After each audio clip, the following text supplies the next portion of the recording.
everybody. Welcome. Good afternoon. Thank you guys for joining me on a super special Friday Live. As you can see, there's no World Makers Consortium tonight. We will be back next week on Friday with our regularly scheduled program, so I'm excited about that. Let's get this rocking with some tunes here. We'll start it with a little dance pop tonight, right? I'm not dancing to any beat. There's no music going on right now. All right. Oh, look at that. We got Zilla in the house. We got Bjorn. Mandalorian's here. Right, we are kicking this off right. So, tonight's going to be a super long stream. Essentially, as you guys can tell from the thumbnail of our of Gimmick, she's empty. This is my dinner. If you guys don't mind, I may sneak a bite here or there, throw one of these in my mouth. I'll put my microphone out of my way. But we're going to be doing some crazy world building stuff tonight. Not only are we going to be doing world building and putting pieces together, we're going to be doing miniature bricklaying, which is about the stupidest thing that I've ever started to set up doing. Howdy, what's happening, man? Welcome to the show. Just letting everybody know what's going on. Thank you so much. Leave a like. Thank you, Red. Everybody make sure you leave a like because you got here. That helps boost it in the algorithm. Last week, you guys did that, and we had like a record number of people come to my stream, which is very unusual for me, so thank you for that. As I was saying, we're going to be doing something really stupid, which is miniature bricklaying. Like, how dumb am I that I was just like, yeah, let's lay tiny bricks one by one. I'm me. I don't know why I do this either. But we're going to be doing some of that tonight. We're going to be painting pieces of piping. Remember, during our last live stream on Tuesday, we made a mold. Or excuse me, we didn't make a mold. We made a cast out of a mold. And I have just been going and adding like strips of cardstock, little rivets, more and more pieces of cardstock that when dry brushed, it's really going to pop.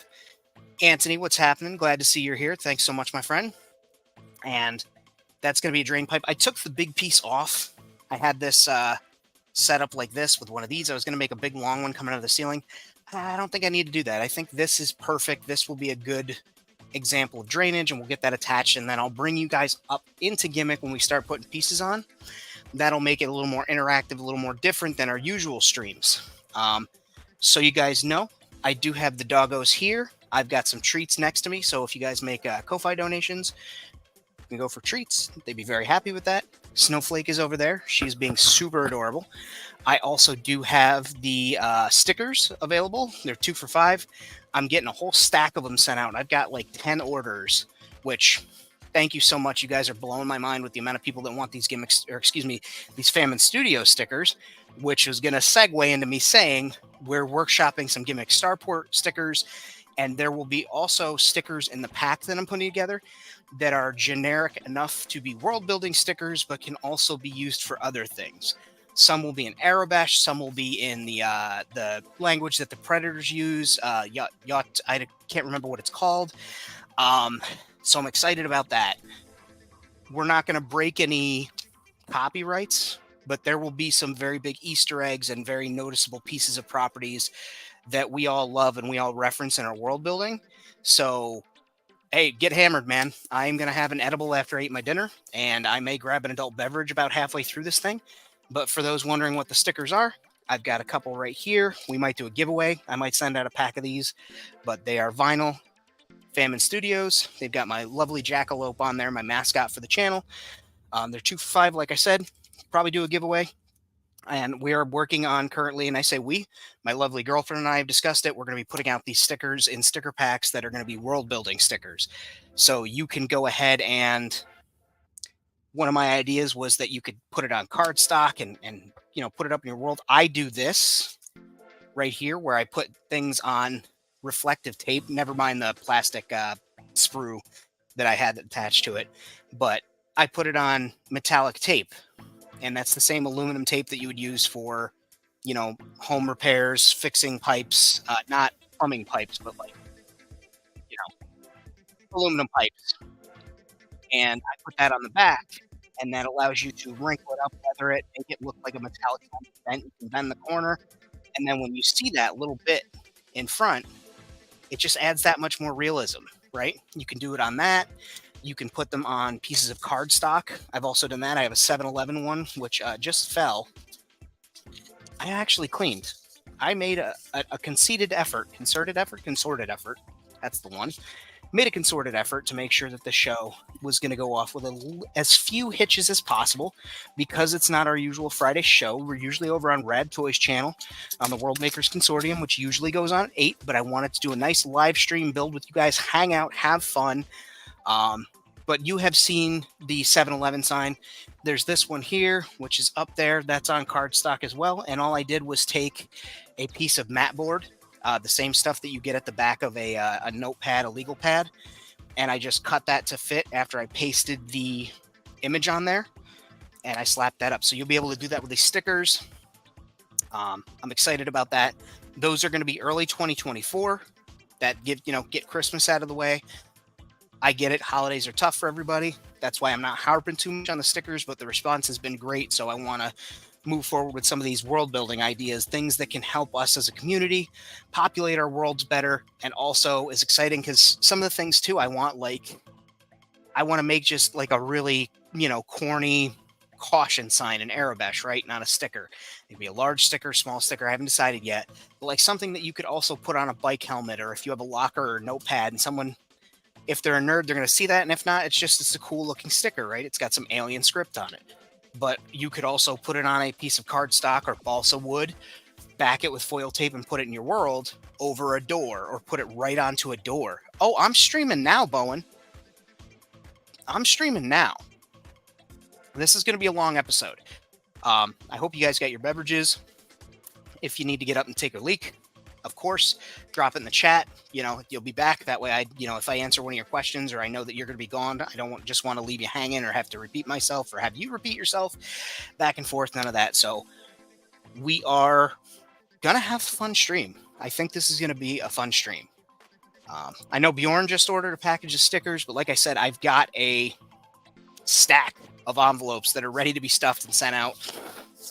Like I said, I think it's 10 orders plus the one that won the giveaway on, I believe it was Monday, over on the Toy Squad. So that was exciting. Yeah, I'm looking forward to having fun tonight, guys. So I guess I can show you one of the things I made today. I started working terrain, not in the sense for wargaming, but in the sense to... It's kind of sexy, man. I appreciate you sharing that with us. That's nice. Let us know when you go. I can run a faucet in the other room, or I can trickle my drink in a cup to help if you need. So I started adding more and more of the blocks that I talked about, right? We talked about the lore around Gimmick as I want it to be. More of a Western sci-fi noir type thing, more of that Blade Runner super lived in world, that Firefly-esque environment of the Old West and backwater planets where people are just making do. So for as far as the lore goes, for this location, this place was once a bunker.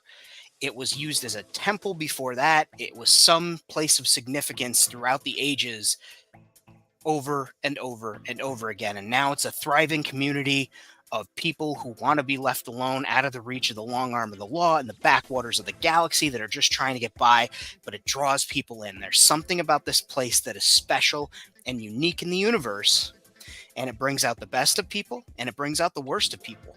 And it's going to make for some fascinating storytelling. It's going to make for some fascinating world building, and I'm really looking forward to that. One of the things that I wanted to drop in the chat, I'm hoping Wensilla's here. Wensilla, are you in the room? If you are, drop a message. I'm gonna send him a text. I'm not gonna show. Just keeps getting. Yes, exactly. There is a reason for that. This place is special. It keeps calling people there over time, but then there's also, like, I've always wanted to include that aspect of multi-dimensional time travel, time slips, things of that nature, and those will be events that happen. We should call Zilla right now. Do you think we should call him? What if he's eating dinner?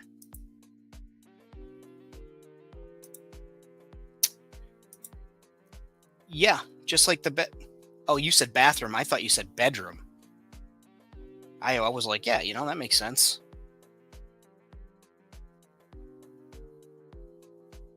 Let's see. I don't want to accidentally call my boss. I have a boss with a similar name. Would be hilarious though if I was like, hey. So we're gonna call him right now. I'm not gonna show you his phone number, but I will put him up loud enough so we can hear. And we'll turn down the music. What you doing, baby girl? You sound like you're sleeping. Oh, well, I'm doing my stream right now. I was gonna make a huge announcement. I was hoping you'd be over there. Yeah, I'm on right now. It starts at 6:00. You were just in the chat room like 20 minutes ago. I'm streaming right now. You are on the phone with everybody right now. Yeah, hop in there. Hop in the chat room. It's very exciting. All right. You could put me on the big screen. It's very exciting. I'm excited to tell you this thing. I made a decision today, and I wanted you here. I was going to wait for to do it with Rad Show, but I'm just so excited. So I figured I would harass you into being there because you're going to be part of it. Because I'm going to be hitting you up for some stuff well, you'll see. So you jump over there. We'll make the announcement. Say hi to everybody. They can hear you. All right. Bye.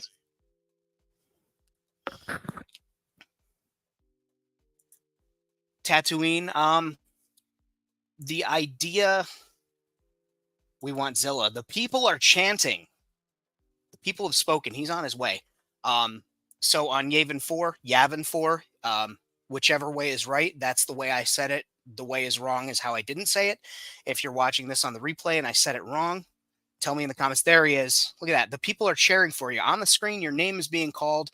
There you are. All right, so I'm going to be making, because I do writing, I'm going to be making a pocket world building guide. Going to keep it under $10 because I know it's expensive. It's going to be available only in softcover, and it's going to cover the basics of world building. It's going to cover the basics of doing it inexpensively and creativity. Reaching out to a couple of people because I want them to contribute specifically for this project. But I've got it. It's a really exciting idea I have. It's going to be a quick project. It's going to be a great project, and I think it's going to be a real asset to the community. Someone had mentioned, I think it was Bjorn, asked if I had a Bible for my world building, and I was saying that my posts were, and then I was looking at the notes in my phone, and I realized I've been keeping track of my world building stuff in little shorthand notes, and I thought to myself, oh, what if I released a book? One of my favorite tiki/tropical designers is a gentleman whose name is Trader Brandon. He used to work for Disney. He still helps design the Trader Sam's locations at all their theme parks around the world. He's working with a dude called Bamboo Ben, who's building, tiki bars. But anyway, he put out a little it's considered a pocket book, right? 80, 90 pages, very inexpensive. And it is a guide to basically setting up the basis of a home tiki bar. Well, I can do that with all the things that I've learned and gleaned, and I will give credit where credit is due in every application for world building. And I want to talk to some of the people that have done similar things. I want to have short little interviews and attach those in there. I want to get some photography from a couple of people. That's what I'm going to hit up Zilla for, because I have some ideas there. But I want to create a resource that's beyond the internet. That's something you can have on a shelf. That's something you can keep in your workshop. There's going to be a section in the back so you can write your own notes. It's something very exciting, and I wanted to share that news with you all. So get hyped. There will be more to come about that. We're looking at that by Q2. It's going to be a pretty easy write for me because, again, I've been keeping notes on my phone. I didn't even realize it. So look forward to that. You guys heard it here first. Let's go. So, yeah. Let's see. What do we got going on the chat? Oh, thank you. And we've got, you got my zombie book. Well, thank you. Amazon will give me my section of that. Send you the StreamYard. Okay. All right. Let me give him this link real quick, guys.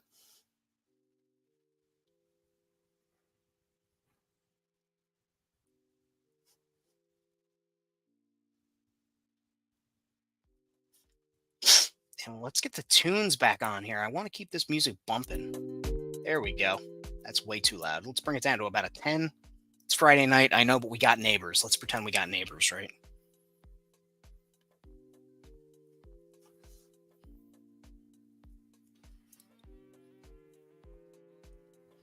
I should have my glasses on. That would probably help.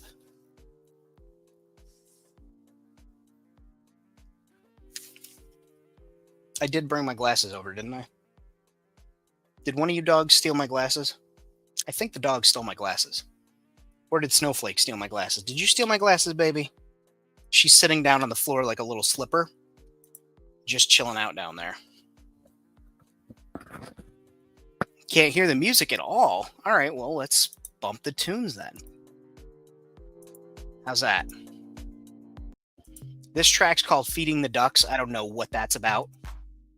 Let's see. All right, ladies and gentlemen, welcome to the stage. Zilla. I'm not even set up. Sorry. Well, you jumped in the room. I know. Hey. You see me? I can see you. Can you see me? Yeah. All right. So, yeah, as I was saying, I'm going to be putting out a little pocket book on world building. Do you have music playing? Oh, I got music playing, baby. We do this wild, man. You're my first guest. This is a surprise. This wasn't something that was planned at all, but you're quite literally the first guest I've had on the show. You literally just hit me up and said, hey, I'll jump on. So here we are. Awesome. Yay. That is something absolutely I will do. I will be able to do signatures on the books. We'll talk more about that. Bowen says you got to do push-ups for being late. I don't know how to do push-ups. We caught him so off guard. He's got sleeves. He didn't have time to fucking tear him off like a crazy person. No, it's. I just turned the heat up, so. I actually have the window open. No, really? Yeah, it's 30 degrees outside, but it was it can't be 30. That's got to be wrong. No, it's between 30 and 40 ish. It's 43 and raining here. I was gonna say there's no way it's 20 degrees outside. No, but because of the wind and stuff, it feels like, that whole thing. True. But yeah, man, I like this idea. So you're saying this is going to be a book that we can keep in our pocket? Pocket? Yeah, it'll be small enough. It'll be a little bit smaller than my zombie book, I believe. I think we'll do 5x7, but it's also something that you can keep in your workshop. You don't have to be super precious about, something like this size, right? You don't have to worry. It's just something you can either stick on the shelf, pull it out when you need it as a resource. I'm going to include sections in the back for note taking or ideas if you want, and then you can, you don't have to baby it. It's going to be for world builders, for creators, for makers, people that are doing this. And yeah, I'm super excited about that. The idea came to me, and I sat there and I kind of drafted up my thoughts, and here we are. Hell yeah, that works for me, man. Yeah, but I've got some ideas for to get some photos out of you for a couple things that you did that I think will be fascinating to put in the book as inspiration and anecdotes for other people, And well, right now the lights are out in Amrak, so it's been kind of quiet. I heard that you're destroying your starport similar to what I did, or your world, your island, your planet. My planet, yeah, station, I've got your lights right here, man. I stole them. What is that? EL wire, baby. Ooh, Yeah, the main lighting. I know it seems like. Well, I mean, Barbados is good. I mean, everyone could just live on Barbados while the Hey, lights are out. it's bumping on Barbados, right? Yeah, it's fine. But everything else, it's good. Like it's just the like I was telling you, there's a main lighting system that runs through, and it eventually has finally gone out. So not all the way, just where it needs to be is the most important parts. Yeah, it's got to be where you need it the most is where it stops. Knock on wood, I've been fortunate. That's why I put the lights in a tube up there. You guys can see from all the close-up videos that I've got on the channel, all my LEDs are in clear cable hider.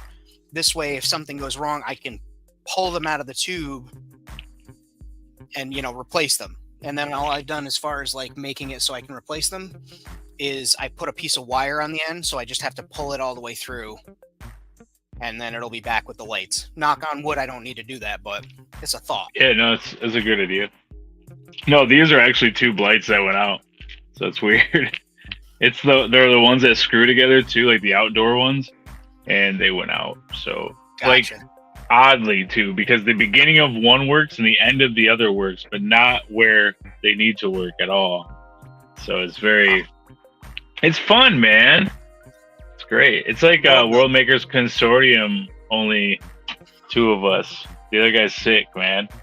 I hope he gets better. Send a shout out to Red. Yeah. So we got two things going on here. We got a question from Red, the best sealer for your customs. I know you know that. I know you got this one. You got the can right near you. I know you've got it near you. Well, I like to use. Oh, damn it! Yikes! It's usually within video reach. I like to use Mr. Super Clear matte finish for my stuff, and this is before like Swoosh and everybody were talking about it. You can go back and look at my videos. It was years ago. So yeah, it's a good stuff. But I like it. It doesn't mess up any of the details or anything, especially when you're using like a lot of powders and stuff like that. It seals really well without losing that.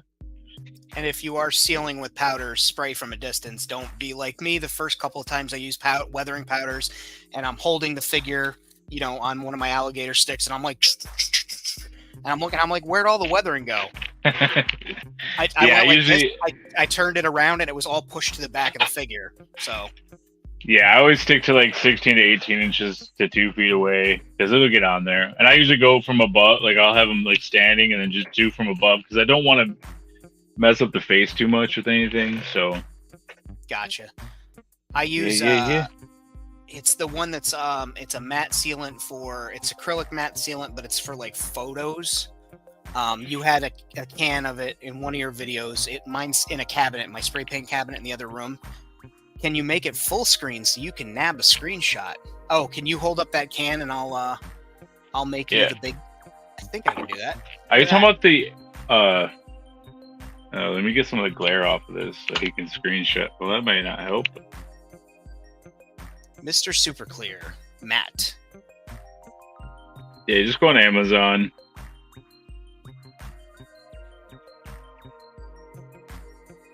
Better hurry, man. I don't have much strength. And does that? So we've got questions here. Let's get to those questions. Let me bring myself back into this party too here. What did I do? Oh God, I broke it. It's hard to work Streamyard, man. It is. Dude, I'm telling you. See, I just kick them out. All right, so we've got some questions here. Find that stuff scratches off figures too easy. Use Tamiya matte clear. I've never used Tamiya. I found that shit's expensive. And like I value my work as an artist, but also like I'm a little cheap. I'm a lot cheap. You guys know I'm a slut for savings and things like that. I try and do things on the cheapest. You can use whatever the fuck you want, right? Can I swear on here? Yeah, absolutely. Oh, you can use what the fuck you want. You can use whatever you want. There's no rule to weathering into all this shit. Like, the only thing I know is after years and years and years of doing this, and I'm not using a paint gun or anything like that. It's just with hand paint. So for me, the best without a tacky feel has been this Mr. Super Clear. I don't know. That's the thing is it doesn't mess up any of the details, so maybe it does scratch off easily. I don't know. I haven't tried to scratch it off, but as far as Tamiya, I don't know if Tamiya has one that's all acrylic or if it's acrylic and alcohol, so or what it is. So I don't know. I've never used it. Bowen says, does that seal work okay with Chrome Pen? Mod Podge completely dulled my Chrome. Yeah, Mod Podge will do that. When they say it's a matte sealant, it is a matte sealant, but it still has some shine to it, which pisses me off. But so I found with the Chrome, with the pen, Chrome Pen, you can't really touch it. That's you can't put anything on it. I use rubber gloves when I do like full out chromed out things. When I go to touch it later, I wear rubber gloves. That stuff that you've seen on Morphonauts, that's all Chrome Pen and all that junk. So it was very hard to do and pose and stuff because I don't want to touch any of that stuff and get my fingerprints on it. But it's the best Chrome you're gonna get. So is that the Molto? Yeah, Molotov, however you say it. There's also a 3-pack on Amazon that's cheaper than theirs. So, and it works just as good as theirs. So, there's a lot of options. There's tons of options. There's no right way to do any of this stuff, guys. Yeah. If you use Molotov or however it's said, check out Mandalorian cosplayers. They use that liquid chrome to do the helmets. A lot of people were purchasing the pen refills to spray. And I think Adam Savage actually has a video on what he uses to seal it. Now, the only thing I think that's different for us is our helmets or whatever we're doing, we move them. And that could have a lot to do with it. But a lot of the cosplayers that do the Mandalorian, that's what they use for their armor, for their Beskar armor, and they're able to handle it without, getting fingerprints and stuff on it. So there is options out there. I just don't know them off the top of my head. But check those out if you do go that way with the silver or chrome pens. Okay. Let's see. Yeah, I don't plan on doing a helmet anytime ever. Again. I don't know why you wouldn't. I think I might talk you into it. I think you're going to be watching my channel in January, and you're going to see me do this 3-part video series where I put this bitch together and finish painting it, and then you're going to be like, man, I really want to make a Star Wars helmet. And that does not look like fun. Make cool stuff with Famine, like be like Famine, and I'm gonna be like, yeah, man, let's do it. If I wasn't retired cosplaying prop maker and everything, then maybe I say I'm retired from cosplaying, and I've said it before, and I'll say it again. I will go and do appearances for my friends, like my friend Vin at Toying Around. If he calls me up and says, "Hey, we need an appearance," I'll go. But like cosplaying at conventions and stuff ain't gonna happen anymore. I had way more fun going just as a person to do my shopping, say hello to my friends and stuff. I will do customs or not customs, but I will do costumes for like photo shoots and stuff. I still like that part of it, the art and the making. And I'm gonna record videos and stuff, but I don't like cosplaying at conventions anymore. I've lost that part of the love of the hobby.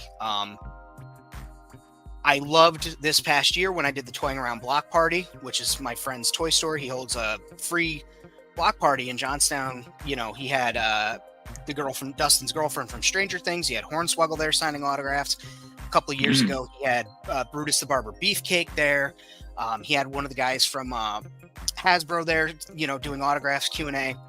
Had a tattoo parlor set up. There was vendors of all sorts, and it's a big block party, and they hold a cosplay contest, and I MC the contest. I love MC work. I don't shut the fuck up. I talk, but I love that aspect of it. And sitting at my table with Frank, my buddy 8-Arm Spidey, go check him out on Instagram. He is, hands down one of the best Spider-Man cosplayers out there. He is our local 518 Spider-Man. He does so much for kids. People lose their minds when he shows up. It's about as close to Spider-Man as you possibly be. He works for a newspaper. Like, come on. But he and I were called the Daily Planet. Yeah, right. Daily Bugle. It's weird. Sorry, Bugle. We were sharing. Nerd, get it right. We were sharing a table, and just people coming up and talking about making and talking about. There were toy guys that were there to chat. We were that was way more fun to me than I was in full costume, but I was working. instead of being there as a guy. You know, you walk around, you get hot. You know, you got to have your stuff skin tight, or it's uncomfortable. You got to be hungry because you don't want to eat. If you have to go to the bathroom, you got to hold it. I don't want to do that anymore. But I love those parts of it, so I'll still do it for people that I like. But as far as like just going to a convention in cosplay to piddle around, I'm not going to do that. I don't blame you, man. It's tough. I don't think I'll ever go back unless it's Star Wars. I've never done a Star Wars cosplay, so I think if I did like 501st or something like that, it'd be a lot of fun. I'd really like to do like a shore trooper. That'd be fun. But those guys, like, and I did screen accurate stuff, so I get it. I know how they roll. So, but I've got a whole. I don't know if I have it. I've got a whole Mandalorian kit, kicking around, out in storage. I actually have like 3/4 of a Boba Fett armor too. It was gifted to me. Damn. Friend of mine, they had it 3D printed for them. They weigh about $110 soaking wet. And so everything was too big. So when we went over to visit at the end of the, hanging out and visiting, we went and got food and all this stuff. They were like, here's a container. And it was the jetpack and the gauntlets and all the pieces minus the helmet. And I was just like so floored. I also have some heavy armor pieces that I purchased separately that are cast because I find that I'm a big dude, right? And I've learned over the years where I put things and what quality of things I put on myself as I bend and move prevent them from breaking. So like I got a chest plate that's cast, but it's like a fan design heavier piece of armor than like Boba Fett's 5-piece where it's the 1, 2, 3 and then the heart with the piece in the middle. This is a little different. It's got it's a big chest piece and then it has an ab section here that's separate so I can move in it. I made my own shoulder bells out of PVC pipes from the hardware store, which was super cool because I'm looking at it, I'm like, I can make. So yours, like, it's almost like, because like when you're saying that, it reminds me of the Heavy, his outfit. It kind of looks like that. Yeah, a little bit. Kind of like the Heavy. My helmet is just a traditional Mandalorian, like Boba Fett's helmet with cheeks in, no center strip like the Mandalorian has, like Din Djarin has. I'm swapping out the antenna for a UV headlamp, and like I dig that design, and so I've got a lot to do on that. That's probably going to be around my birthday. I might like dedicate a week to just busting that out.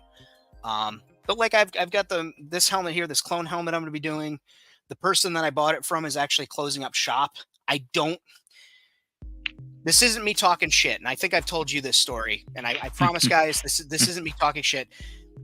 Atlas.co, he's a fantastic maker. He hand sculpted. These aren't 3D print files. He hand sculpted these out of monster clay, cast them, and does resin and fiberglass cast these. This isn't a 3D print that's been sealed. Like that's dog treats that they can't see.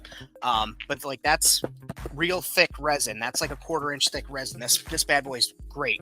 The details are there, hand sculpted. I ordered this kit 2 Octobers ago at the height of the pandemic. I took advantage of a deal that he was running because he was opening the studio on his own and he had to ship a bunch of stuff and he was running low on funds. I get it. He did a run of like 16 helmets at $100 each, which is rare. Wow. Ultimately rare. Yeah. Wait until I tell you how much I paid for my Mandalorian helmet. I paid $30 for it because the maker wanted to produce the helmets to spite. All right, what's the most you've ever paid for a cosplay helmet? Ooh, for cosplay? Or suit acting, whatever you want to call it. No, it's cosplay. I'm a fucking grown up pretending to be a superhero or a supervillain. The most I paid probably for that chest armor that I bought, which was I think 138, maybe 148. And that's, a solid piece of resin. It's going to last me. It wasn't 3D printed. That's my thing. Like for these pieces that are on my chest, because I'm a big boy, again, I know when I move, shit'll break doing EVA foam cosplay and stuff. Dude, do you ever like wonder like how this stuff doesn't break on the shows when they're jumping around or just a simple roll? I'm like, oh, like they got to be. Because sometimes it's not exact same. Yeah. They have rubber suits. If you go back and watch season 3 of The Mandalorian, when he goes to the covert, when they're doing their training outside, all the background Mandalorians have rubber armor on. It's all extra pieces that they cast really quick to put on the background extras. So you'll see like part of the thing will like move when the person moves. And it's like that shoulder pad in theory should stay still, but it kind of flexes because it's rubber. But yeah, because in real life, like a lot of the stuff you would want to move that doesn't, like when I did the Uchu Sentai, the big bull, like he did not move, but in the show he's running around punching, fighting, doing all this stuff. Like, and I'm like, you can't do any of that in this. Trying to do the YMCA with those fucking horns. Yeah, no, and he could, man. But when I put it on, I was like pose for the picture, and I was like, like there wasn't much to do, man. Yeah, I'm sure that's why the Green Ranger and the White Ranger and like Draken, that chest, the shield was soft material. You could always see that it was a softer material under there. Yeah, and our stuff. Yeah, well, there are a lot of people that can make like good EVA foam stuff. I've worn a lot of shields, but I think the coolest one I got out of I believe it's, man, I forgot their name. This always happens whenever I'm live, man. I forgot their name. All the time. But there's a company out there that does like fiberglass, and I had like a fiberglass shield with no straps underneath, and it was like you can move a lot better. But the shield, if you dropped it, is not good. So I never dropped it. But yeah, I forgot their name. But they made all their helmets like that too. Like on the inside, it was actually, it looked like a motorcycle helmet. Like the way that they lined it with the foam and stuff is a lot different than a normal cosplay helmet. But it was really nice stuff. I had Taller Aslo. That's their name. Taller Aslo. They're the company that's kind of going through it right now, right? I don't know. Are they? I think they were. I think there was a lot of delays and people were really waiting on their stuff, which is going around. Well, that's why I stopped using them. I was at a Comic-Con, and the thing that I designed it was like, it's for a Scorpion cosplay that I did, but I took like a Red Hood mask and like switched it out. Yeah. And then it didn't show up until the day I had to wear it at the convention. So yeah, that's fun. To circle back about cosplay. Yeah. He No. Well, real quick to finish the story, because I gotta finish now. He produced a series of helmets and he sold them at an extremely deep discount in order to cover the shipping for some other stuff. And then it became an update. Hey guys, we're getting ready to produce shipping labels. And then 3 or 4 months go by. Hey, it's been crazy here. Another 4 months go by. And then we start to see, and I say we because there were other people who were waiting on their kits. They started to see other people getting their stuff, people with a little more influence getting their stuff, social influence. And I get the business end of it, but in practice, if you have to reach out for help like that, take care of the people that helped you push. So I waited for 2 years, a little bit longer than that. I got what I paid for. I would say it's absolutely worth that price. He is closing his business now, so I feel less bad about saying that I wouldn't order again, because obviously I can't. But if I'd known that the wait was going to be that long, I probably would have just waited and found a different seller, paid a little bit more of a premium. Sir, do not bark at the cat. That is your sister. I would have paid a little more of a premium and had my product quicker. But now that I've got that, and I got a really nice Star Wars inspired poncho from Gabercrete, I want to do a Denizen that I can do some, Star Wars photography in. My girlfriend is a whiz with a camera. Does really great natural light photography. So I'll be doing some cool stuff with that. And also just these things that we do with, how many times do we do something in world building that applies directly to what we would have done with cosplay or prop making? Like the skills transfer up and down. It's, small to big. It works. Mm-hmm. Especially like how you're talking about how your armor is set up differently. Like that'd be like retooling a figure, Or when you get a McFarlane figure and the ab crunch only goes 1/4 of the inch, and you get in and open up the inside of the figure, and now all of a sudden you can pose him more. It's the same principle. I know I've got a lot of stuffing, so in order to bend, I need separate segmented plates, and I went out of my way and found someone who made really cool segmented armor that's not the TV armor. As cool as that shit is, and as cool as the TV show armor is, I love the notion that I can go in 2023 and I can hit up somebody who's got their own design that they made, molded, cast, sculpted, and all that stuff, and pick that up, and then it comes to my house and I have it. Like we're in a It's whole pretty different awesome. world when it comes to that Star Wars stuff. Like I got a link for you if you're even No, a quarter of an inch serious about wanting to do you want to Star know Wars. something funny? I'll tell you some good news. So all that cosplaying that I did, all the traveling that we did, all the everything, a lot of it wasn't paid. Some of it was, but a lot of it wasn't. And to get to these places and to do these things, I had to take out loans. And this week, finally, I've paid off all of my loans. So it was pretty awesome. Yeah, I was paying like $400 a month on this one loan, and it was from all the cosplaying, all the trips to New York, all the hotels. Because some stuff would, like Philadelphia Comic Con took care of us. They room, board, everything. Like they took care of us. But some places don't, and you still have to show up. You might have a panel there or something. Especially with the crew I was with. We did a lot of the Pride stuff, so it was a lot of panels that we were invited to.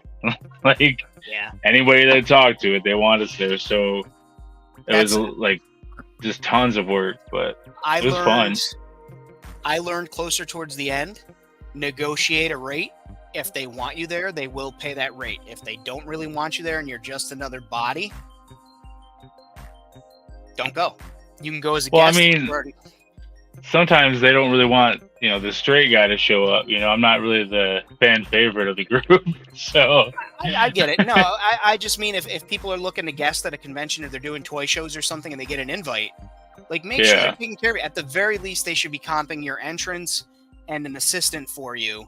And that's like my one thing. Like if it's a super small con and I know that they're going to be struggling or whatever, back when I was doing appearances, I would absolutely comp my admission, give me a table, and give me a pass for somebody to be my assistant. See, even at the big ones, though, we didn't even want a table. But as long as they had someone to help us out, like handler or something, that'd be helpful. But we usually had our own people, too. So that way we didn't have to...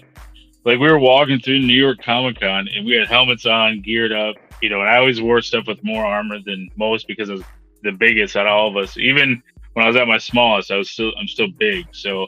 Yeah, you're shaped like a Dorito, bro. You're a triangle type body type guy. Like you could see it when you stand up or whatever.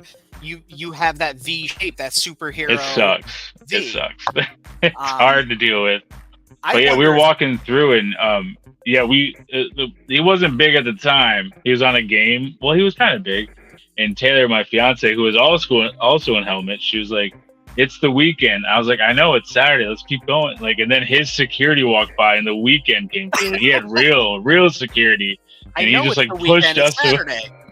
Yeah, I was dumb. I was like, "Yeah, I know," and she's like, "No, the weekend." And I was like, "Oh," so didn't really get to see him. I saw him through like this much of a visor, but that's about it. New York Comic Con 2019, maybe no, had to be 2021.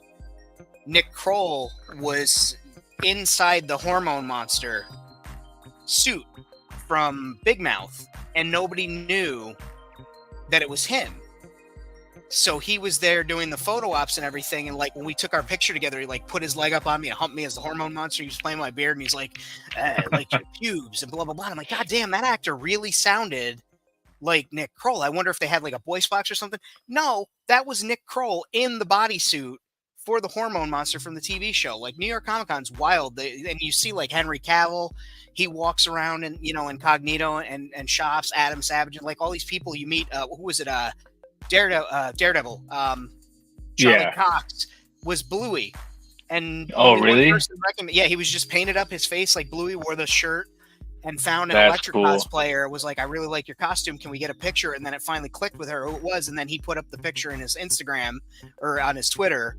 And it was him as Bluey, and just like these people do that. And so it's like when you're in New York, you're going to see wild shit, and especially if you're in costume. Like my friends who go down and like they book all kinds of photo shoots, and they're all around the Javits Center and stuff doing these photo shoots.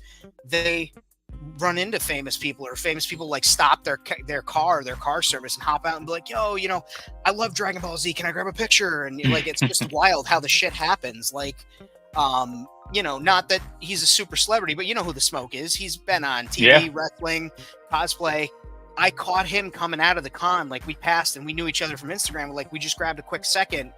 And then 2 or 3 seconds later, I saw like Charlie Sheen drive by with a car, like driving himself through New York City. Char, it's just like it's such a weird. Speaking of the place. smoke, he was, I believe he's the one that runs the Philly Comic Con. He's one of the main people for it. And he's the one that, really wanted us there and like comped everything. So he's part of the reason why it was so enjoyable. So yeah. I still follow along with what he does. He's always, just so many, so many characters. He's my favorite Black Adam cosplayer. Okay, I don't know if I've seen that. He does the pointed ears and the fucking contacts in the eyes. Like, he goes all out. That fits him perfectly, man. Yeah. Like, and he's a big dude. Like, he's fucking homeboy's big. Dude, but makes it work every time. Like, every time. He doesn't miss, man. He doesn't. I think I've been following him since like 2017 or 16 or something like that. It's, phenomenal. I wonder if I've been... Jason, how's it going, my friend? I've been wondering if we were at the con at the same time and just like two ships passed. Did you go to the one with the whole command center get up? There's like Ninja Steel. I don't know that I was there because there was a year where I went. I have my passes somewhere here. I could probably just grab them and look. I keep all my badges. I'm nostalgic. I have a couple. I'm a baby. I like to keep my passes, but I definitely kept the New York ones, man. Yeah, cool. they're like cards, like thicker than a credit card. They're legit. Yeah. I know there was a big Ranger presence at one of them I went to. There was the year where all the DCU costumes and stuff were there, where I wound up talking to Jim Lee. That's the year I was there with the suits outside. And it was a Saturday, so probably we must have, like two ships passing and never knew. Yeah, that's wild. Wow. Yeah, that was the year I talked to Jim Lee by mistake. Like, me and my buddy Andy, we snuck in early, and like you go in, you know how they had that crazy like fucking snake game where you lined up inside the place? We just kept walking. And we got behind some people who had passes that were getting them places, and we just stayed in, and like when they'd laugh, we'd laugh and kind of wandered through. And then we get down to the costumes where they had the glass cases and the setup. And I'm talking to this guy, and I'm like, man, this guy looks like Jim Lee. I don't know why Jim, like it didn't, 2 and 2 didn't go together. I forgot he was working with DC at the time. I'm like, why would Jim Lee be here with the superhero costumes? Like he's not attached to the movie or whatever. Apparently he was doing a signing of covers that he had done for Justice League, Batman versus Superman. I didn't know. So I'm sitting there talking, and I can't see his badge. It's turned, and I'm sitting there talking to him, and then somebody came up and was like, hey, Jim, blah, blah, blah. And I was just like, oh, like, wow, that was Jim Lee. So yeah, that was a weird year. Cause like I said, we snuck in, that was the year I met. Was that it had to have been the same year it was Stan Lee's final year at the con. It might've been. I was so busy. Like it was a lot of people. Yeah, I sat in line for most of the day to meet Stan, but I pre-booked the thing and went because it was really important to me just to say thank you. And like I got there, and it was such a weird fucking vibe because people were going, and I shit you not, Josh, I've got pictures on my phone. I think I have posts on Instagram here where people were walking up with stacks of comics like this, and all these handlers for Stan were just feeding them like fucking playing cards off the top, and he was just signing them and signing them and signing them.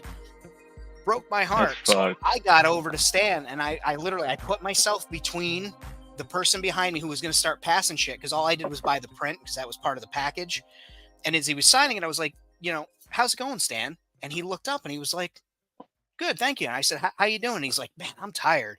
I said, yeah. I said, but congratulations on retiring from conventions. You've been doing this forever. Your comics kept me out of a lot of trouble when I was a kid, and they did. I went from breaking windows one week with some really bad people to going into a hardware store to shoplift, and I wound up not shoplifting. I wound up getting the first time I'd ever seen Venom in a comics. He had a wire rack, and like he'd get comics in, but they were like sometimes they'd sit there forever. So I got that. I got a Ren and Stimpy comic, and I got just a couple other things. And I went next door to I guess she would have been my step great grandmother's house, and just spent the rest of the weekend just reading comics. Like I was completely enthralled. Stanley saved your life. Yeah, he kept me out of trouble, and I went. Bjorn says he cosplays as a guy that gives a crap all the time. But I went and I got to say thank you to Stan. He signed it, and then they tried to charge $50. They were charging a $50 price to verify his signature with a lenticular sticker. And I was like, nah. And they're like, well, how do you know what it's going to be worth in the future? Blah, blah, blah. And they were trying to give me the thing. And I was like, I was there. I'm never going to sell this. This is it. Like, I have a nice frame with UV protection. That's my piece of Stan Lee. And then, you know, one of my very good friends, Dorian, he's a fellow author. He's a former cosplayer. Now he just does his books. His grandfather is Jolton Joe Sano, who was a very prolific inker and colorer in Marvel, Golden Age hero. Stan was his best friend. So Dorian grew up with Stan Lee. So I get to hear like really sweet stories and cool stories from like on the back end of things where it wasn't convention Stan or, you know, talking to press Stan. It's like the man was such a genuinely nice human being. And he's very interested too in like other interesting things. Like he's not just about like the comic, like he is a human being. Like he likes some really cool stuff. I've watched a lot of stuff with him, and he's very interesting guy. He tried to. We were talking about that. He tried to bring Power Rangers to the States. Yeah, well, well, Spider-Man started before before Sentai. Yeah, so over in Japan. And they didn't want anything to do with it here in the States. And he had put money into it and everything to try and get it. And then Saban got a hold of it. I'm just reading what Devastation's saying. I mean, if we're talking medieval combat, Adrian, hang on 2 seconds. Oh, man. So now you guys are here on my show. I was kidding. That's crazy. Oh, man. I picked this up. My friend is getting rid of some of her LARP stuff. Did you show me this? I've seen this. I probably brandished this at you and you know, on a video or something. But I got this for a post-apocalyptic cosplay for like zombies. Oof. And I mean, I love Negan and he uses that bat, but like that wouldn't that bat? Lucille. Thank you. Good lordy. Have you seen my Lucille? I haven't. Yeah. I've never seen your Lucille. I might clean. I genuinely might clean her up. She's downstairs on the wall that I had set up for filming in my studio. I had all my props that I had made. It's got like flesh hanging off of it and teeth and hair. Oh my! Yeah. Oh my! But is it Glenn's? No, go ahead. Sorry. Yes, it is Glenn. But I've got this, and it's going to be part of my post-apocalyptic outfit that I'm going to do for some photography. I'm excited. I want to see that. Yeah, I'm doing a. Because you are crazy when it comes to 3 3/4 stuff like that. So I can't wait till when you can do it real size, like 1-in-1. I'm doing either a ice. See, I thought about doing the rock climbing hook that a lot of people are doing for Lara Croft, the Tomb Raider, because she uses that in the newest game. But I am a very big tomahawk guy. Like I still do. I buy tomahawk handles. I stain them. I refurbish old tomahawk heads. Dude, weirdly, I've been getting a lot of like YouTube, like their stories and stuff where people do that. It's a thing. Yeah, it's something. It's a whole thing. I used to metal. Like you put a new thing on them. What are they called? The handles. Yeah, you put a new handle on a stave. Yeah, people. Create a crazy. wedge. And but like crazy. I was thinking, you have something to hook in the back of the zombie skull and pull it down so you can whack them with like a melee. Yeah. Yeah. As soon as I saw this, I was like, "Ooh, I love that." So I picked that up for my friend. You do need a gigantic sword, though. Also, I feel like you. All right, say if it was like you, me, Rad, and a couple of the guys, and we're post-apocalyptic. I feel like Rad would be doing like the smart stuff, like driving the vehicle or like setting up, and you would be like, you would probably be our map guy too because you're really smart. So, but I would think that you would have the big, like the motherfucker, like we'd be like, pull out the motherfucker, fam, and you'd be like, this huge ass sword, and like, you just fucking clean, just guts from Berserk. That's it, man. I used to do the work with Zombie Squad out of St. Louis, and we did the disaster preparedness with the allegory. If you're ready for zombies, you're ready for anything, which that holds. You can, if you're ready for the zombie apocalypse, you can handle a blizzard, tornado, hurricane, earthquake. My friends out in California, they all know how important it is to have like a go bag in their car, especially after what was it, 90? No, it was 89 when the big one hit. Oh God, what was the big one? Dude, like California was destroyed. It was like a 7.9, and there were like all the gas pipes and stuff burst, so there were fires. Thousands of people couldn't get home, couldn't cross the bridge into San Francisco. It was like a big natural disaster, big national emergency. Okay. The cat's trying to get the scroll. I can turn the scroll off. There you go. Someone doesn't like the scroll. The cat. Bowen said his cat was trying to get the scroll. Snowflake tries to get the mouse on the screen when I'm working. She'll sit and watch it and get all hyped. Are we getting a snowflake cam? Is that happening? That is happening. My girlfriend and I are working on figuring out how we're going to get that set up and how we're going to, get it. Like, pretty much we're going to be looking at Fammon's feet the whole time. That's going to cost you extra. That's a different cam. That's a whole different thing. But yeah, so I did the especially if you're wearing the toe. Sorry. Yeah, the toe socks. We did a lot of we also did LARP for movie premieres and stuff. So we dress in full ride armor, homemade post-apocalyptic stuff. And we did premieres for trauma films, a lot of indie zombie stuff. We were booked to work with Ken Foree, and then he got Rob Zombie called him to do Halloween as the truck driver. So unfortunately he couldn't do that. But we were in it to win it. We were really tied in. So I've done a lot of that type of cosplay and stuff, the post-apo stuff, and I always thought of in the apocalypse, you don't want to get tired, right? You see people those big, like you said, the brain busters and shit where they've got these giant swords. Yeah, how tiring that would be after 3 swings. Probably to haul it too would be quite the workout. Yeah. Do you know who Max Brooks is? No. Do you know who Mel Brooks is? Yes. Very famous. It's his son. His son used to write for SNL. He's an author. He wrote the Zombie Survival Guide. He wrote World War Z, which they made into a movie.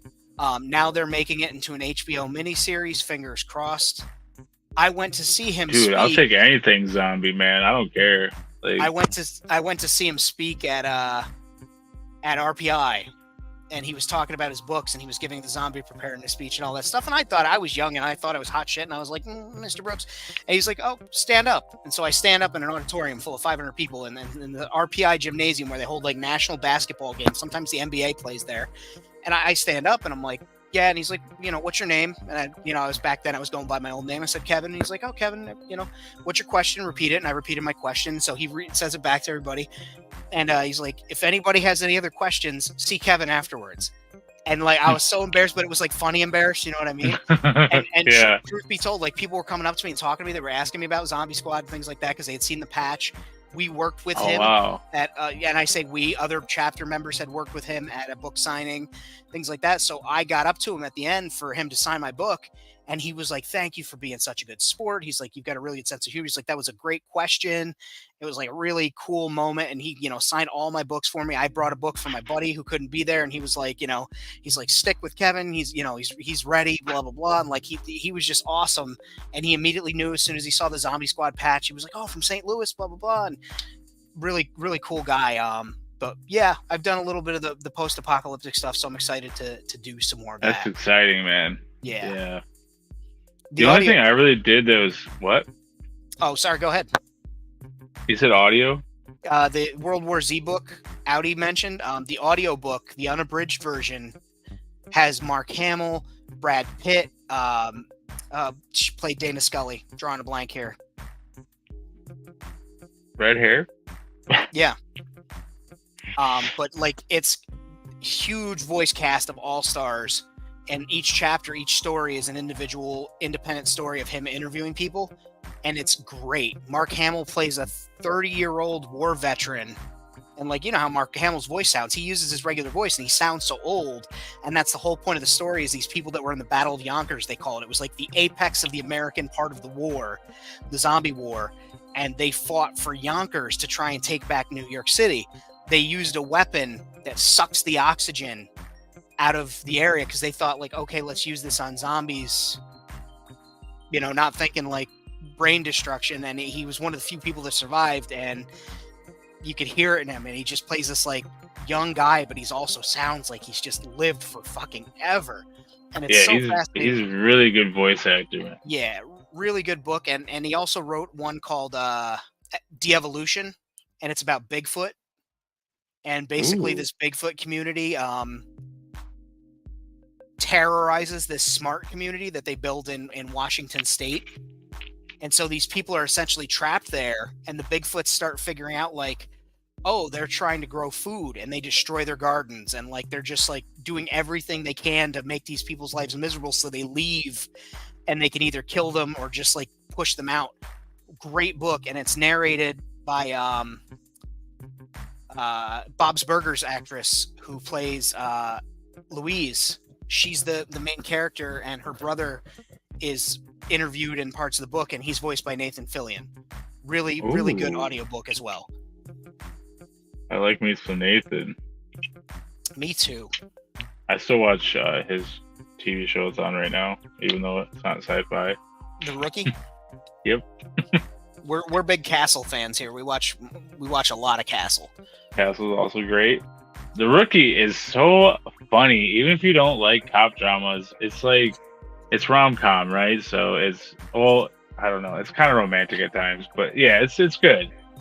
Yeah, I saw the bit where the guys were narrating what he was doing in the garage. No, The band was sitting there playing, and they just kept describing everything he was doing. The writers of that show are amazing to make it be able to be on, cable television, like, and make it that good of a show where I'm like, I kind of want to see the next one. Like, it's really hard sometimes because I'll sit there like as background and watch that stuff, but to be interested in it and like the way that they play with the characters and stuff is really cool. So they do a lot of stuff that's different than any other show. But they also had Red SPD Ranger. He's a villain in it also. So there's any Ranger fans out there, he is the bad guy at one point in time for a little bit, like a season or two. I think he's still one of the bad guys. So I like when shows have they bring in actors that are either lesser known or less seen on television and put them in a position to make like really good villain characters.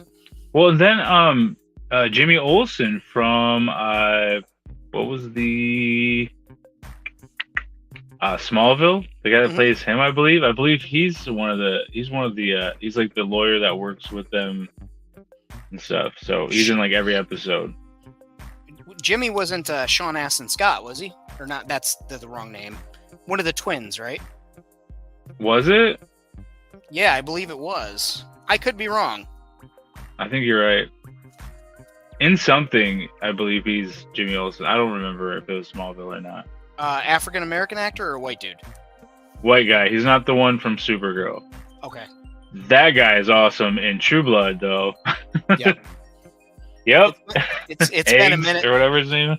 Yeah, it's been a minute since I watched True Blood, but that show was next level. Yeah. True Blood was amazing. What are you working on? I am laying... What's this show for? What are we doing? Like, we just hanging out? We are hanging out, and I am doing some world building, like, here as we go. I'm putting together blocks. At the beginning of the show, I did a talk on essentially, like, some of the lore that's going on in Gimmick, how this place used to be a temple. You know, it was an important place. Spelled your banner or whatever was spelled wrong. My banner? You sent over, like, a thing that said something about Gimmicks. Oh, it said every instead of ever, and I went back and changed it. If you see at the top of the page, I corrected that. I corrected that. I'm just saying, I'm that guy. I look for that stuff. Only when it comes from someone who's an author. That's a big deal. Why do you think I have an editor instead? Why do you think I just write and I don't edit my own books, man? There you go. Bjorn asks which SPD Ranger, because there were 3. Red. He's also, I don't know if you guys watch a show called Graceland, but he was Jax in Graceland. This is a really good show too. It was only on 2 seasons on USA, but whatever. Graceland. It wasn't about Elvis, was it? No, it wasn't. It was about a house that the FBI, DEA, CIA seized, and they had a crew that was living in there doing undercover work, but they called it Graceland because the drug dealer who owned it before they seized it, it was like Graceland because there's so many amenities and cool stuff in it. Yeah, and they were always button heads and shit. Yep, I remember. Because that replaced White Collar. After White Collar went off the air. Okay, yeah, it only had like a 2-year run, and then I stopped watching USA. Damn, they hurt your feelings, huh? No, I just didn't have cable anymore, and it wasn't. I don't know. It wasn't anything other that I had to see, but. Warrior Rad is out sick. We gave him the day off. We told him he better get better. We were actually scheduled for this off as World Makers Consortium anyhow. So this is just a bonus stream, and I harassed Josh because I had a big announcement, and I made him come in. Make me? No, I think I'm doing a live on IG later with Skulls and Collectibles and Mr. Deadman, but I'm not sure because we've got to wait for Skelly to get done. He's at LA Comic Con. Yeah, there's a lot of people I know that are out there this weekend. I don't know that I'd ever go to West Coast specifically for a con, but I'd love to hit up like a convention on the West Coast some point just to see what the atmosphere is different than like these East Coast conventions. I know when I was in when I was in California, people used to drive me crazy because they drive so slow and they'd walk so fucking slow. And then I'm like, now wait a minute, weed's been legal here for years. These people are so goddamn relaxed. That's probably why. You know what it is? It's more space, same amount of people. There's just more space. That's what it is, man. No, all the conventions on the West Coast smell like BO, just like the ones on the East Coast. Don't worry. It's all body odor. Pay extra for that. It smells like a comic book store. I wish that trope didn't follow nerds, but like, man, when I go to conventions and stuff, like that's the first thing I do before I walk out the door is put on deodorant. Sometimes I'll bring it with me and keep it in the car just in case. Mm-hmm. It's not that hard. It's cheap. You can buy if you really want to save money for your toys and comics. Buy Speed Stick. It's like $1. It does the job. Like Jesus Christ, I'll never. Or get a little crazy and spend like $4 and get some Old Spice. Yeah, or take a shower. Hey, that works. You know. And that's not me trying to be shitty. That's literally like we've experienced it. We, I even cosplayed and smelled all right. So. Yeah. I tell you, I know one time I was ripe was after I did Ghost Rider because I had that latex mask on, the leather jacket. The chains were real on my jacket. So like it was like actual toe chains wrapped around over and over around me. So I was carrying like 25 pounds of extra weight on my chest and back. Leather gloves over the sleeves of the jacket, because they were the big like comic style gloves with spikes and stuff. So you've got all that extra things on there. I had made EVA foam armor with the kick plate pattern from the foam. So it was like motorcycle thing. You know what I mean? Like I kind of do my own thing. And I had a flame collar. Pull this up. I had a flame collar that went around that was flames up the back of my skull. Dude, when I took my jacket off in the parking lot after everything, my jacket hit the ground and made a splat noise because it was so soaked in water. Wow. It was terrifying. I lost like 14 pounds in 2 hours of just liquid sweat. Like when I went home, and that was after eating at a buffet afterwards. Like I took off all my clothes, changed into different outfits, slapped on some more deodorant, but I was still like, My friends were like, no, you're fine. We'll go eat. And like even after eating, I went back and I was like, I gotta know. And I stepped on the scale and I was 13 pounds lighter, and I was like, Jesus Christ. Damn. It's insane. That's just like when I was wearing the Dino Charge Super Drive or Dino Charge Super Drive. Yeah, that sounds right. And the outside of my helmet was dripping condensation. That's how warm it was inside of my helmet. Like my friend came up with a wipe and he's like, "Is this dripping off?" It was disgusting. That sounds disgusting. That sounds absolutely fucking vile, man. I think you should be inside this thing, man. It's 10 times worse. Yeah. But it was so much armor because he was like super mode, and Anarchy rushed that shit over to us, and I had to wear it. Like I didn't have a choice. Couldn't move in it well. But it had like this huge battery on the chest and stuff. It almost looked like X-Aid, Kamen Rider X-Aid. And like just this huge spikes, and it was intense, man. It wasn't as bad as the bull, and I wore the bull in California, but New York, it was hot. It was muggy. You said it was August or October. October. But still, New York in October, now that the whole climate is changing, it used to be end of September, we'd have snow. Now it's like we get 80, 90 degrees in October, which is really scary. Yeah. You said Anarchy brought it over to you. Is that a company that was like booking you guys, or is that somebody you knew? And a key. They do all the stuff now for Power Rangers. So for the actual show. So they did. JDF had the when the Lord Draken Shattered Grid came out. They did that little commercial, that trailer.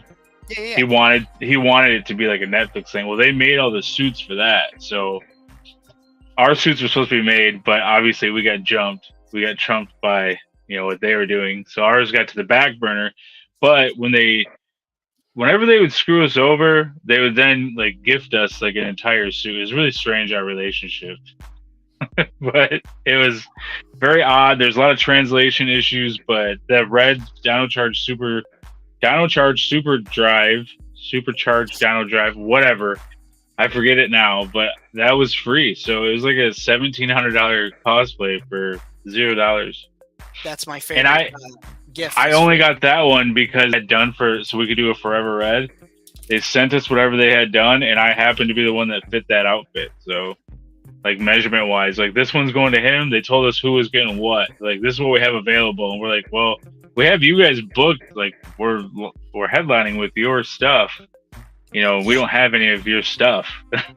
We have an issue. We have the old stuff, but we can't. Like we always had to have something new for like each year. So we'd still pull out the old stuff, but yeah, we definitely it was like the week of we got it from Indonesia, I believe. So it was good time, man. Stressful. Wasteman, we were actually going to send somebody to come find you if you didn't check in a few minutes. So I'm glad you didn't fall in. Wasteman is in the bathroom. That's funny. Making waste. Let's see here. I can get some of this white glare. I just laid bricks around it because we did all the stone texturing on here. I redid this one, obviously, because this was the card holder, the business card holder, that I never got measurements for Bjorn for. So we're going to go ahead and do that right now. That is 4.5 inches wide by 2 inches deep. So, hey, you're smarter than me, but you do have measuring right on your table. I do, but I wanted to use the scale in my hand because I was holding it up. I can't lift my table. It's true. I say all the time, like, wait, what is? I'm like, oh yeah, there's a little. Okay, it's right here. That's how he takes his dick pics when he sends them out. He just lays it on the table. Oh, I wish it deserved a table. That'd be great. Wouldn't that be great? Is that centimeters? No. It's inches. It's inches. It says cm. Yeah, cool man. That's cool man talk for inches. So I think I'm gonna do some 112 customs. I know, boo, but wrong scale for this show. You're off the air. I'm kicking out. I know. I'm doing a retro Iron Patriot. I've just been getting them really cheap from Ollie's and stuff, so I got excited. Justin Morier says that he got the White Witch, and yes, he is. Oh, he sent some extra stuff, so we will pass that along to Rad. He'll tune in and watch this, and he'll fall asleep while he's sick and have dreams of us. Yeah, medium healthy, man. Alright. He is non-waste man now that he's done all that. Bjorn, not a problem. I apologize. It took me so long to get those measurements. Literally, I could have just done that. Adrian says his missus wants to play Skyrim. Play with his Skyrim.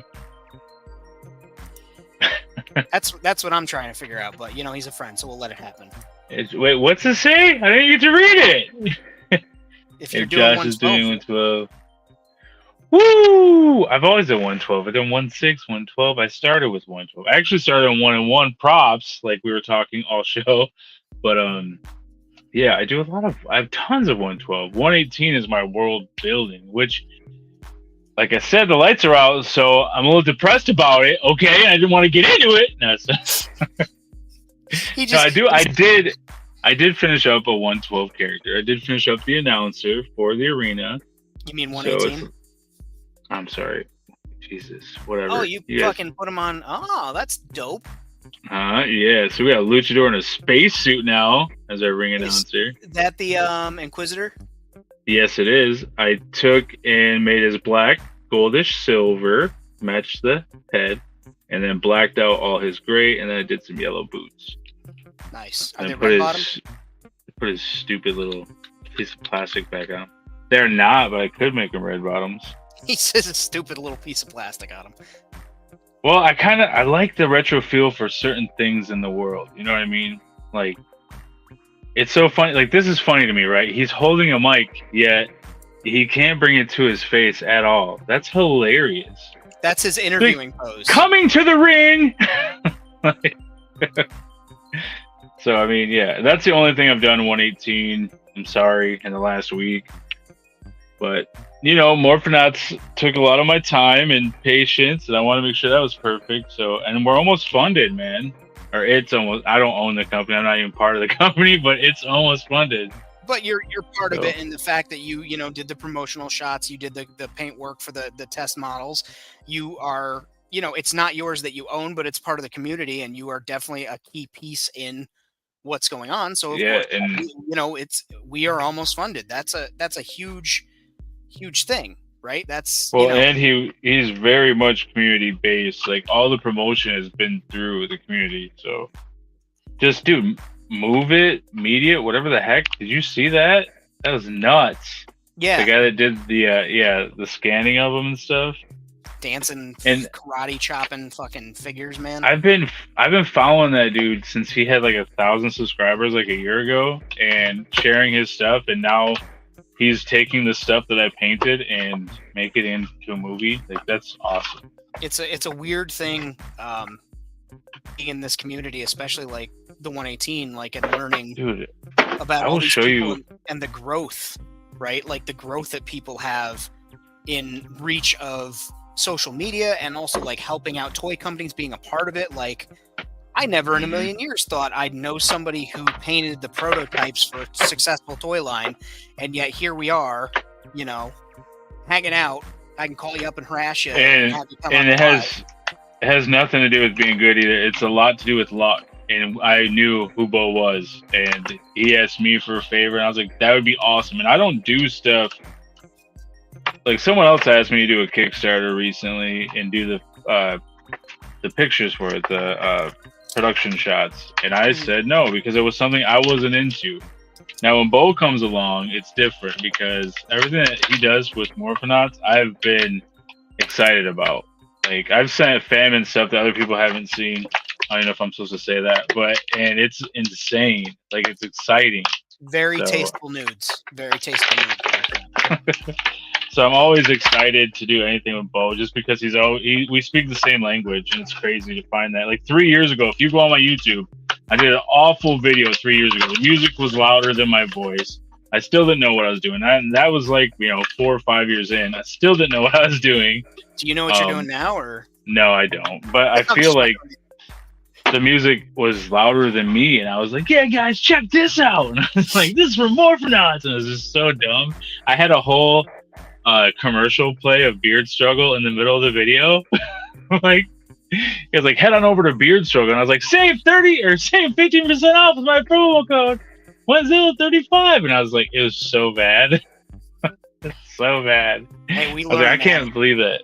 Yeah. And I would say there was so much dead air, and I worked in radio and everything else, so I know what dead air is. But when I was back then, I was like, oh, this is good. This is real. This is raw. I'm like, people don't care.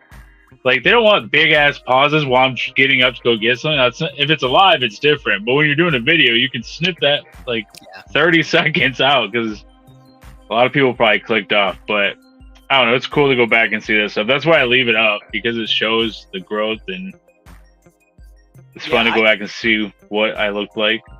So I've got videos on here that I did where they're not great. They're not really anything that I was super interested in, but I was just trying things to see what I could do and what would stick. And I leave them up because, yeah, it's a growth opportunity, because someone might come along and see that I tried that and it didn't, but it may spark something creative with them, and they'll go, well, damn, I could do that. I could make that thing work. I could have success where he didn't have success. Sir, could you not eat my Star Wars toys? Thank you. Cowman is investigating. What are you doing, buddy? Nothing up there I did get a haul in, but I'll probably wait. I got some Star Wars guy. Did you get oh man, the blue guy, Star Wars blue-headed guy. The Mithril? Thrawn? Thrawn, yeah. Did you get him yet? Vintage No, I haven't collection? gotten Thrawn yet. He's supposed to be in next week. So, for me, I know he's already in people's hands, but just saying. Yeah, a lot of people got him early, and then it was like they realized that they fucked up by sending him out, so they stopped. Well, he was part of that buy two get one free, and I was like, yes, please, I'll take that. Buy 2 Thrawns, get 1 free. So you have 3 Thrawns. 3 Thrawn Thursday, only on Zilla Reboot. I got the Zilla Reboot. I received him. Inquisitor. Well, I didn't get him yet, right? So I got Inquisitor in that deal. I got Inquisitor, someone else, and Thrawn. So for the price of 2. Can't beat Boba that. Boba Fett with the 2 helmets was on sale. Yep, I picked up 2 of those. Number 1 because I need the heads, for Famine Custom, because that's what I used as the base head.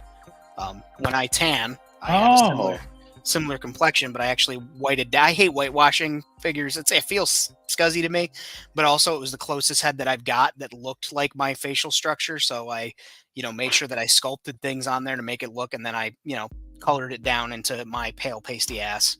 I didn't know that, and that's funny because I was thinking of doing that with that head. So I was like, who else has a bun on the top of their head? Like, what figure? I can't. There isn't one, so I'm gonna have to make one. So do the bun on their head.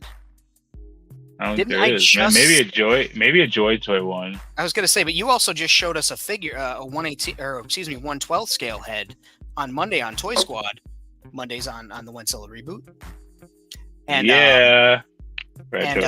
You showed us the that head, and that was good. Like, if you could get somebody to shrink that, like cast it and shrink it, you could have a 118 of that. Yeah, it's pretty close. I don't know. It works. I gotta paint some more on them, but yeah, that definitely does look like you. I'm not telling you how to live your life. Make the eyebrows closer to your eyebrow arches. Your eyebrows are actually like towards your cheek. Your eyebrows go higher. Your peak of your eyebrow. What if I'm doing this though? That's the face he's making. I guess, but you don't always make that face. That's like you're in the toilet. Like, I am not gonna mess with the eyebrows in this guy. It's close enough. I'll change mine on my face. It'd be easier to change mine than to change his. I did for Boba Fett's head with mine. Is I literally took a piece of green stuff and just took the tiniest sliver and put it on the eyebrow line and just filled it a little bit more of what my eyebrows look like, and then I darkened it in to match like my caterpillar fucking eyebrows that I have. Yes, Snowflake, I'll let you out the door. And it matched, so it worked out. Bjorn wants to know if you paid Amrak's power bill. You have some questions to answer? All right, so there are a bajillion lights in Amrak. The issue is when I built Amrak, I had lights already. Like, this is like 5 years ago, 6 years ago. I don't know, five and a half years ago.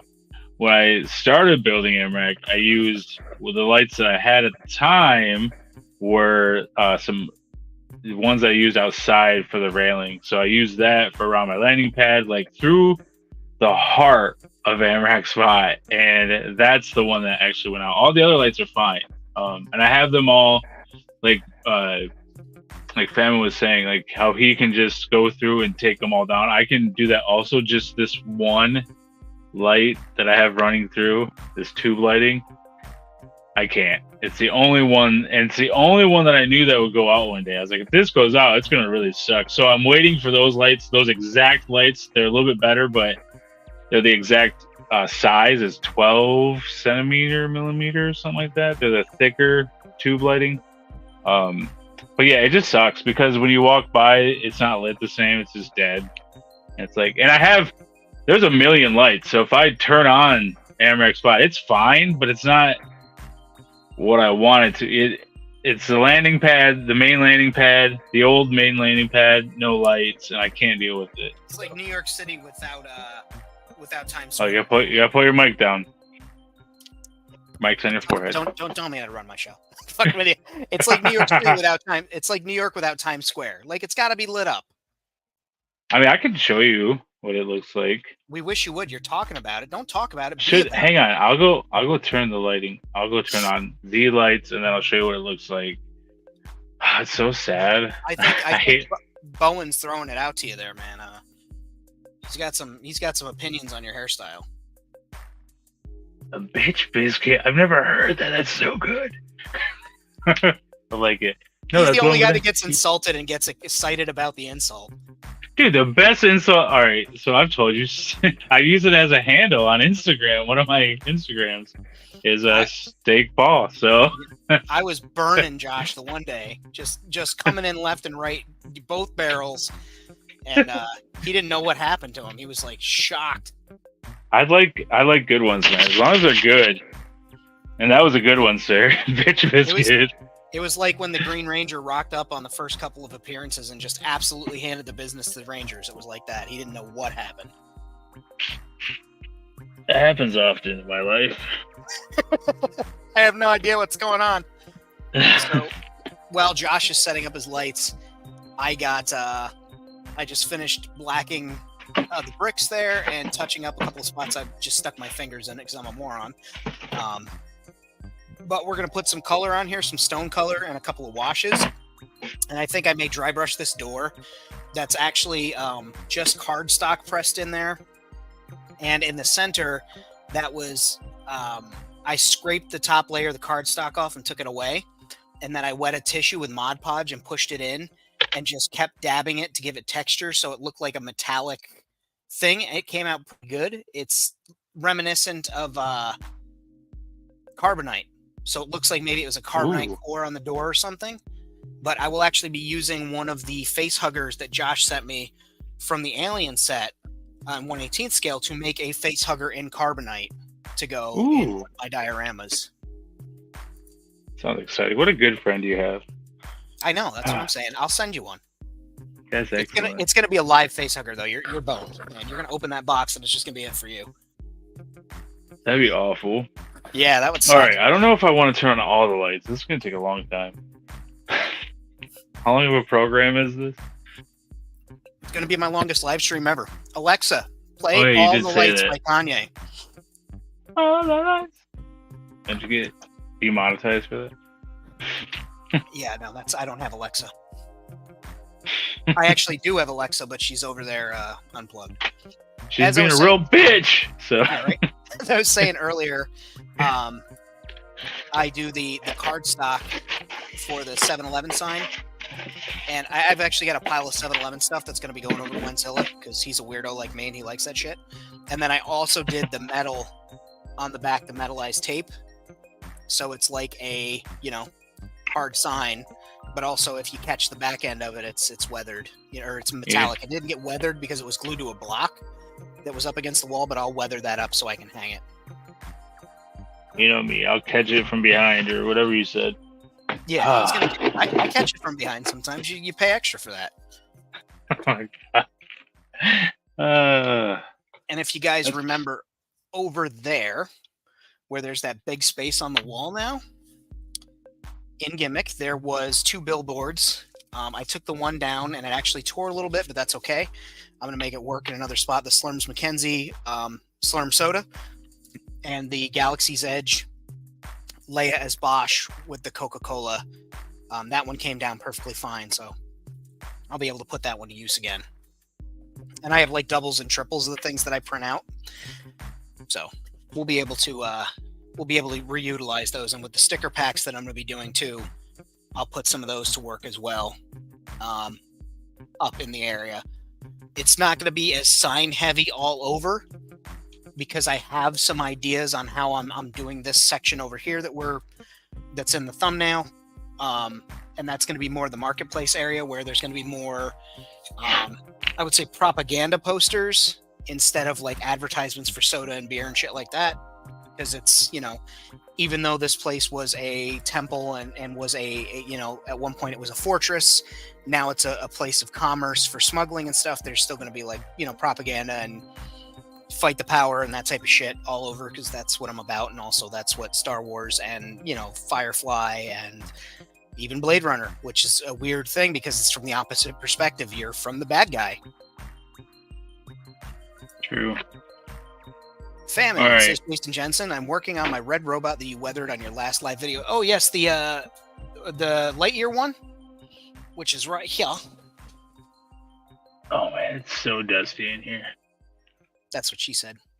And this is the Lightyear, one of the 3-pack Zerg bots. This was the Cyclops or whatever, Zyclops, and I turned it into like a big scale HK droid. All right, so a lot of things have fallen. It's super dusty and it's just a mess. But gotta give the people what they want. Sorry. Gotta give the people what they want. To answer Bjorn real quick, I put the sticker or the sign, like these are paper, right? I didn't even print these out on sticker paper. It's just regular LaserJet. Get LaserJet. That way when it's washed and you put liquid on it, it won't run. If you use inkjet, it will run and bleed all over the place. But I printed these out on LaserJet, and I just Mod Podge on the back and Mod Podge on the front and slap it up against the wall. Now, when I do the card stock, I do the picture, I Mod Podge the back, put it on the card stock, and I put weights on it until it adheres. And then when I'm done, I trim the edges with a knife, and then I put that foil tape on the back. And that gives it like the thicker look. Or you can also just do the foil tape on the back, and it makes it a little thinner, makes it a little easier to manipulate and bend. So I'll give you an example. The 7-Eleven one has the card stock. It's a little harder to bend. Like I have to go out of my way to bend it to show that off, but it has the foil, whereas this one is just the paper and the foil tape, and it's much easier to manipulate and bend and make it look like a real road sign. I actually learned that from a model railroading video when they make the little HO scale road signs. Instead of using the plastic that they come on, you get the decals and put it on either styrene or that tape, and you can bend the corners and make it look like it's old. Now, looks like Josh has got... Oh, you got some fans asking why you're wearing sleeves if you're giving the people what they want. Sorry, it's cold. It's kind of cold. I made All you right. big. So we have this main light right here. You see this? Right back here. Yes, Famine? You see it, right? I do see it. Okay. Did you leave or something? No, I was stuffing my face with a couple of pizza bites. Yeah, so it starts from the top over there and it runs through the heart, and then it's supposed to still be lit throughout here, but it's not. That's a problem. And then it connects here, and then it's supposed to run all the way behind Amrak Stark Industries, and then it comes all the way back up here, and then it starts again. So this whole chunk that goes all through here, wraps around stuff, even goes underneath Amrak a little bit. Two things. And then it... Stay right there. That Chinook you've got, is that the one from like Chatmay? Yeah. They have that at Family Dollar for $10, and I thought about snagging one. Is this big? Yeah. Okay, yeah, I did the base coat on it. It's actually going out to Secret Time. I'm repainting this, and it's going out to someone's ship in the community. Somebody has a ship. I'm going to send this to them. I know something. It's going to have its propellers. Nice. So yeah, that's right. Kind of like, this is all like Stark Industries / Transformers / Bad Batch. So I got some Bad Batch people. You got Bruce Willis, huh? Is that Omega's batch? It is. That's Omega in the front right there. Boop. She's a little older, but yeah. So you can still use 112 with 118. That guy's 112 back there. Yep. He's 112.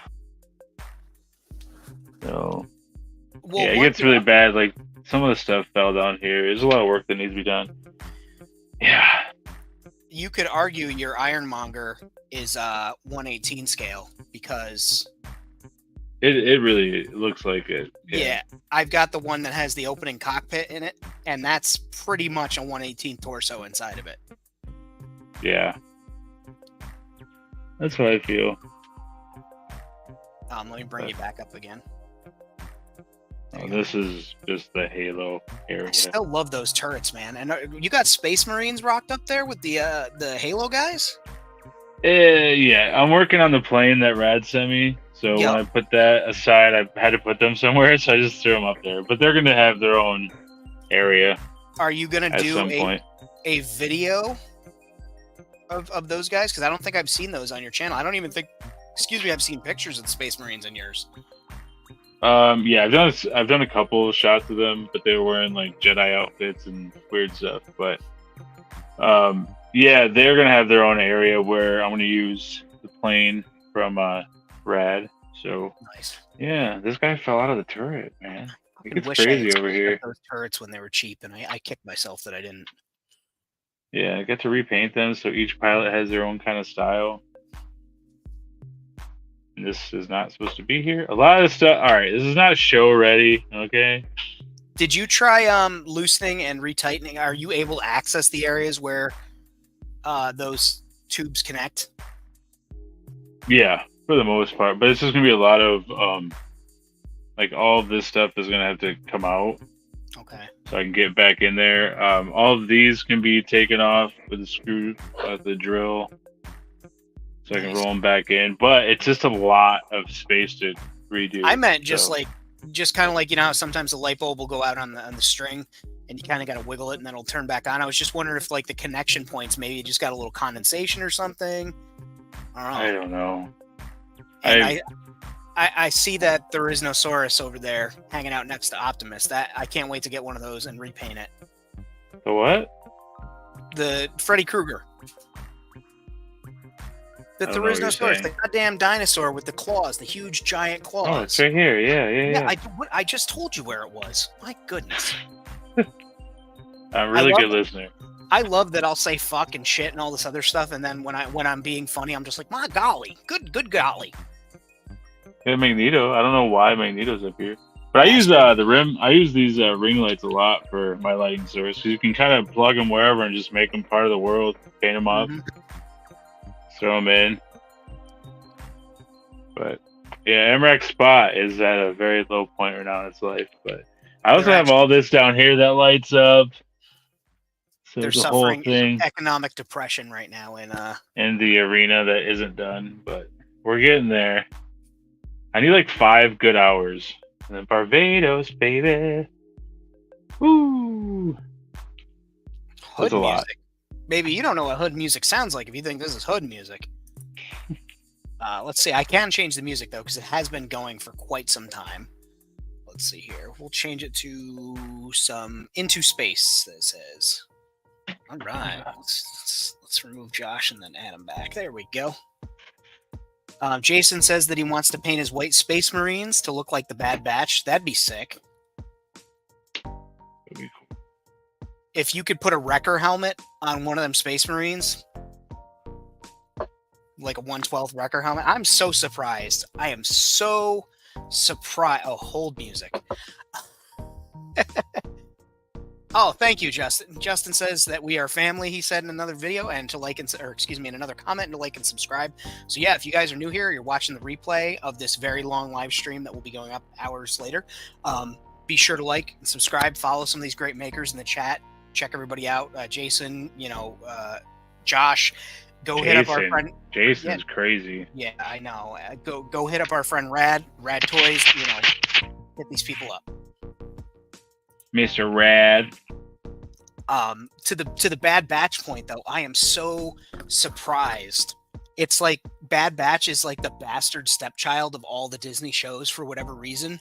There's so little merchandise in either scale, right? Like you can't get.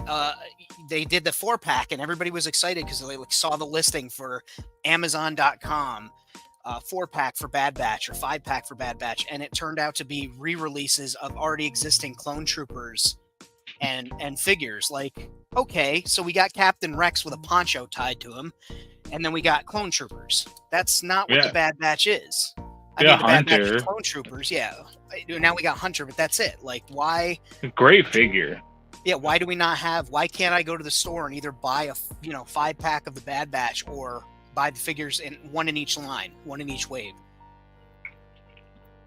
Doesn't make sense. It's very odd. Hello? Oh, Oh, Thane sorry. dropped. Thane just dropped the eggplant. That's for you, Zilla. That's for you. He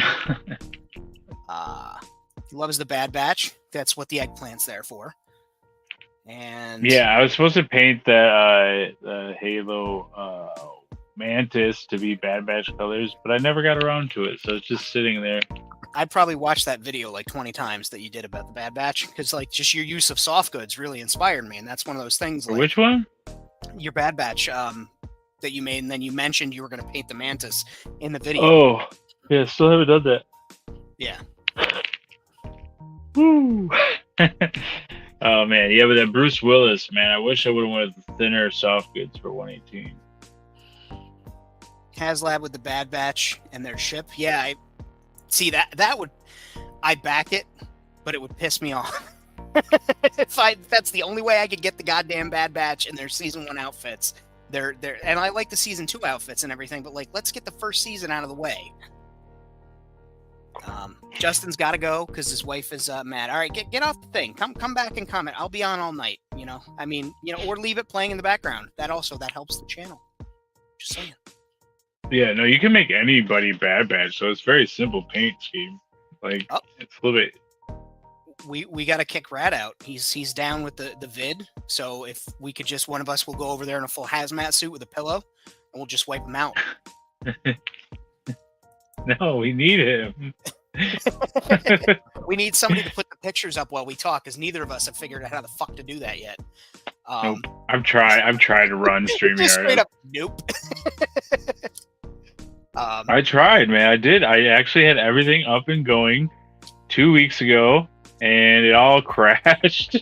Yeah, he's got some crazy Canadian bandwidth up there and over there, down there. Too, because like he vanishes half the time because the signal's not strong, but it's like almost on the opposite end. He's got the high tech, like, connection that he's able to do this shit, but also his signal is like doo doo, and I tease him about it. And crazy that StreamYard offers this. You can have up to 10 people, but once you have 6, it runs like shit. Like it throws a wrench in it. Yeah, I think that package for 10 people is for like mega corporation. I say mega corporations, but like those big streamers, like, your Jacksepticeye or your Mr. Beast, or all those people with like the super deluxe internet that can host 10 people for like internet parties and things like that. I mean, I got pretty good goddamn internet, and now, but I don't know that I could handle 10 people on the stream. While trying to play a video, like you saw, even Toy Domination, he was running into some issues when he was trying to do the video and then pulling up the stuff a couple weeks back, and that's all due, I think, StreamYard. Yep, yeah, they use StreamYard too. They will be back, friends. Next week, Toy Domination does return on Thursday. I have confirmed with Dom. I gave him hell that he wasn't, there was no episode this week. I posted a meme. That's how excited I was, how furious I was that there was no video yesterday. So passionate. Let's say passionate. Okay, we'll say passionate. I mean, I almost called him an S word. So. Oof. Yeah. Son of a bitch. Oh. You thought it was a different S word. So what I'm doing right now before we get Saturday. Yeah, I called him a Sunday. Is I made a little bit of piece of trim because I see a spot where just the way that the foam board was, I used a flat edge that was factory edge, and I could see it's just slightly tilted. So I'm going to cover it up with some of these bricks like I have in another area. And I just made a little stack of, I'll make myself big.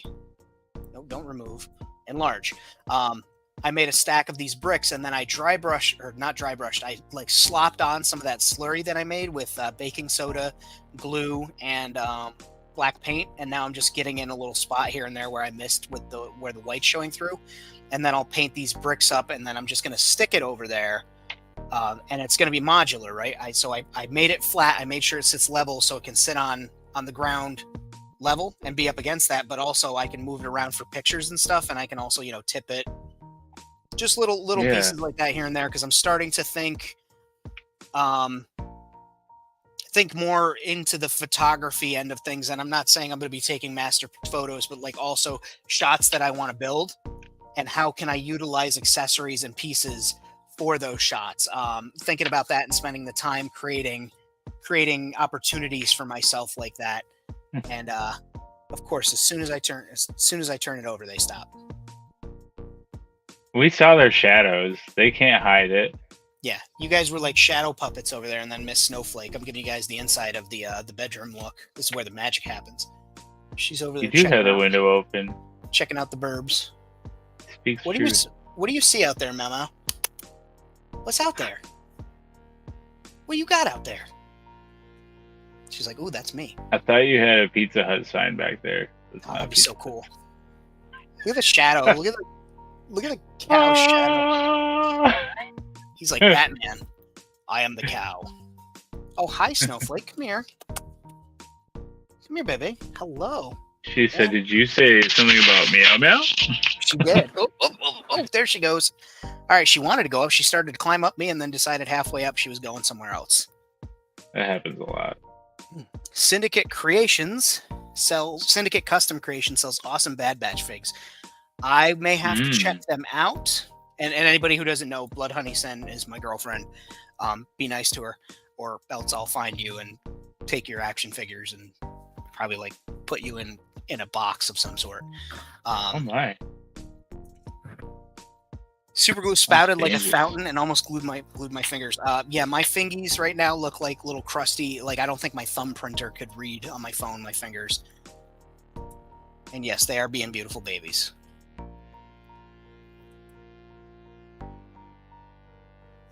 The minties, I'm just sharing, information now. The minties that we ordered, they're delayed, so they didn't get their minties today. So poor guys with their breath. Oh no, my headset went out. Yeah, I was wondering what happened. Oh, no. Bjorn thinks that me taking his action figures and putting them into a box would be a good time. So we kind of know what Bjorn's into. Good for you, buddy. I'm not going to kink shame. But it doesn't mean I have to be an active participant in your kink. I can barely hear you, but it's funny. Just a second. Oh, he's plugging in the old pieces. There you go, man. Getting that old tech out. Yeah. For some reason, Streamyard doesn't work correctly without headphones for me. It's because you suck. Right, so get that going. And there's the background music. Yeah. Ooh. And then we did this the other night. We put this together. We just kept adding things. I'm going to dry brush this up too, and we'll stick that up. We got a lot of shit that's going to be going up tonight. I'm excited about this. This was one of those 4-pack pieces from beer or cider. I actually think Blood Honey Sin gave me this one from one of their cider 4-packs. I could be wrong.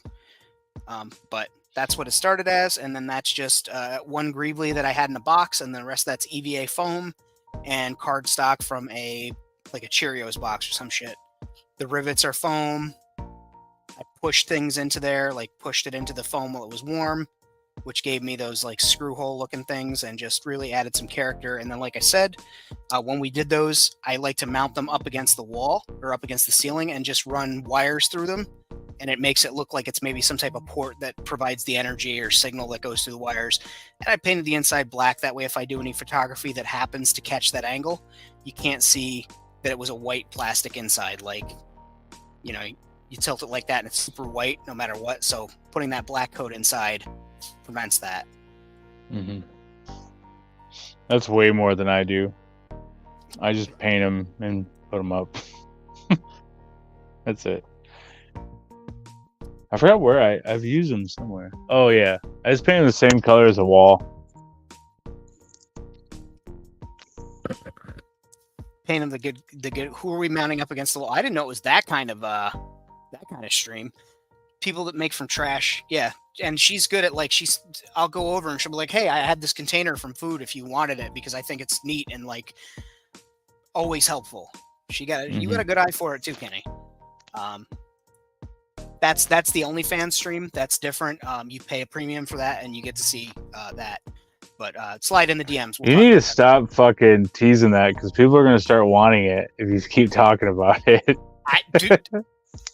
I have a price tag, and I will make that price tag. I'm not shy. I mean, I'm shy, on YouTube because I don't want to, put my hang down on YouTube, get demonetized, kicked off the internet forever. I don't think enough people are gonna watch us to know. They have the scanning, the stupid scanning AI that does that. You think they're gonna go an hour and 50 minutes into us bullshitting to so find it? Are we taking them out right now? Is that? This is just me just prying it out of you. Like no one's gonna see it, famine. just whip it out. What are you afraid? Come on, man. Are you scared? Oh man. I want somebody to guess what this. I know you guys are gonna guess. The Star Wars fans will spot that quick. What that is, what that's from. If you know, throw it in the comments. Bjorn says the small syrups you get with breakfast look good. What do you mean? Do you like to use the containers for something or what? Yeah. Small syrup containers. Like the Burger King ones for those stupid Cinna sticks that they have. French toast sticks. We don't talk shit about French toast sticks in this house, sir. I do, depending on the Burger King, sometimes they're just shit. So, Burger King really pisses me off at their breakfast. I didn't know that they had breakfast, my man. I gotta be honest with you. I did not know BK did any sort of breakfast. You're okay without it. They do these little golden tots. They're like little golden round tater tots. They're all right. Whatever. I don't know. The croissant sandwich is the best, right? But then now that I go to Speedway every morning, I just get a croissant sandwich from them. It's way better. Croissant, which they do have breakfast. I remember.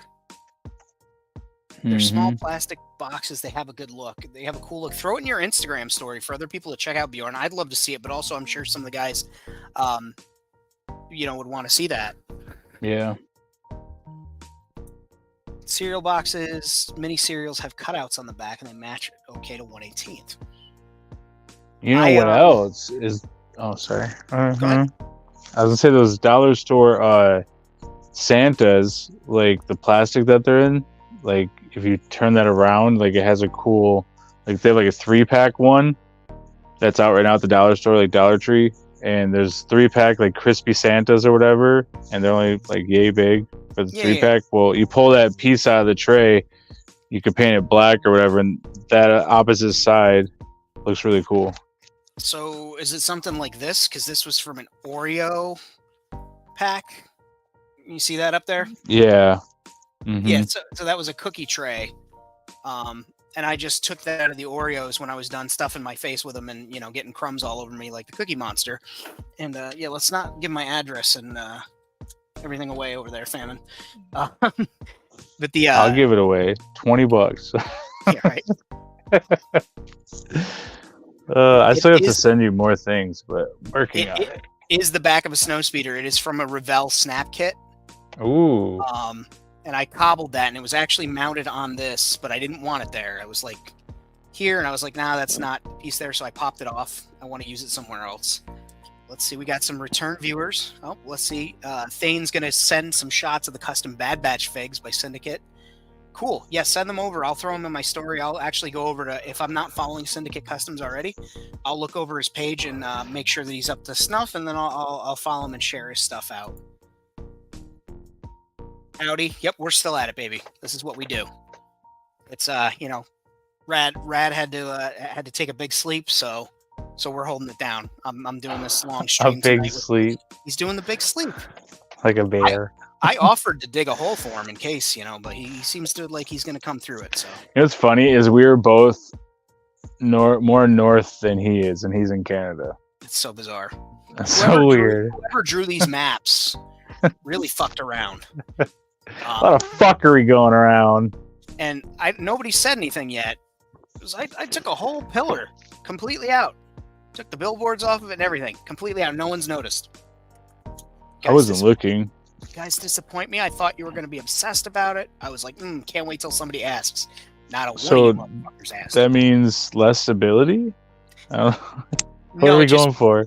It just means that I have more space here to make an open area. That was one of those things that was bothering me when I was playing in here, when I was like putting the dinosaurs walking around and stuff and the ships, is that they kind of had to navigate through all that shit that was up there, the 2 posts that are already here holding up the shelf. And then I had this one, which is just the superficial post, like it wasn't hooking anything up. So I just popped the bitch out. I'm gonna pull the Greeblies off of it, rescue what I can off of here. Pop the bitch out. Listen to this guy. And I'll go ahead and repurpose a lot of the stuff, save the wires. There's styrene tubes on here. Snowflake, you can't do the in and out thing, sweet girl. You came in, then you left, now you're trying to go out again. I'm sorry. Let's see here. Chicken nugget dip containers, like cargo boxes, glue 2 of them together. Make a gonk droid. Yep. Wonky maps, local lore. Lawton streets were designed by a drunk. Probably the same guy that did Boston streets too. You go to New York City, it's a grid, right? Up and over, down and over. Like it works. You go to Boston and it's literally circles, fish eyes with side, none of it makes sense. You look at an overhead of New York City, Manhattan, it makes sense. You look at an overhead of Boston and Quincy and all those places, and it's a nightmare. Although I did find out that there's a giant Spinosaurus statue in Quincy, like right outside, that you can go up to and take pictures. So the next time I'm in Boston, I'm gonna go get a goddamn picture with the giant Spinosaurus. That's happening. Needs to happen. That sounds awesome. Yeah, it's a fucking Spinosaurus. Did you see the pictures of the Stegosaurus that we found in Massachusetts outside of the museum that I took pictures of? I think so. Listen, you're in Salem. We love Salem. Boston needs work. I mean, it's full of Red Sox fans. All they talk about is Dunkin' Donuts. It's rough. I feel like these are all stereotypes that you're throwing out. It is. I don't know enough. I don't know enough about it. I don't live close enough. I've been there. I also agree with you. It was very crazy. I'm being an absolute shithead. No, Kowloon is my Alorian may know. Hey, I'm driven Yankees fan. I've driven in New York. I've driven in Boston. I've driven in LA, and I still think Boston was the most confusing. But the only time I thought I was going to die was in New York. So that's the way we want it. I was trying to get to the fucking DoubleTree, and it was 3. What's it called? 3 rows. What's it called? When you have one car parked on the side of the road, double parking. This was triple parking. I've never seen triple parking in my life. Oh, people are. And I was just. And then you guys have bumpers that are like added to your bumpers. Mm-hmm. Yeah, they're like basically it's the same material as your floor mats in your cars. You just drop it inside of your trunk with straps. They're like seatbelt straps. You close your trunk and it's a bumper protector because in New York people park bumper to bumper. Bumper to bumper. When you're in bumper to bumper traffic like that, sometimes taxi cabs will skin you if you're not careful. Yeah, I didn't realize that. I was like, this is insane. Listen, I think I'm a good driver, and Kenny will tell you I am not a good driver according to her. But yeah, no, New Yorkers don't have time for anything. When I went to California for Andy's wedding, and we were all New York, except Audrey came from California, moved to New Jersey, so she had been over here for a while, and then we went out for the wedding. We all wanted to just get out and pull people out of their cars and like set them on the side of the road to go because no one would fucking go. Yeah. 65 miles per hour on the freeway, lanes open as far as the eye could see, yet they were all bunched up, just driving slow as shit. Just 45, 50 miles per hour, just happy as can be. Like, no, bitch, we got place to be. It's California. It's gorgeous. Go someplace lovely. Yeah, New York is very aggressive. How many rings? How many rings? What? For what? He was talking shit about the Sox, saying that the Sox were a better team than the Yankees. I'm just saying. I get the Tigers, man. We're not that good. So we had a couple good teams, but we also have the Lions, baby. Woo! How's that working out for you? Hey, man, I saw Barry Sanders play when I was a kid, so that's all that matters. Cool. That's cool. He played the Minnesota Vikings, and it was cold. My uncle had us smuggle in beers in our starter jackets in the sleeves. That was cool. Jackets with the front pocket. Nice. Yep. But they're not going to check the kids when we come through, so we had them He's like, just hold your sleeves. I'm like, why are we taking these in? He's like, don't worry about it. And then I got in there. As I got older, I was like, oh, the beer prices were so insane.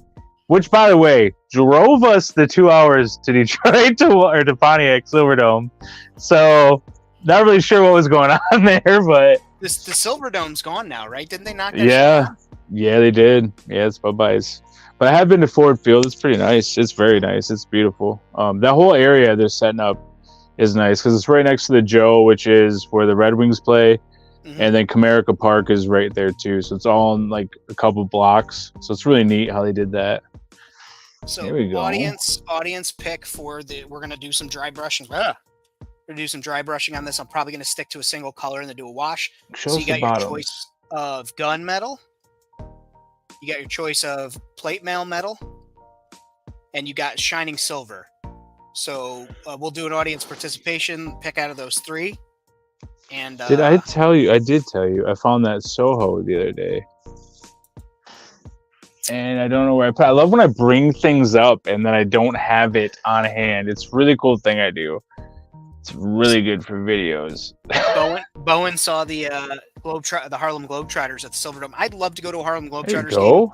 My grandpa always talked about going, and we just never did. But they look so freaking ridiculous, and it looks so fun. I'd love to check that out. We got one vote for silver, so that's one vote for the shining silver.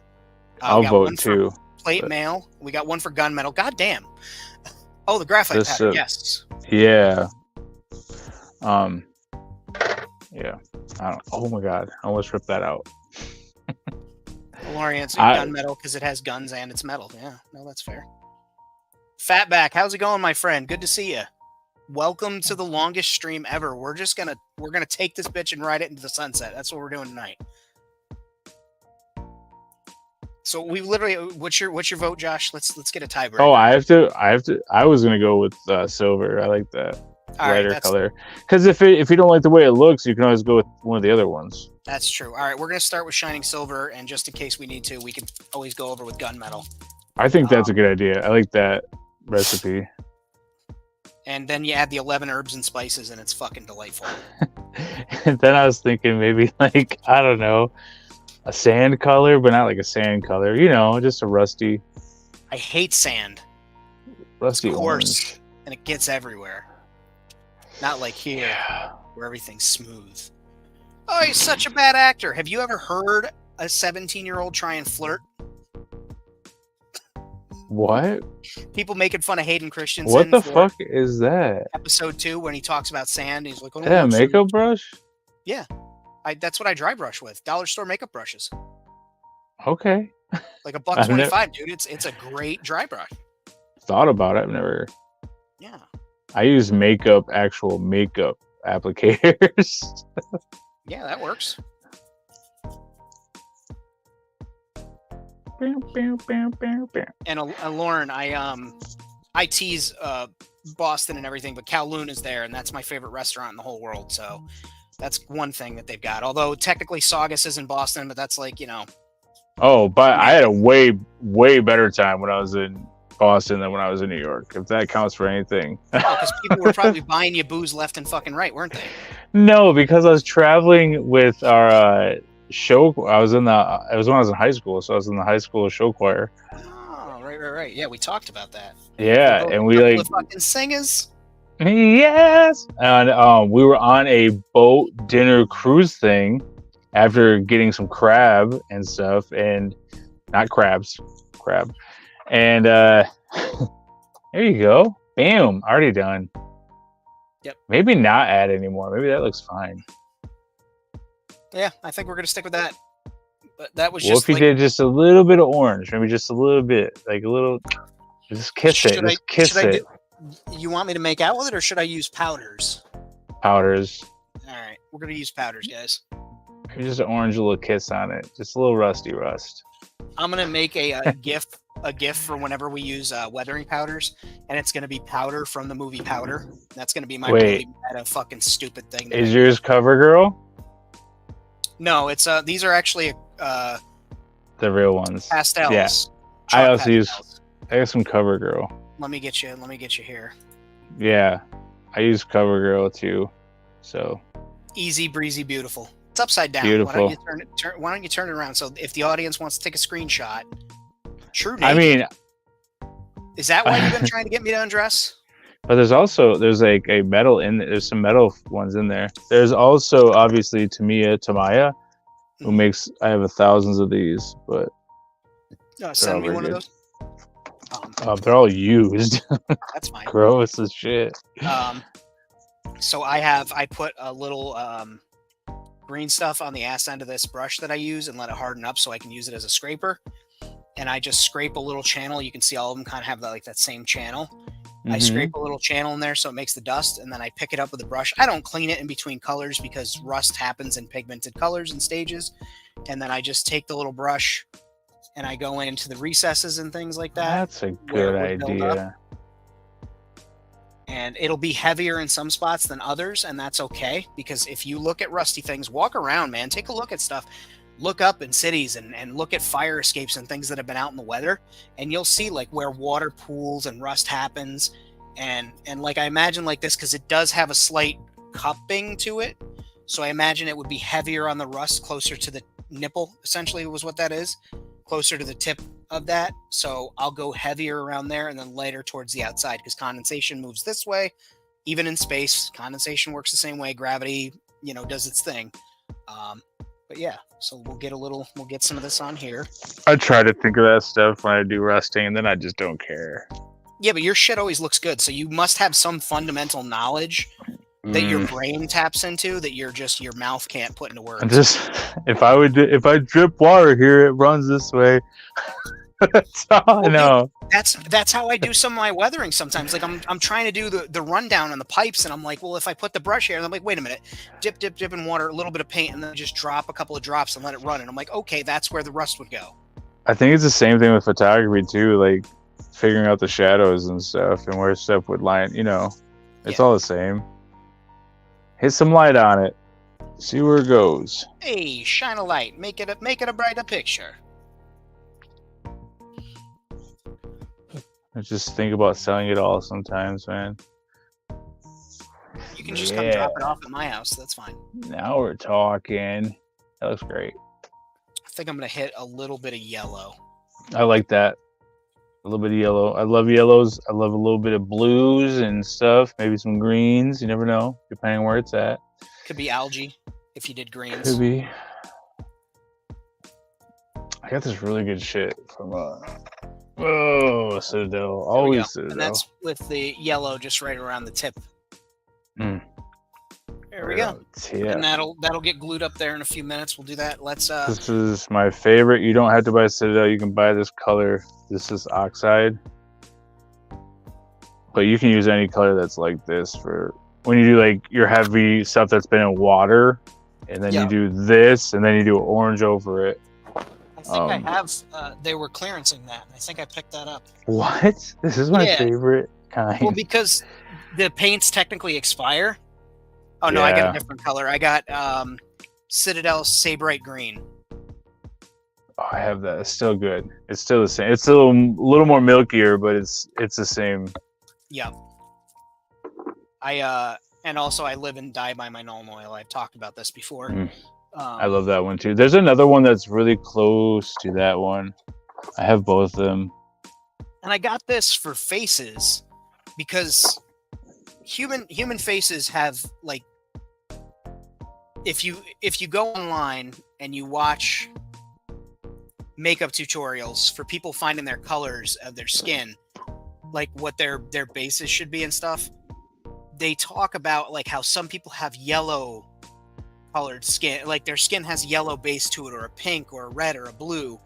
This shit seems to be the only wash that I can find for skin tones for Caucasian, Asian, and even African American skin tones that works on all three, that just does a great job getting into the recesses and keeping the color transparent enough so that just darkens an area. It's called Fire Slayer Flesh, Fyre Slayer Flesh, and it's a wash, and it just it goes into the recesses, undertones. Thank you, Kenny.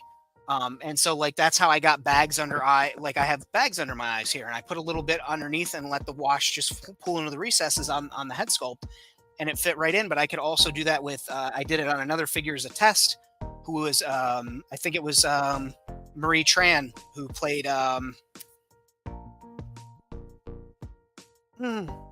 She was in the Rise of Skywalker and the second one. Boy, my brain's Kelly Marie Tran, and she was an Asian actress, and she played Finn's kind of sort of love interest, but not quite. Rose. Rose Tico, thank you. And I thought you were talking about her sister or something. She's also in it, and she's cool.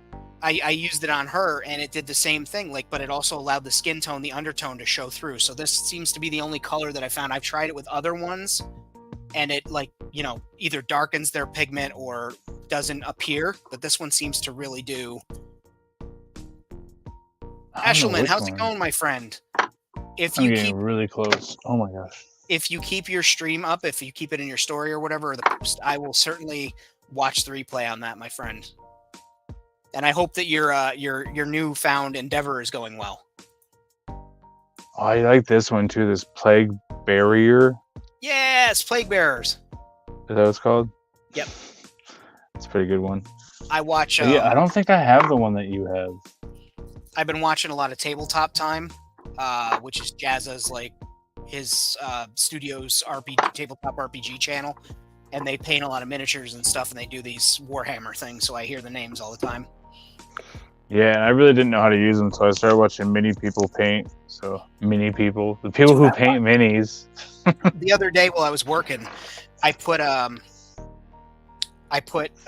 show on YouTube, and I just let it play, and it played the next episode, and then it jumped to their category of minis, and then all of a sudden it jumped to another series, and it was this guy painting a orc for Orktober, which is apparently a big thing in the Warhammer community. So I was like, okay. And this dude went for 4 hours painting this orc, and every time I thought he was done, and it was the most beautiful orc I'd ever seen, he'd be like, okay, and now we're going to do this to it. And it would add this next thing. And I'd be like, holy shit, that's amazing. And then he'd do more, and he kept going. And so it shows if you really wanted to spend an insane amount of time painting your 118 stuff, and it's insane to me, but he was having the time of his life. And actually, when I was able to listen to him, he was funny. I got to remember who he is and drop the link in the comments. Was it the Squidward or Squid, whatever his name is? No, it wasn't him. It was an English guy. And he, you were thinking of Squidmar. Yeah. But it was this English dude, and he was just he was very soft-spoken, like Bob Ross, which is why I didn't pick up on it at first. And then he would just add these little jabs and shit in there, and it was such dry humor, but so funny. And I wound up cracking up and answering the phone at work, and I'm trying to mute the TV. Thanks for calling, blah, blah, blah. Excuse me, something in my throat. Trying to back my way out of there. Eshelman, I want to message you. I know it's right around the holidays, so I don't want to. I'll take a quick bathroom break. I'll be right back. You make sure you take the phone with you. We need to see. I can't. I gotta. I'm hooked up to Char. There we go. I'll just keep you backstage. I know. Yeah, you can't hear things. I need a hat band. If you do hat bands, this is my my very favorite hat here. I would like if you have any recycled or reclaimed materials, because the hat is entirely made out of reclaimed canvas from Brazil, where they use the canvas tarps on their food trucks for transportation. The wire that goes around the brim of the hat is from the tires from the trucks that they recycle. They strip all the metal out of it. So I'm loving that, but it's very wastelandish sci-fi to me. And I'd love to get something made by somebody I know who's a talent bag like you are. So we can talk about that. But if you do hat bands, let me know. Or if you know somebody. Jason, thank you for stopping in, my friend. And hopefully, if we're still on later and you pop in, we'll be glad to have you and hang out. Bjorn said it's an orc. It's not I didn't say, a little person, derogatory for little person, sir. Hey.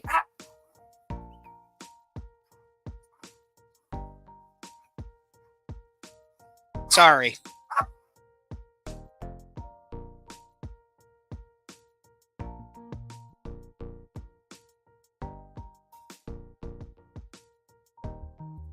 Sorry. They heard Snowflake and Hey, have a good night, Fatback. Oh, when Zilla said mini people. That's good. That's actually a great joke, Bjorn. It's just Snowflake on the other door.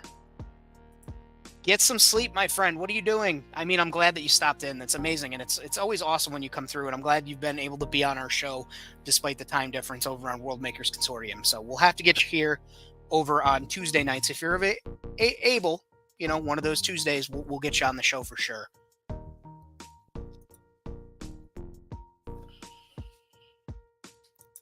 Hey, I'm a mushroom. I'm a fun guy. Why not? So I was going to do some dry brushing here, and I completely spaced on. Ah, yes.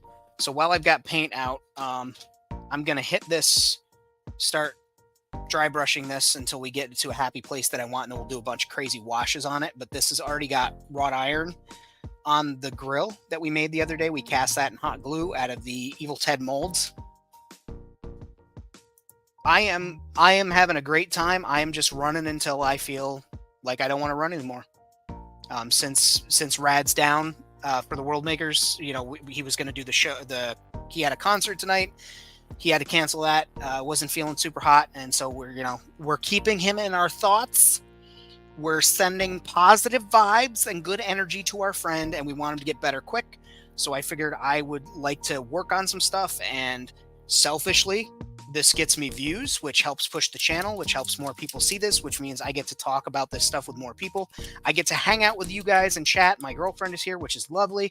The dogs are going crazy because they're little sausages, and I get to, plug my stuff. And I get to talk about things that are exciting for me, like the sticker packs that we're working on. A lot of you guys have ordered these. If you haven't already, head over to ko-fi.com/famine studios, shoot me $5. Drop your address in the comments, and we'll get you sorted out. Or message me on Instagram, and I'll give you my PayPal. $5 shipped for 2 of these vinyl stickers, and we'll get those out in the mail to you. I got a big pile of envelopes ready to go. And I also get to promote my book. I have a book over on Instagram. It's a zombie collection of short stories. It's called Tales of the Undead. It's under my pen name, Kevin E.C. Kurgel. Go check it out. Even just looking at it boosts it up in the rankings. I'm not entirely sure how Amazon's algorithm works, but I do know views on your products push it up for when people search it. So, and it's got 24 5-star reviews and 1 4-star review. So, I mean, it's pretty goddamn good.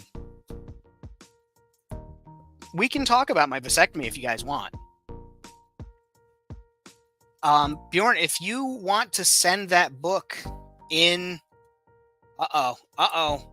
He took the sleeves off. Ladies and gentlemen, he took the sleeves off. The name of the book, and I'm going to put it in the chat, is Tales of the Undead. Oh, you got a Toy Squad hoodie? I've had it for years. I was yelling stuff and being crazy.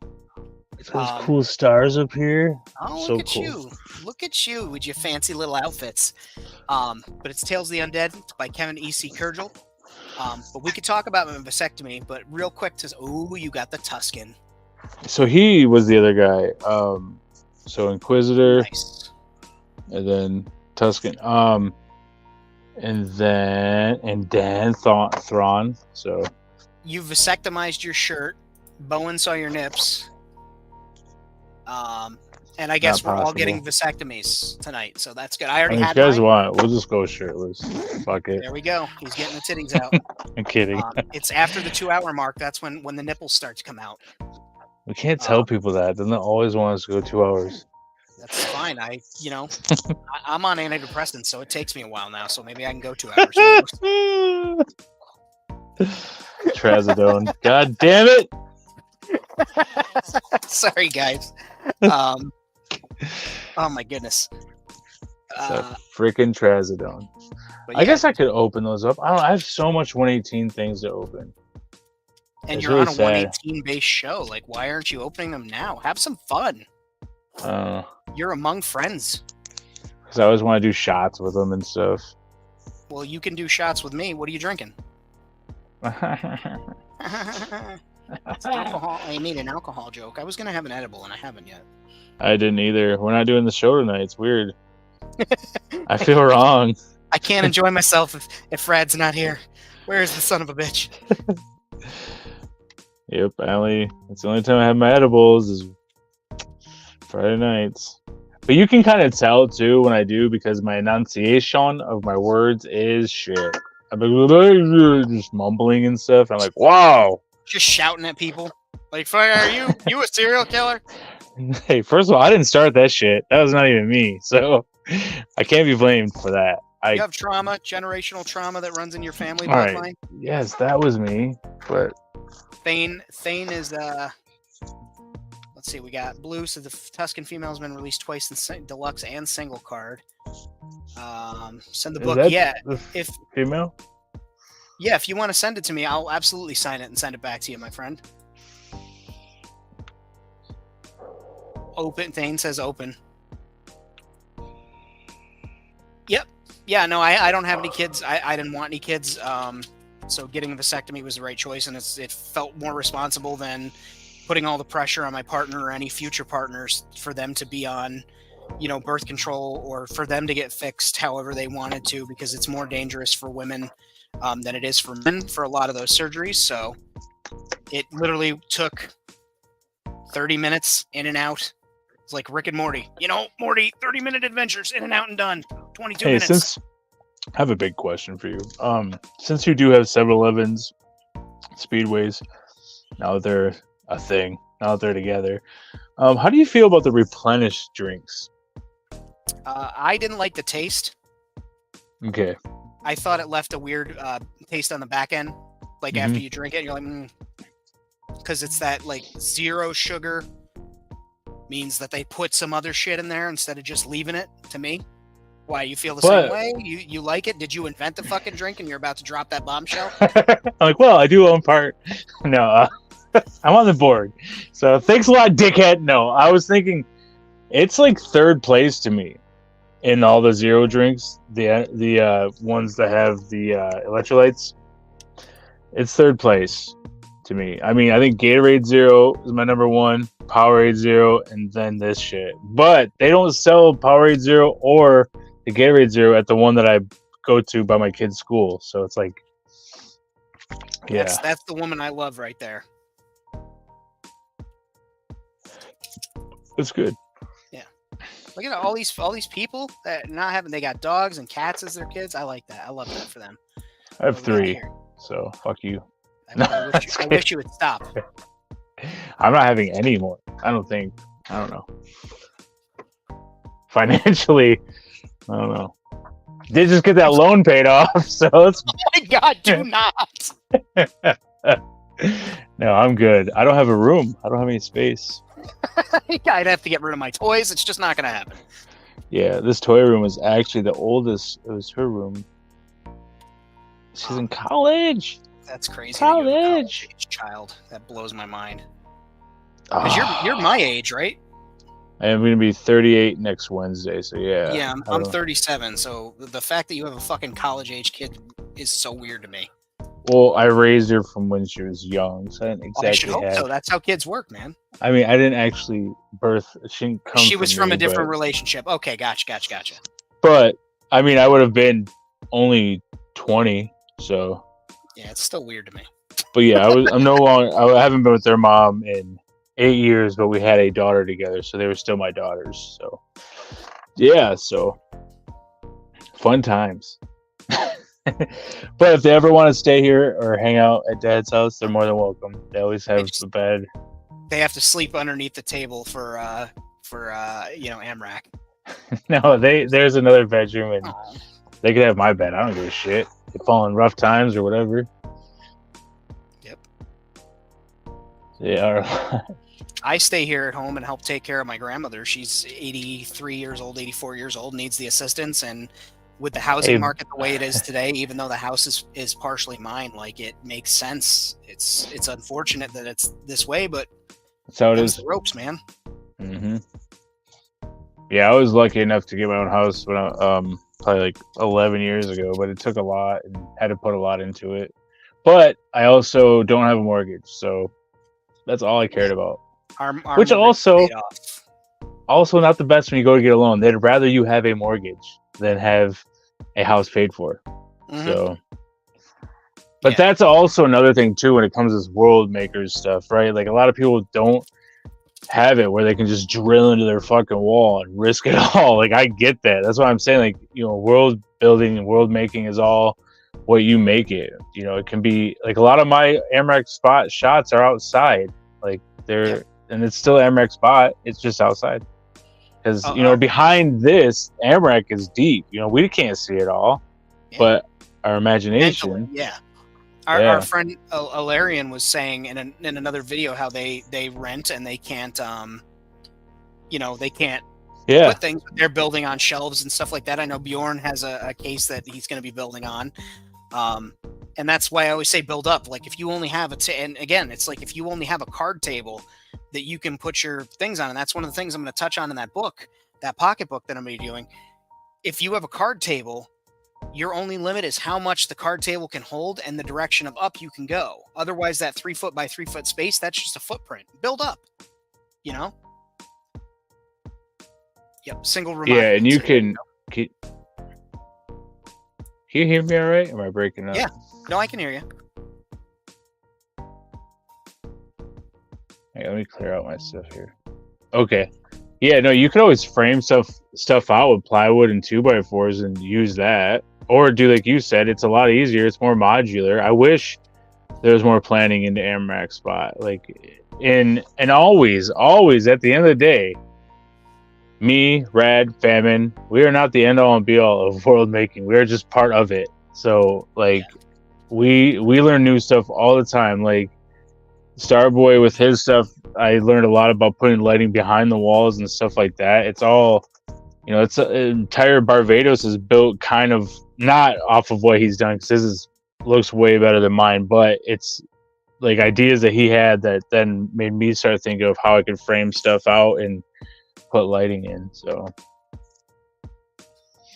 are you done with that shit yet? Is that the brick wall? No, this is the pipe. Okay, got you. The drain pipe. Okay. I should work on stuff instead of just watching you, but it's all 112 stuff in front of me, so I don't want to. I mean, you can work on 112. We'll only judge you a little bit. No, it's fine. I was supposed to be moving parts of my collection around today. I don't know. I'm taking down all my McFarlane stuff and putting it into my bedroom. Nice. Is that, you know, at the missus' request or what? No, she really doesn't care. I'm like, what do you want to do over here? She's like, I don't have time to even be here. I'm at work all the time. She likes that Toddy Mac aesthetic over there. No, it's I have there's toys throughout the house. It's kind of, you know, she knew about it before we started dating. It's actually why we started dating, because I was so passionate. I was like, I got these toys and my dragon dagger. Like, doo, doo, doo, doo, doo. And she's like, oh wow, he's passionate about something. So that's cool. No turning back now. That's one of the reasons I love Kenny as number one. She was a collector herself, and number two, she has never, ever given me shit about my toy collecting. You know, as long as stuff is taken care of, and even when things are tough, she's always like, don't get rid of something that you love just because things are tough. You know, things change, and that's like having a partner that has that appreciation for your hobby, like, or even that you're a person with your own hobbies and stuff, is like tremendous. I did date a partner years ago, a girlfriend I had, who was like, "The fuck is happening over there?" I was knocked over all my shit. No, I was knocked my own stuff over again. Like, she kind of always subtly was like, "Oh, blah blah blah, the toys again, da da da da da," and like it got to the point where I just like only picked up things here or there when I wasn't with her, because the way she made me feel about it. And like, fortunately, I had my own place where I keep the things. But if we had stayed together, and wouldn't have worked out, and it didn't work out, for a lot of reasons. But that was one of those things where it was just like, if I'd have continued down that path, something would have been missing. Well, you wouldn't have been happy. Yeah.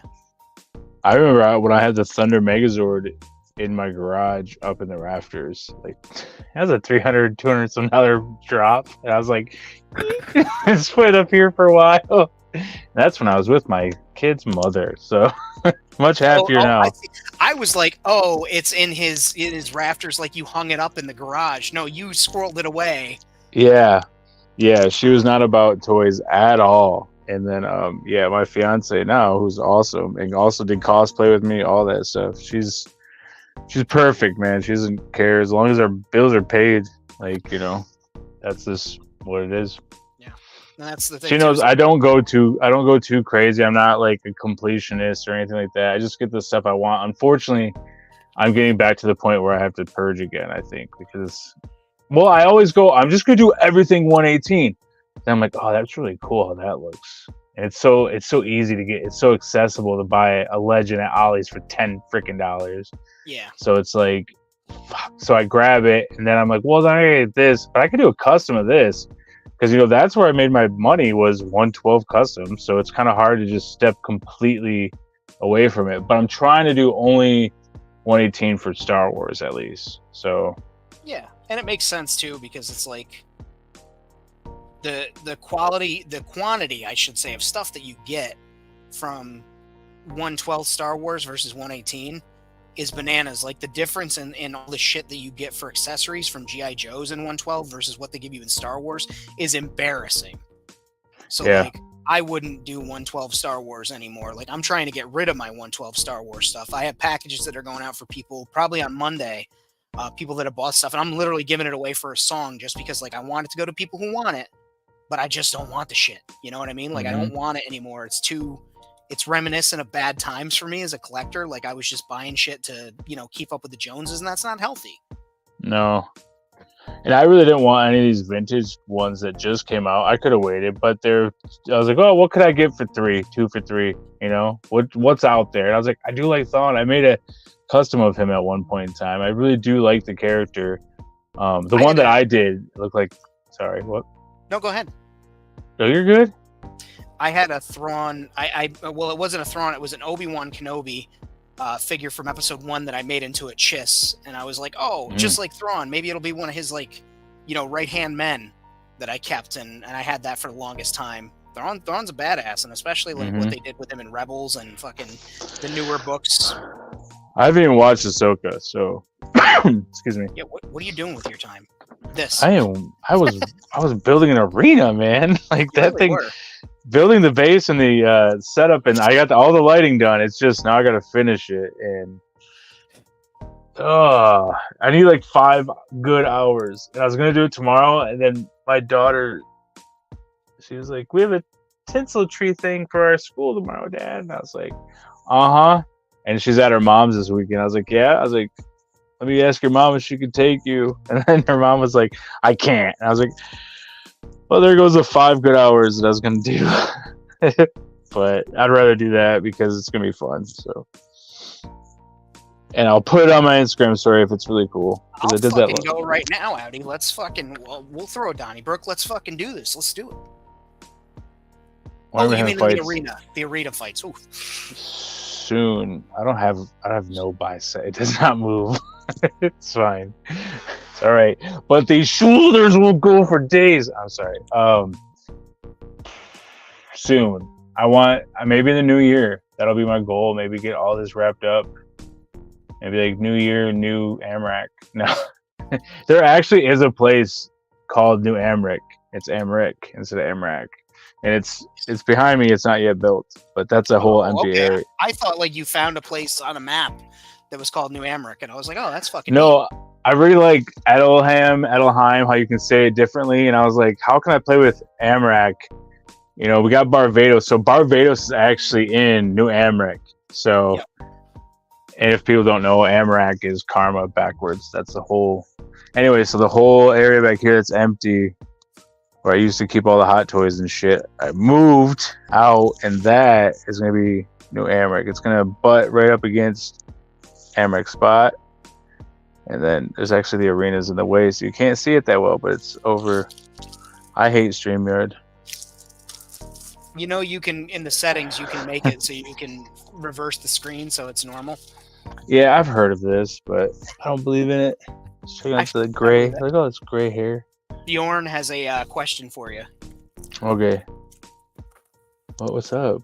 Is it going to be something? It's going to be mean. I know it's a setup. It's a setup. It's a setup. I know. You just said I have a question for Zilla. I'm just sharing that with you. It's a setup. Dang. You set me up. Good boy. You Sit, set me Ken, up. sit. Let me get the dogs on the full screen here.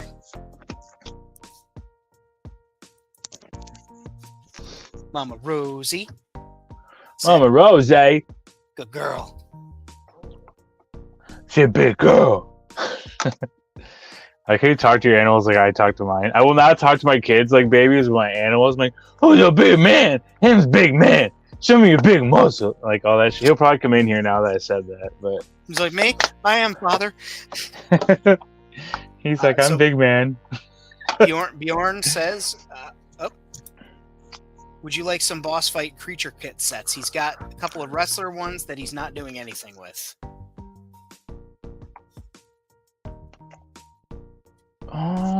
Maybe. I do mess with boss fight quite a bit. Some of my favorite customs are boss fight. And that's all these bands are just. Oh, you're talking about 112. The 112 wrestlers? All these bands on here are just cereal box strips. The rivets are basically they're like little sticky jewelry things from the dollar store. Nope, they're 118. I just cut them off and super glue them in place. And yeah, adds character. And we cast that in hot glue and made it look all janky and rough. It's wrought iron colored, and then I just did some rust on it. Dude, I just want to say you do a lot for such a little thing. Your detail is very amazing. It's very cool. I wish you wouldn't describe my genitals like that. I'm You do just a lot for saying. such a little thing. I try really hard. I'm running out of breath. But no, you do like the strips and the shit and the blah blah blah. I'd take some zip ties around that maybe if I felt like making it look like something. But the more depth that you put on something looks great. Yeah. And people think my stuff's detailed. Like, it's not even close. Put a couple things up. Do I sell what?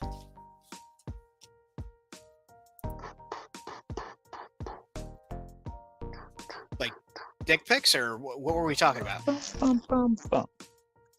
Boom, boom, boom, boom, boom. Yeah, we need new music when we start singing it. There we go. Do some Switch to metal. lo-fi. Like, Oh, you're right. Do you sell Yeah. your like little Some motionless pieces? and white. What'd you just call me? I mean, I could.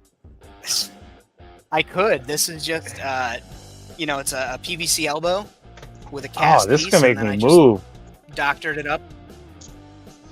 I doctored it up with a little some cardstock and some rivets. Shoot me a message over on Instagram, and we can certainly work something out. I mean, Do a trade, because 3.75 and I traded. That was one of my favorite trades I've ever done. yeah, I could Like- certainly bang out a handful of pieces for you that are good for 118 and 112. You could, real talk, any 112 or even 116 people. This scale will work for all of them. Mhm. You could have this in a 112 diorama. I use these Evil Ted molds. I have out in my garage a pile of 112 dioramas that I made at Kenny's house during the height of the pandemic when I was living there to keep my grandmother safe. And I made a bunch Sounds of like an 112. excuse. You're like, I just don't want to live with you. No, I at the beginning of the pandemic, I was working. He says we could do a trade that'll be fun. Yeah, hit me up. And then he said, Josh, he's glad that you enjoyed it, bro. I was working in an aerospace factory with a lot of people that thought that it was a hoax or didn't care. They thought it was just a bad cold. And these guys were literally like, I had to get management involved because the bathroom, inside the bathroom stalls, people were picking their nose and shit. So like, it wasn't safe for me to be around these people and go home to my 80-some-year-old grandmother who's she's in that category. And then I got COVID and I saw how horrific that was on me. And aside from being overweight, I'm healthy. And it was a nightmare. So I was like, I don't want to bring this home. So I was living with Kenny. Then I got laid off, or fired, I should say. They let about 150 of us go. And I started writing and stuff, but that's when I first started trying to army build, and like world build was in 112th, and I had a modular city. There's a video on my channel, a couple of my weathering videos of stormtroopers earlier on were actually 112th stormtroopers, and you could see I have like a whole city set up and everything on her table. But anyway, I used a lot of 3/4 inch and 1 inch PVC elbows and joints and stuff to make pipes, but also use these Evil Ted molds either with hot glue or resin. These molds here that we used, and use them for Greevlies. I was using this one in particular, which I have one of those. I don't have one of those, but it was similar to this, and I paint them the circle ball red, and so it was like a security feature. I don't know why. It was like a camera or something, and I just had them all over the place and made use of them out of these. So these can also work for 1/18 scale. We saw how we made the grate, and then we also used that other little piece and just popped it out with hot glue. So you don't need to have resin and stuff if you don't mind putting in a little bit of extra work to do it. Now, weren't people using like Lego stuff to like frame out some type of molds too? I don't know. Yeah. I've seen people use crazy shit. You can use Legos to frame out silicone molds, and then you just literally pop them apart and pop the Legos apart, and you can make different sizes and stuff. See, I'm old school, man. Like, I'm very much like you. Very much not into I'm into the 3D printing. I just don't personally do it. If someone sends me it, I will make it look nice. But as far as me doing it ever, no. I don't have the time. I'm a lot like you, where I want to be hands-on at least every day with something. You know what I mean? Yeah. So, and you know, I think we're like junkyard dogs of all this, man. A lot of us are. A lot of these guys, a lot of us. JYD. But yeah, I like working on shit and try and work on one thing every day artistically.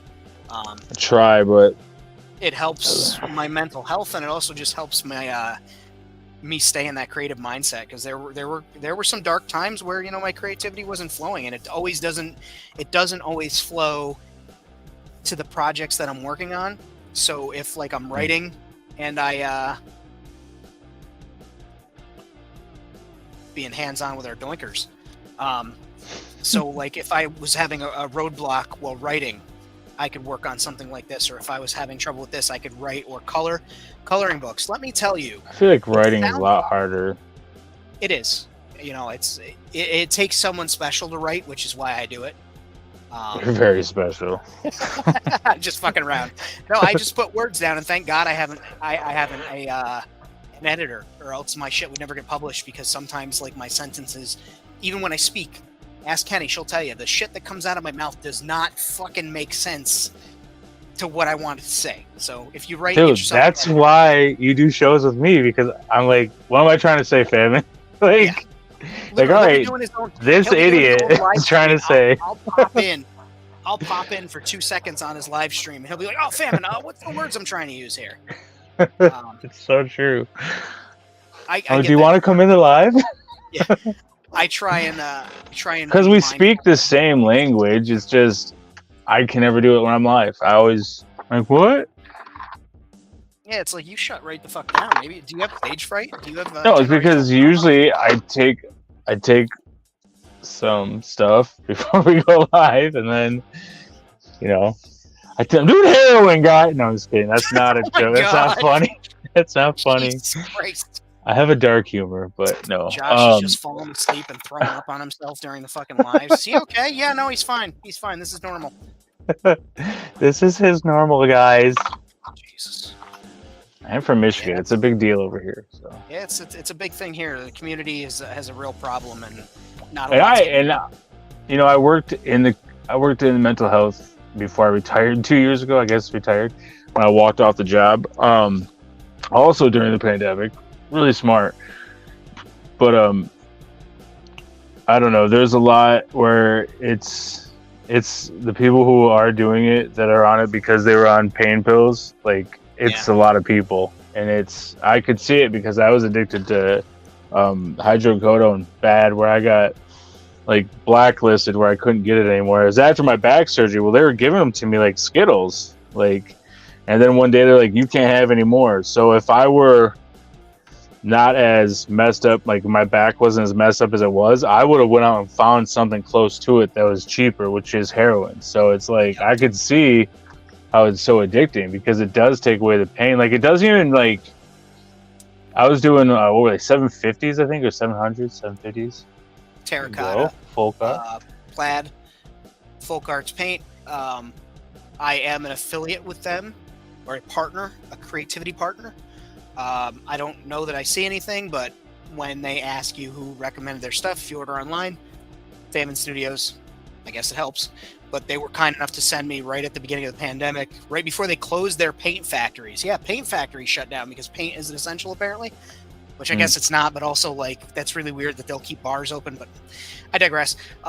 They sent me like $200 some worth of products. Like, they sent me giant things of Mod Podge. They sent me all these paints, leather paints, cosplay flex paints. Like, it was bananas. So I've got a lot of this stuff, and I like to put it to use. I know Jason Jensen's a fan of the terracotta color from Folk Art as well, and that's what I'm going to be using on these bricks. And I alternate the brick colors with mixing the terracotta with linen, and then I will do every so often on the bricks I use a gray, and I won't use medium gray this time. I'll use this granite, which is an apple barrel. It's another plaid product. It's acrylic, and so that's what I'll do for these little bricks here, and also these little bricks around this. So that's what we're going to be doing right now.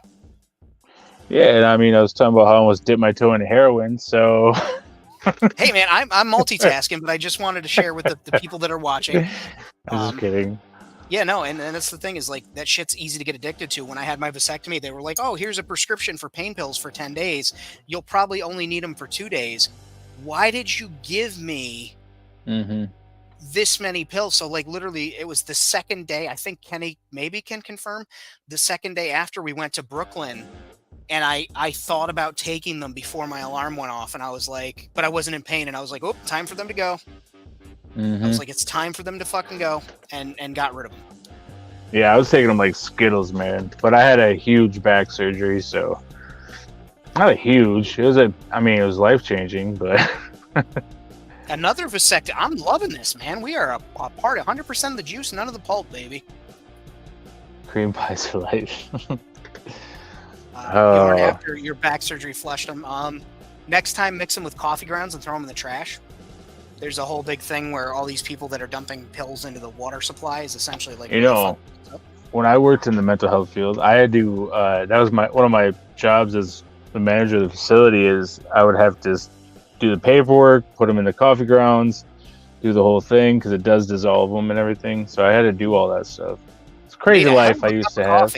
Made a hell of a cup of coffee. No, sir. Other people were shaking with their coffee, and Josh was just fucking grooving. No, you imagine how bad that would taste?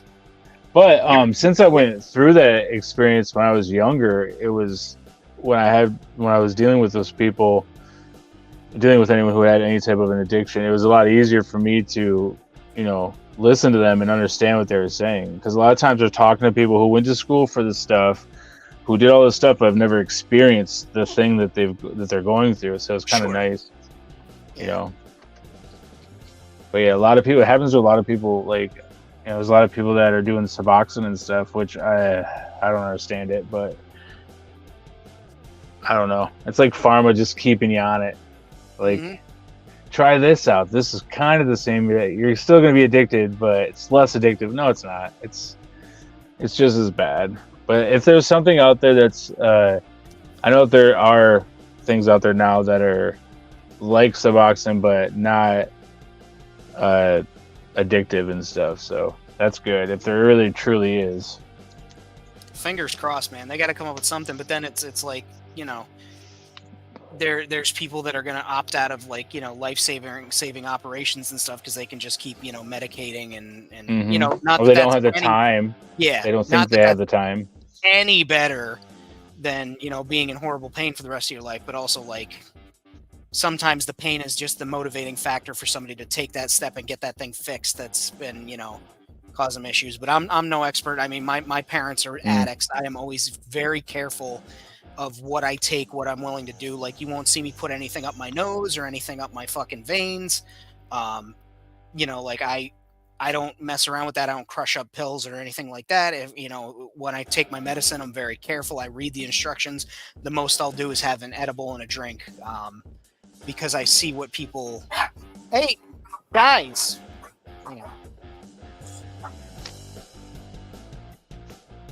Yeah, I have a lot of joint pain, but a lot of nerve damage from the back stuff. So that's why I choose THC over any type of pills. So long live THC. And it's legal in so many more states now. It's easier to get, and It's better for you. Playing 375 just got sexual harassment after his vasectomy, so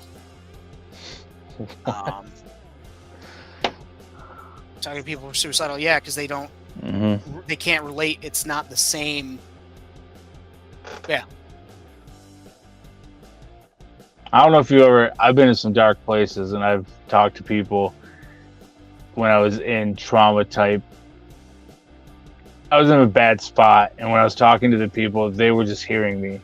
They weren't listening. They didn't understand me. They were just telling me what I knew, because I preached the same shit that they preached.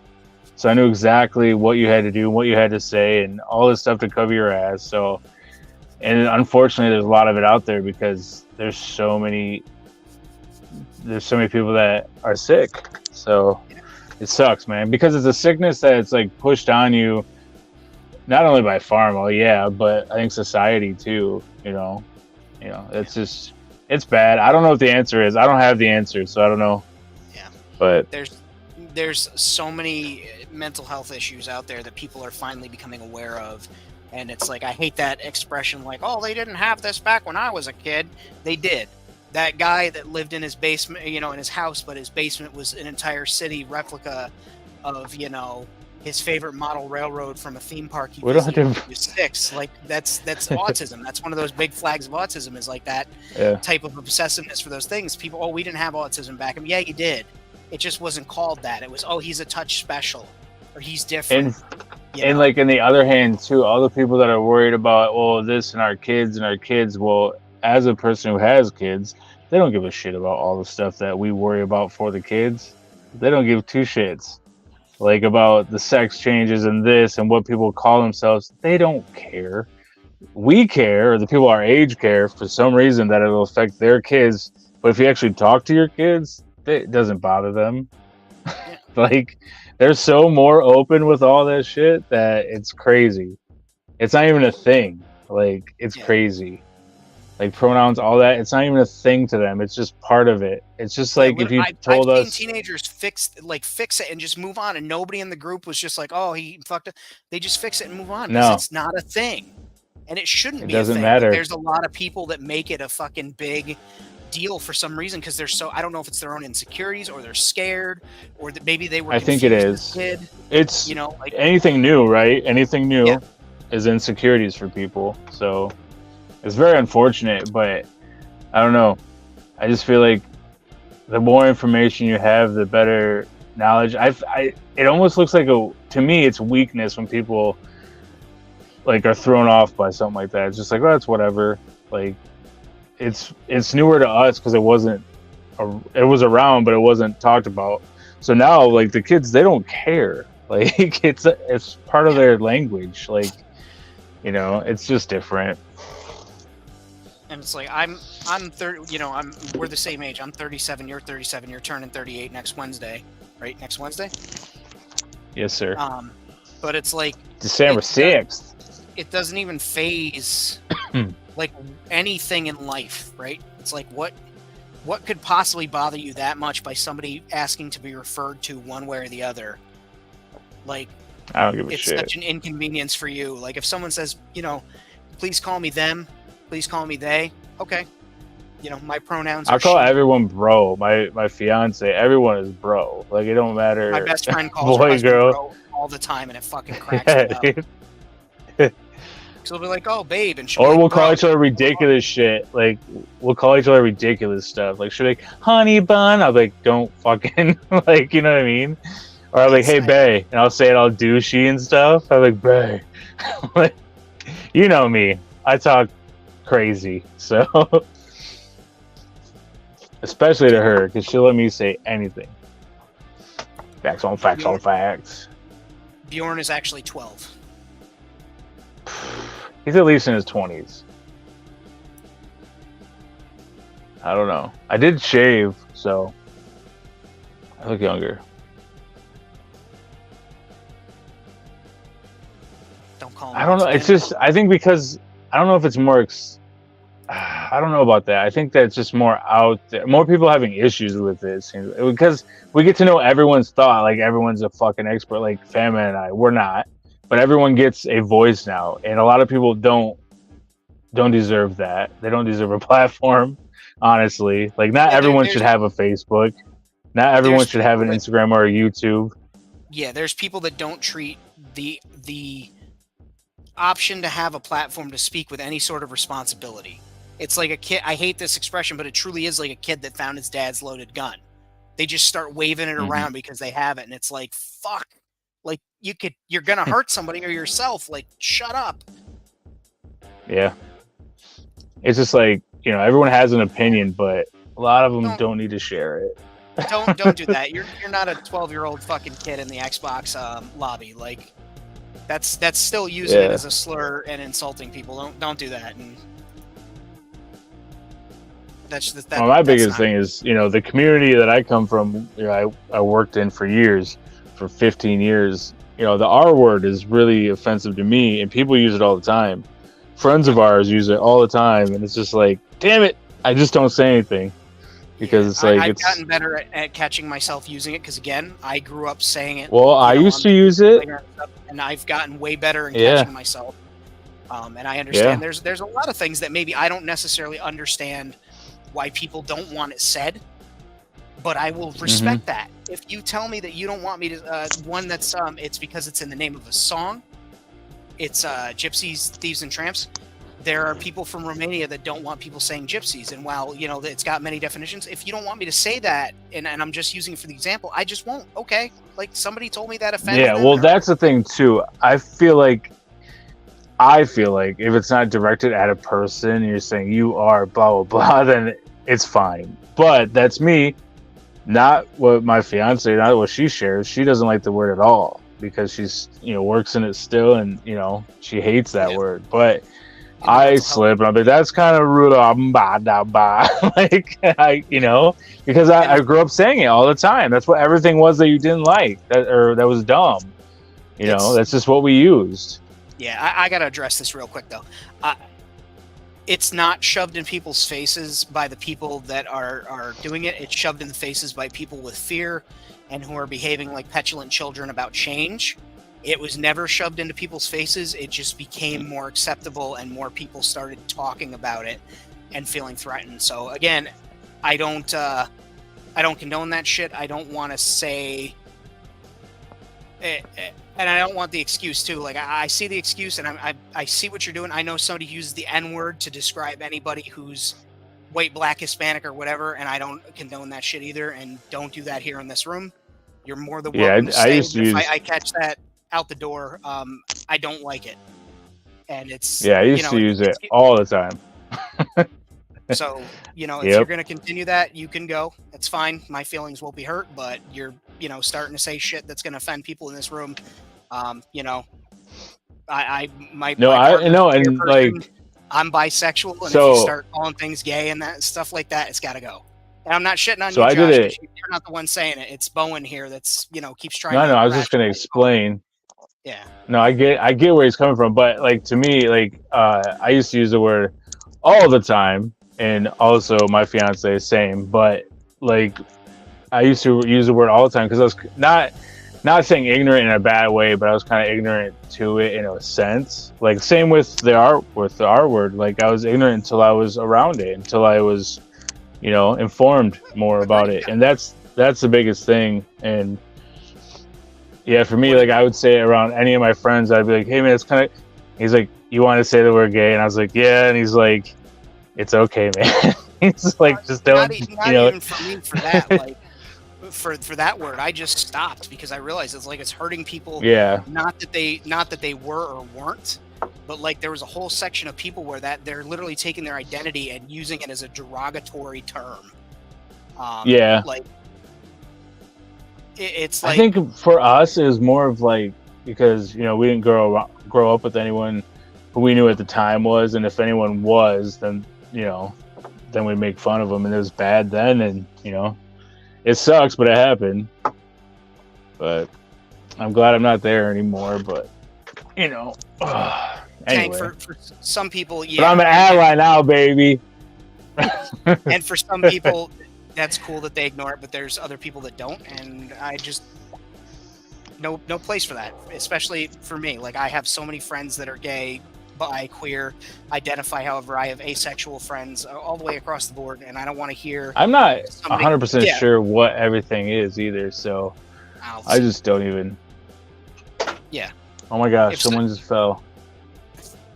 And like I said, if somebody asks me to not use their that phrase or whatever, or another phrase, I just absolutely will remove it from my vernacular, because I don't gain anything by saying it. All I'm doing is then holding power over them by going, no, I'm going to still say it. Like, why? It's a word. Your place is haunted, Josh. Someone says your place is haunted. It might be. Fucking Someone spooky just fell in the ghost. 118 world. I bet it was a clone Someone or trooper. something. Clone trooper. I think I need to go grab the helicopter and start painting it for somebody. Since we're sitting I here. think I know who it is. Oh.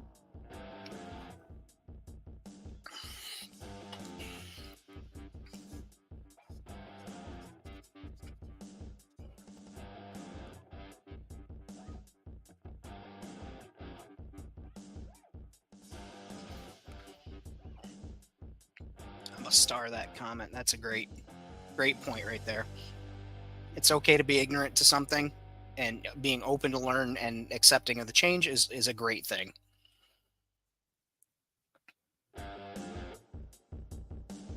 And Bjorn, that's a positive. You've been an absolute saint when it comes to phrasing on things, and you haven't ever said anything that's any sort of offensive. Oh, do I have a favorite joke? Yes, I do. I don't want to tell you this, but my lights just turned on and half of that light that I was complaining about. I'm telling you, man, start fiddling with those connections. I bet the thing will start working again. No, it's gone. I already have a new one on the way, man. My favorite joke is guy. Boy, I wish StreamYard would let me mute somebody in the chat. Yeah, there we go. That's solved. You don't have to mute them. Freedom of speech. I did. Fuck it. It's freedom of speech, but it's my platform. And That's anyway, true. favorite joke. Yes. So, guy walks into a bar with a giraffe on a leash, sits down, orders a beer. Bartender kind of eyes the giraffe, and he's like, "Man, that's weird." Guy orders another beer, and he keeps drinking. Finally, guy gets all smashed and he sloshed. He stands up and he starts to stagger out the door, and the bartender goes, "Oi, you can't leave that lion there." Guy turns around and goes, "It's not a lion, it's a giraffe." I fucking love that stupid joke. It's such a dumb joke, but I love it so That's much. very And also dumb. 6 Afraid of 7, because a friend of mine from school, when he was young, he would absolutely lose his mind every time we said the 6 Afraid of 7 joke is 7, 8, 9. And he would always lose it, so that's always got a special place in my heart. That doesn't mean it's a good joke. It is a good joke, though. You're not wrong. Bjorn, I will set you up for that in the chat, since you're always here, if you don't mind doing that for me. I'll throw a couple extra stickers in for your time. Bjorn's gonna mod the channel, and then Josh, just so you know, it wasn't a case of, oh, I didn't like what he was saying. It was like he kept circling back to excuses as to why, when I asked him specifically not to reference people like that in my chat. It's your dude. Yeah. It's your show. You don't have to tell me anything. I don't give a fuck. Yeah. All right, so this is. I'm more worried about what I'm going to put on these windows of this helicopter. I'm thinking like a fabric. Oh, to like block them? Mm-hmm. All right, so should I do fabric netting or should I do hard netting? No, do the fabric netting because it's both. more military.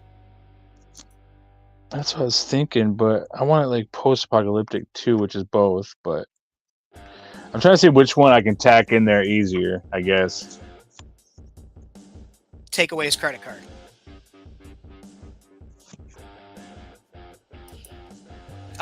Josh, do you have baking soda? Mm-hmm. The fabric is going to Yes. be easier with baking soda because it's going to absorb in with the glue. Granny grating takes fucking ever to dry, even with the to adhere, even with the baking soda. So that's the bricks that I'm going to be laying, guys. I did just finish those up. I'll make myself big. And actually, it looks a little less red. It looks desaturated, but it's closer to it's like a terracotta pot. I think it's just all the different lights I've got going on. I have a blue light blasting this way too. But there's the front, and then the back is just really dull. I just used the remainders of each brush as I did the bricks. I just carried it over and used the remainders. And then I hit all the high points with some gray. So...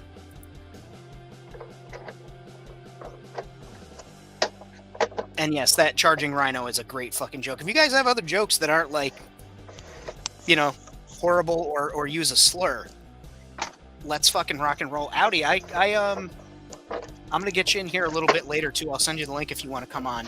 But give me a second. I'm gonna shut the window because the puppies are all snuggled together, and I'm betting they're a little chilly because my nips are getting a little hard. Not gonna lie to you.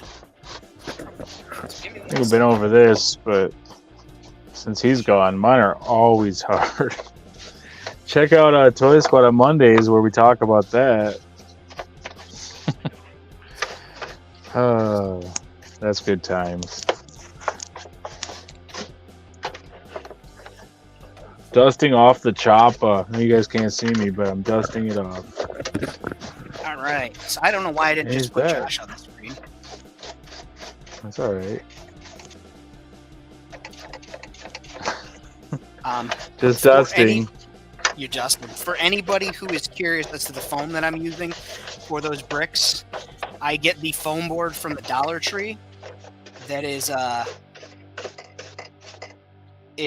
black. I get the black because the paper comes off super easy on the black, but if you get the white, you have to like continuously peel and peel and peel to get the paper off. It just comes off in little tears. And the black paper that's on here, whatever glue that they use, doesn't, you know, stick so much, so you get the whole sheet off in one peel.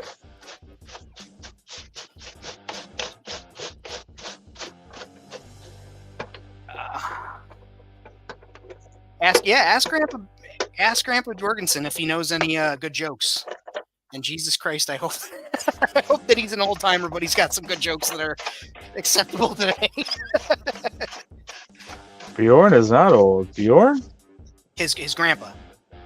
Oh, Bjorn, God. Bjorn is like Bjorn helped take care of his grandparents, so Well, those are gonna be awful. that's why I said I hope to goodness that.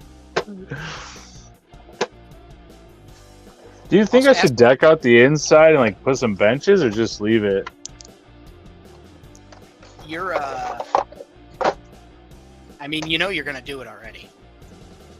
I don't know that. I don't really have the time. As much as I love him, I mean, True love. Let's see here. Do some jokes were not acceptable for the chat. That's fair.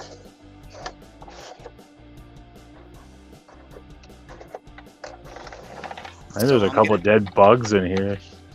Ooh, and Pluto's in it. So as you can see, I laid all these little tiny stupid bricks because I'm a miniature bricklayer, apparently. And I'm just going to go ahead and repeat that same pattern where I did the dry brushing with the terracotta and then mix it with a little bit of linen. Hit a couple of them with the gray just to add some variety of stones, because some of these things were reused from the temple. Some of them were bricks that are like imported, you know, other places and used to fill in gaps. Variety, baby, variety. Whoops. Oh gosh, he's sideways. Am I alright? Yeah, you're good. I was trying to just check if I could close something out. Oy. Can you see me still? I can still see you. You're just sideways. Okay.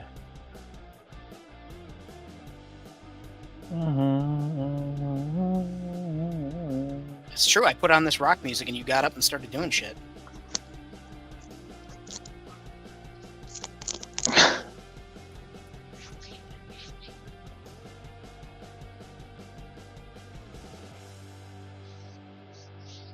Bjorn, you mentioned the sundown towns. I was actually just watching a documentary, or no, it was a podcast recently talking about that, and there were still some that were like active as of the late 90s as following those rules, and there's still a couple today in Alabama that are like that, and that's like scary shit. I'm using some chalk, cashew, acrylic paint, Waverly Inspirations. Plaid makes it.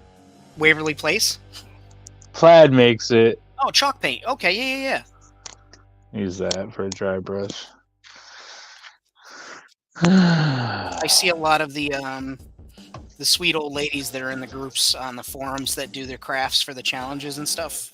Because apparently I'm like one of the very few toy people there, which, you know, actually surprised me because I thought there'd number one be a lot of cosplayers there on the team, and also the ambassador team and toy people, because I know a lot of people use these as like base colors for their dioramas and stuff, but there are not. And they reached out to me, which is really sweet. It doesn't surprise me that you're in a group chat with a bunch of old women. It's not a group chat. It's they're like literally they have a message board. Hey, call it what you want. I it's thought fine. I thought that the old lady Golden Girl group chat was something that I shared with you privately. You know, It's all right, man. it's called "Thank You for Being a Friend." All right. And they love me over there. They don't judge me like you went, Zilla. Nah, I don't feel judged. They accept me for who I am. You fat piece of shit. Just say it. I'll take it all. What the fuck? I've heard that about you. Haha. Spring Break '98, baby. Hey, we don't talk about spring break. Especially not '98. Old Josh, I'll take it all, Wentzilla. Edith has some great tips. All right, so we got a joke here from playing with my 375. Two whales are sitting at a bar, and one says the other, insert about a minute of your best shot at making whale noises. And the other whale says, go home, man, you're drunk. Hey, Timbo's here. What's happening, Timbo?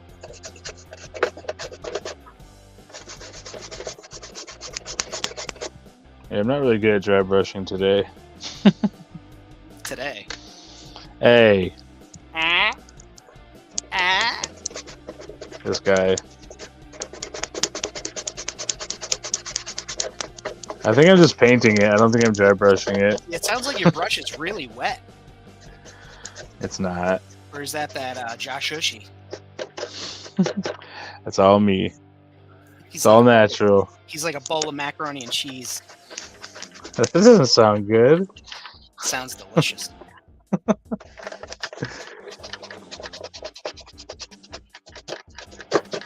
My dry brushing is a little more radical. Have I heard the joke about butter? Nope. Because butter's not a fucking joke, man.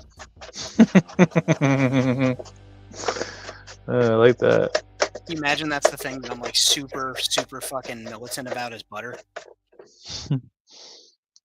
That's a good question. When you grew, what do you have in your house now? Do you guys do counter butter or fridge butter? All right, Anthony, we'll still be here. I do fridge butter. My grandmother loves to do counter butter, but I keep putting it in the fridge. I know that butter won't spoil on the counter. I recognize that. I just don't like it. No, it's just everyone's different. I just wondered. Our family is all sorts. So we have fridge butter in the tub. We have butter in the thing on top of the microwave, like in the butter dish. Then we have popcorn butter, that's the liquid that's in the cupboard. And then we also have the sprinkle on butter. And then in the fridge, we also have the squirt butter and the spray butter. So we have like all the butter. What's your cholesterol like, man? It's probably not good. Do you need to start eating Cheerios every morning to fucking bring your numbers down? I don't know. We got a joke here that says, have you heard the joke about butter? And I said no. And 375 says, well, I better not tell you, you might spread it. Bjorn says, why was reverse cowgirl banned in Alabama? Because you never turn your back on family.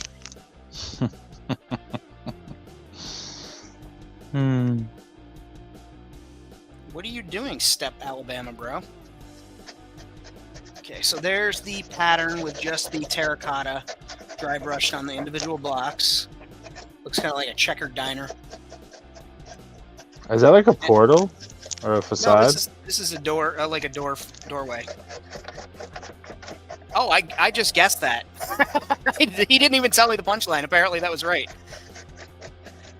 What was the punch? What was it? The punchline is you don't turn your back on family. Oh, I didn't. I thought that I didn't read it. I thought that's the whole thing. Well, I mean, it is the whole thing now, Josh. Jesus. And now I'm mixing some of the linen again, the folk art linen, with the terracotta, and just dry brushing that over the other bricks. Initially, when I tried this, I did terracotta on all the bricks, and then only dry brushed a couple of them with the linen, but it looked more like it was just ashy bricks, like there was some dust on them. So now I'm mixing the two and making that a dry brush, and it adds differentiation of color a lot better. Yes, Mama Rosie, I see you down there being gorgeous. You're so beautiful.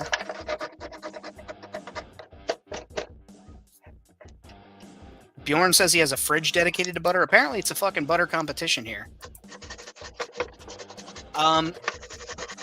Alarian, he's actually using his sandpaper dry brush. Okay, I'm getting a phone call. Isn't anybody good? Is it that guy calling you to complain? No, it's Dead Man. Is it? What's he doing? I'm supposed to be doing live with them at some point. He's using a wire brush to do his dry brushing. No, it's just a regular brush. They're teasing you, man. Maybe I'm just too close to the mic. There you go. Do you have a color scheme in mind for this, or are you just kind of like winging it? No pun intended. There's no color scheme. It's AMRAC. Oh, is this for like an ambassadorship or something? Sure. Okay. Well, I don't have it worked out yet, but yeah. I know you're giving it to who I think you're giving it to, so I was just wondering if you. Yeah, there's going to be a couple AMRACians on board. So I don't know yet what it is. That looks like shit. We gotta have an important break here. Zilla's got them heavy hands. Oh, we have an important Mama Rosie break here, guys. She gonna grunt like a piggy for you. Mama Rosie, you're so beautiful. Thank you for being on the show. Everybody loves you. Say hi to Mama Rosie, everybody. Hi, Mama Rosie. Josh says hi. Yeah, you'd love him. He'd pet you forever, I bet, huh? I would. I really like dogs. Cats, on the other hand, these motherfuckers. She loves being pet. Look at this. Look at this dog. You so beautiful. Mama Rosie stickers. When you'll have to talk to Blood Honey Sin on that. I need authorization from her to do any pet-based stickers. I have a beautiful Stark face where he's going and being fucking goofy that I want to get made into stickers. Mama Rosie, people want stickers of you, honey. Yeah. You be a celebrity. Mama Rosie, the space station dog. There you go. Hi, Stork. Here, buddy. Where's Stork? Oh, Jesus Christ. Stark just literally ran up my body. What are you doing, buddy? Oh, my fucking Hot Pocket, or my pizza bites are up there. You sneaky sausage dog. Yeah, you can't have those. You cannot have Like those. you thought I was coming up here for love. Well, really... you've seen on the shows, he'll just jump right up my chest. Rosie doesn't have an avatar on Gimmick yet. 3 of the cats do. All 4 of the cats have avatars for Gimmick. The dogs, I have to find a min pin for Mama Rosie, and then I have to find some base dogs, base chihuahuinos for the boys that I can paint. Because Stark, you guys have seen, Stark has very unique ears. His one ear was a little bent when he came out, and it just never reset. It never went back to the factory settings on that. And Cowman has a very unique pattern that I want to get right, and he's so handsome too, Mr. Cow, and he's got cinnamon buns on his butt. His butt cheeks have little swirls like this of his hair, like little cowlicks. And I got to paint the cinnamon buns on Stark's butt. Cowman's butt, excuse me. So sounds normal. They will. Hey man, I want to achieve little bit of normalcy, but I want to get them little space helmets and little space cowboy hats for their avatars. Sounds like a big fucking project. Yeah, man. I love these animals. There was a time. I wish before I had that feeling. There was a time before Stray came out that I thought about just doing every denizen in my state, you know, my starport or whatever. I was thinking about building my cyberpunk city as hats, and then Stray came out, and I was like, well, so That's a really good idea. yeah, I do have a 1/18 scale cat that looks like the cat from Stray, the main character cat, I should say. So I just need to put the little backpack on him, and that'll be an Easter egg within Gimmick. Not now. Well, yeah, because people, you know, not everybody's going to come back and watch this video. Like, when I get 1 million followers, you know, how you'll get the super obsessed fans that go back and watch the old shit, but not... 1 million followers. Absolutely, That's it's going to happen. long way away. We're close. Audi. No, that would be a STC Forge. Did you get your Batmobile yet? No. Oh, I thought that was coming in. He said he's sending it out 2 weekends ago. Last weekend, I believe.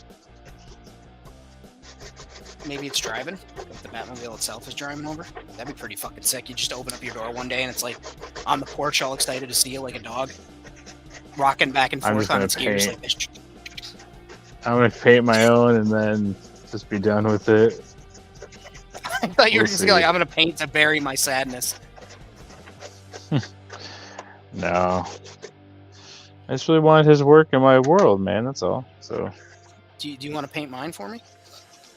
tomorrow will be a year since I paid him for it. If we're gonna go by Hey. dates. We went over that. I waited 2 years for that helmet, so I feel you on the long distance. It's not a knock on his artwork or anything. Just a long time to wait. Mm-hmm.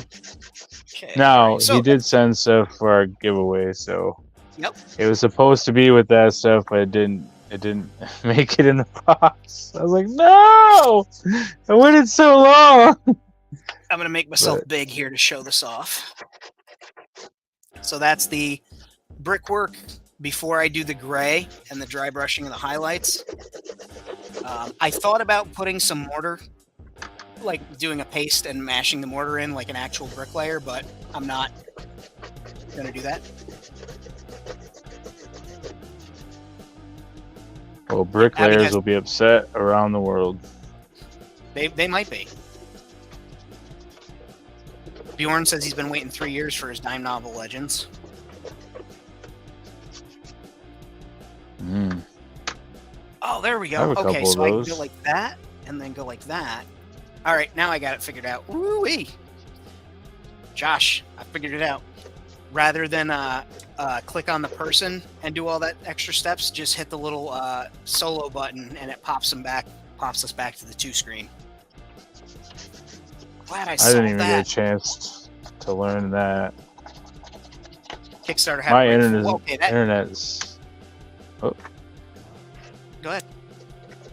No, you're good. Bjorn says that the Kickstarter was completed right before the pandemic. So yeah, there were a lot of supply problems. And I'm not gonna lie to you guys, with this white lung that's going on in China and now the States too, Ireland and the States.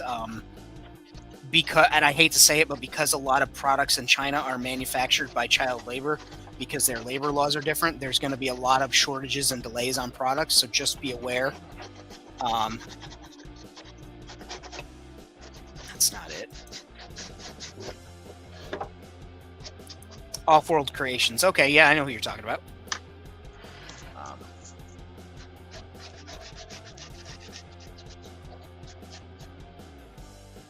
Okay. And I like that on the front too. I didn't do it intentionally, but it actually worked out really well. That it looks like these bricks have been knocked out a couple of times and maybe just snapped back on or put back on. Kind of like because it's in the path, you know, like it's the walking path that sometimes somebody might step on it and knock a brick loose and then put it back. Because everybody that's from there knows to pay a lot of respect to these old ancient bricks and pieces of this temple because they're just, we're in theory you're just It's a guests there, temple right? now. Yeah, I told you all the stonework and stuff was when it was a temple, and then it was a fortress, and now it's a city. Oh, Jeez, I missed that part. get some gimmick lore, man. What are you doing with your life, bro? Hey, I missed the first 20 minutes of the show. I know, 'cause you were taking. Must have been when you went over it. I was not. You I sounded was sleepy. making sure my garage was actually working today, so it's kind of nice to have electricity. I have a lot of electrical problems. What's your garage doing? Nothing. When it gets really cold, like the lights go out. It's really weird. Are they fluorescent? No, it's like the entire system goes out. Like the garage door doesn't even work. So Oh, that's the shits. yeah, there's some issue going on. Yeah, what's with you and electricity? Are you do you have some fucking mutant power you don't know about yet, and you're just nuking all these electric things because you're not aware? Dude, that'd be so cool.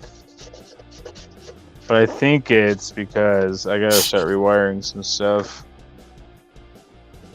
We get a lot of field mice because I'm in between some fields, so when it gets cold out, the mice like to come and chew on the wires in my house. That's how they warm up quick one time. They're That's very terrible. dumb animals. There was a field mouse in my driveway a couple of days ago. I pulled in from being at my girlfriend's house, and I fucking look up, and there goes this mouse running, and I was like, well, dog's probably scared it out of the garage. Yeah, they're just trying to find some warmth and some food or some clothes to eat. Some clothes to eat. You don't think they're looking for like an outfit or something? They look fresh to death. No, I used to have stuff in the garage that'd be in trash bags, and they'd bite into the trash, get their way into the trash bags, and bite through the clothes I was gonna give away to like charity and shit.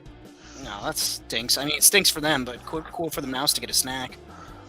Is that what you were donating your sleeves? No. I do have a lot of sleeves though. I know that you're like you're humorous and take it in stride, but that no just felt like really pointed, like no more sleeve jokes. No, all my sleeves, most of my sleeves make it into the soft goods area.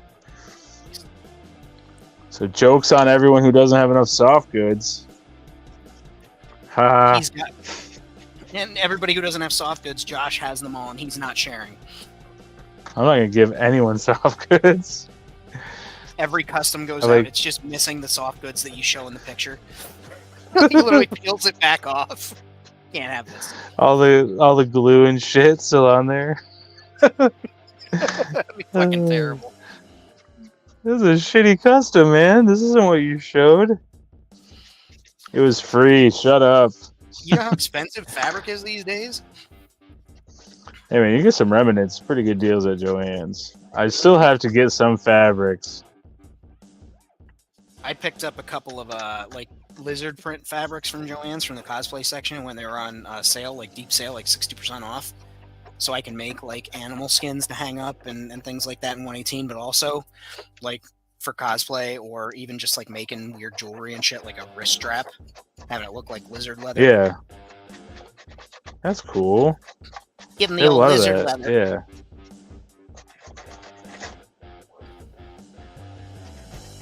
Sounds like a condom. Zilla have been hoarding all the soft goods, yes. See, I'm just dry brushing this so it looks like stone. We put that texture on it a few live streams ago. It does sound like condoms, lizard leather. I wasn't going to go back to it. I was going to leave it. Well, you know me. I don't leave well enough alone. I do know. Oftentimes when you're not around, I think about what you would say when you heard something. What would famine do? That's fucking terrifying. That's why when I say when I say things in our group chat, I'm like, famine.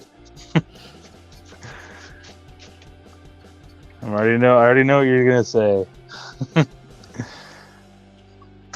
Well, I'm sorry, but when you say, I'm gonna take all of it, what do you think I'm gonna say? Yeah, you are, you dirty old. Oh. Bjorn Today I says, thought Rad said he's gonna watch some love movies. What? yeah. Bjorn says lizard leather ad in the next Thirsty Thrusters. I don't control Thirsty Thrusters. Speaking of, where is Pirates? He's usually fucking here.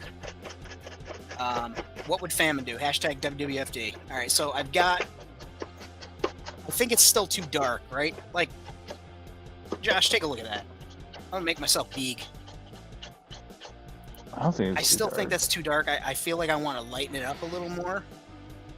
Because this side is lighter. I really mixed up paints when I was doing my dry brushing here. You could always Alright, just dry brush some white. Yeah, I could do titanium white. Mm. The other day during work, same. I've been watching in between calls. I've been trying to, just leave the TV on in the background for noise or inspiration. And I had Bob Ross on for a few episodes, and the dogs were just sitting there quietly watching. Snowflake was quietly like staring at the TV. That man's got some magic in him. But he would always talk about titanium white and titanium white. All right, that's better, I think. Yeah, now it stands out. I did linen, so I was gonna do linen before I went to Linen. Linen. Speaking of Snowflake, I gotta get that cat door from Amazon. If y'all want to contribute to the cat door, drop a coffee in ko-fi.com/Famine Studios. Come on, little one. Is it called Kofi? It's Ko-fi. It's supposed to be like all coffee. right. Come on. She's standing at the door reaching for me like I'm gonna follow her out the door. You see I'm doing things. See, I didn't like the way the dry brush. I really got a little out of hand, so I'm going over it with a little bit of water. Just to kind of let it do its thing. All right, I'm gonna shut the Mother door now. Nature takeover. I don't know. I think water looks cool because it does thin it out. There's a lot of techniques you can use for weathering. He's not even here to listen. I'm wearing my headset like a foot away from the thing. I was letting the cat in. I was about to say some really shit, man. Never mind. Titanium White was my nickname in the Silver Line. Hey, thanks, Timbo. Wow. Yeah, make sure you guys hit the like and subscribe button as the scroll states. And also, In case you can't read. if you want to Who the contribute fuck? again, Like, I hate that. what's The that? fact I told you this before. That you have to say like and subscribe. Listen, if they're not already liking and subscribing, I mean, you're 2 hours deep. Like, obviously, everybody here is down. Buddy, we're almost 4 hours deep and no signs of stop. Oh my god, I might have to go do that live. I kind of forgot. What are you doing with your life? You just took me hostage. Just gonna Dead blame man's it on gonna come you. for me. He's gonna fucking find me and destroy me. It's not the guy with the name that you want coming for you. The dead man. Oh no. Dead man. It's like the Undertaker. Actually, really nice. The dead man's That's kind of the coming for you. name. Kind of come where on, then. I think where it comes from. Come on, Snowflake. She literally just standing outside the door meowing at me. Come on, Mau Mau. Yes, it is. What are I don't you have any doing? female cats. I mean, they all act like little bitches, but they're all males. There you go. Oh, here she comes. Come on. The dogs aren't going to bother you. I mean, they might sniff you. There we go. All right, the starlet is here. The starlet has arrived to the scene. Oh, now she needs me to go move the curtain so she can look out the window. Goodness gracious. I should make this the Wentzilla show. This is the Wentzilla hour. Very demanding animals.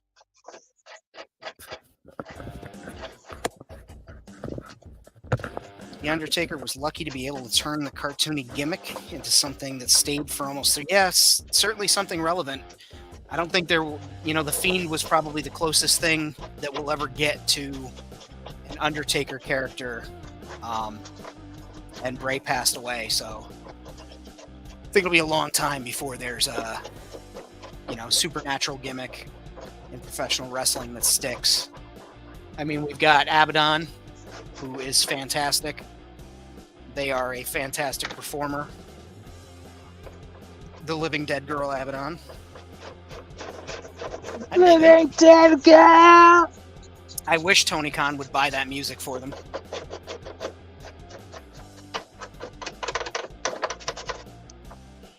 I miss when Rob Zombie put out cool music. I mean, he's with White Zombie or whatever. That's not what they're called. What were they called? Yeah, they were White Was Zombie. it White Zombie? Yep. Okay. He's brilliant, man. If you ever get a chance to listen to him talk, like in long form. Yeah, he's brilliant, but I got a bone to pick with him. Oh boy. So he did say, and it's a little thing, but it's he did it to himself. He bought property near a skate park, and then he's been complaining about the noise from people at the skate park. Like, bro, you're anti-establishment, rock and roll, fuck off heavy metal, and you're complaining about noise at a park because you bought a house near there. Yeah, but why do you care? It's the principle of the matter. I'm that friend that he has, guys. I don't let him get away with anything. I'm like, but why? He's like, God damn it, if I have to explain it to you, then you don't understand me. Just say it. See, and that's where we're different, man. I don't care about that stuff. Doesn't bother me one bit. It doesn't affect. He's creative. He's a weirdo, dude. He's a weirdo like us. He was very little things set us off. Yeah, he was very formative in my things I liked. Like when I went and saw him at the Oz Bless America tour. When by the way, right Famine has a story for everybody ever he's met and seen. Suck my nut. I'm sorry. What did you say now about how you met Rob Zombie? You guys hung out at a bar? No, I never hung out with Rob Zombie. I saw him when I was 13 years old. It was after 9/11 happened. It went from the Merry Mayhem tour, which Ozzy was doing with him and Mushroomhead, and it turned into the Oz Bless America tour, where he was donating all his proceeds from the concert to the 9/11 rescue fund and family services. And so I had listened to Rob Zombie's music, and like I looked at the CD jackets and things like that with the cartoons and stuff, but I had never like seen any of what he did. And imagine 13-year-old me, like, just rushing into puberty, and I go there and there's women in latex suits on stilts with fire breathing with their tits out. There's anime porn playing on either screen on the side of the stage. Fucking giant hot rod cars, like fucking, just looking insane, and awesome songs that I liked, and just like it was very formative in the things that I liked. You're talking about women, cars, and music? Yeah. But it was like a very like specific... every boy ever? No, but it was a very specific, like, look. You know what I mean? Like, it wasn't, for me, it wasn't like, oh, Mustang, or convertible or whatever. It was like, what the fuck is this Dragula car that they're driving on the stage? This thing looks like a crazy rat rod that's shooting fire out of the pipes. That's way cooler than some fucking Corvette. Ooh, the top comes off. This car will burn a village down. Like, that's where I was like, holy shit, I didn't know you could do that. Yeah. I was very sheltered until I was 13 years old. That's when I moved in with my grandparents. I grew up in an abusive household. Dude, honestly, I bet you... Now you bring that up, dude. The first time I ever dipped my toes into customizing was when I was a kid, and I go to demolition derbies because it's very like hillbilly-ish out here. We go to demolition derbies and stuff, and I would come home and take my model cars and beat the shit out of them, break the windows out, and I'd put necklaces, like chains. They put chains in the windows so the tires don't fly through and kill somebody. So I'd put little necklaces on there, and I'd fucking beat them up and paint them, put blood on them. So I guess that would be my first crack at customizing. Honestly, I never even thought about that.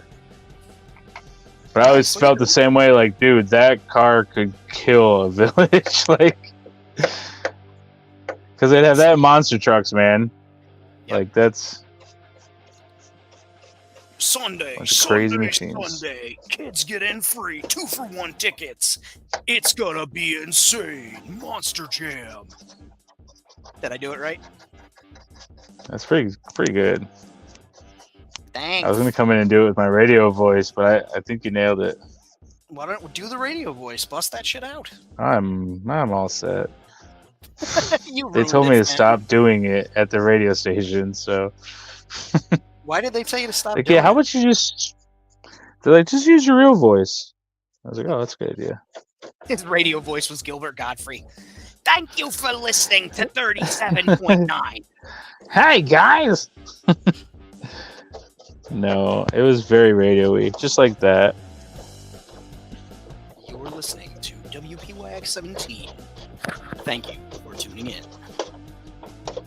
And mine was the Hit Music Channel 102.5 WIOG. Now, I used to what were work the board though. What? I was gonna say, what were you in radio for? Did you was this a passion of yours, or did you just happen to get a job and that was like the job? I was in auto body working on vehicles, so like doing stuff like metal painting, stuff like that. And I was doing that, and then I had a back injury, and I couldn't really do stuff with metal, like lifting it and shit anymore. So my counselor was like, if you want to try it, the radio station reached out to us and bringing in interns. So I went out there, went on a couple mornings, I did the morning show, just kind of hung out and sat in. Didn't say anything, just sat in as a guest. And then they liked me, so they brought me back. And then when I graduated high school, I was brought in as an employee. So I was like the youngest person hired at the radio station. It's kind of cool. Dude, that's awesome. But yeah, I was on-air personality, disc jockey, did DJing at the clubs and stuff because we were like top 40 type station. But within that studio, we had 4 other stations. We had the rock station, we had the soft rock, like Bob and Tom, and then we had oldies. But yeah, they're still there. But they have the rock station's still there, the soft rock's still there, but the oldies left, and now they kind of play everything.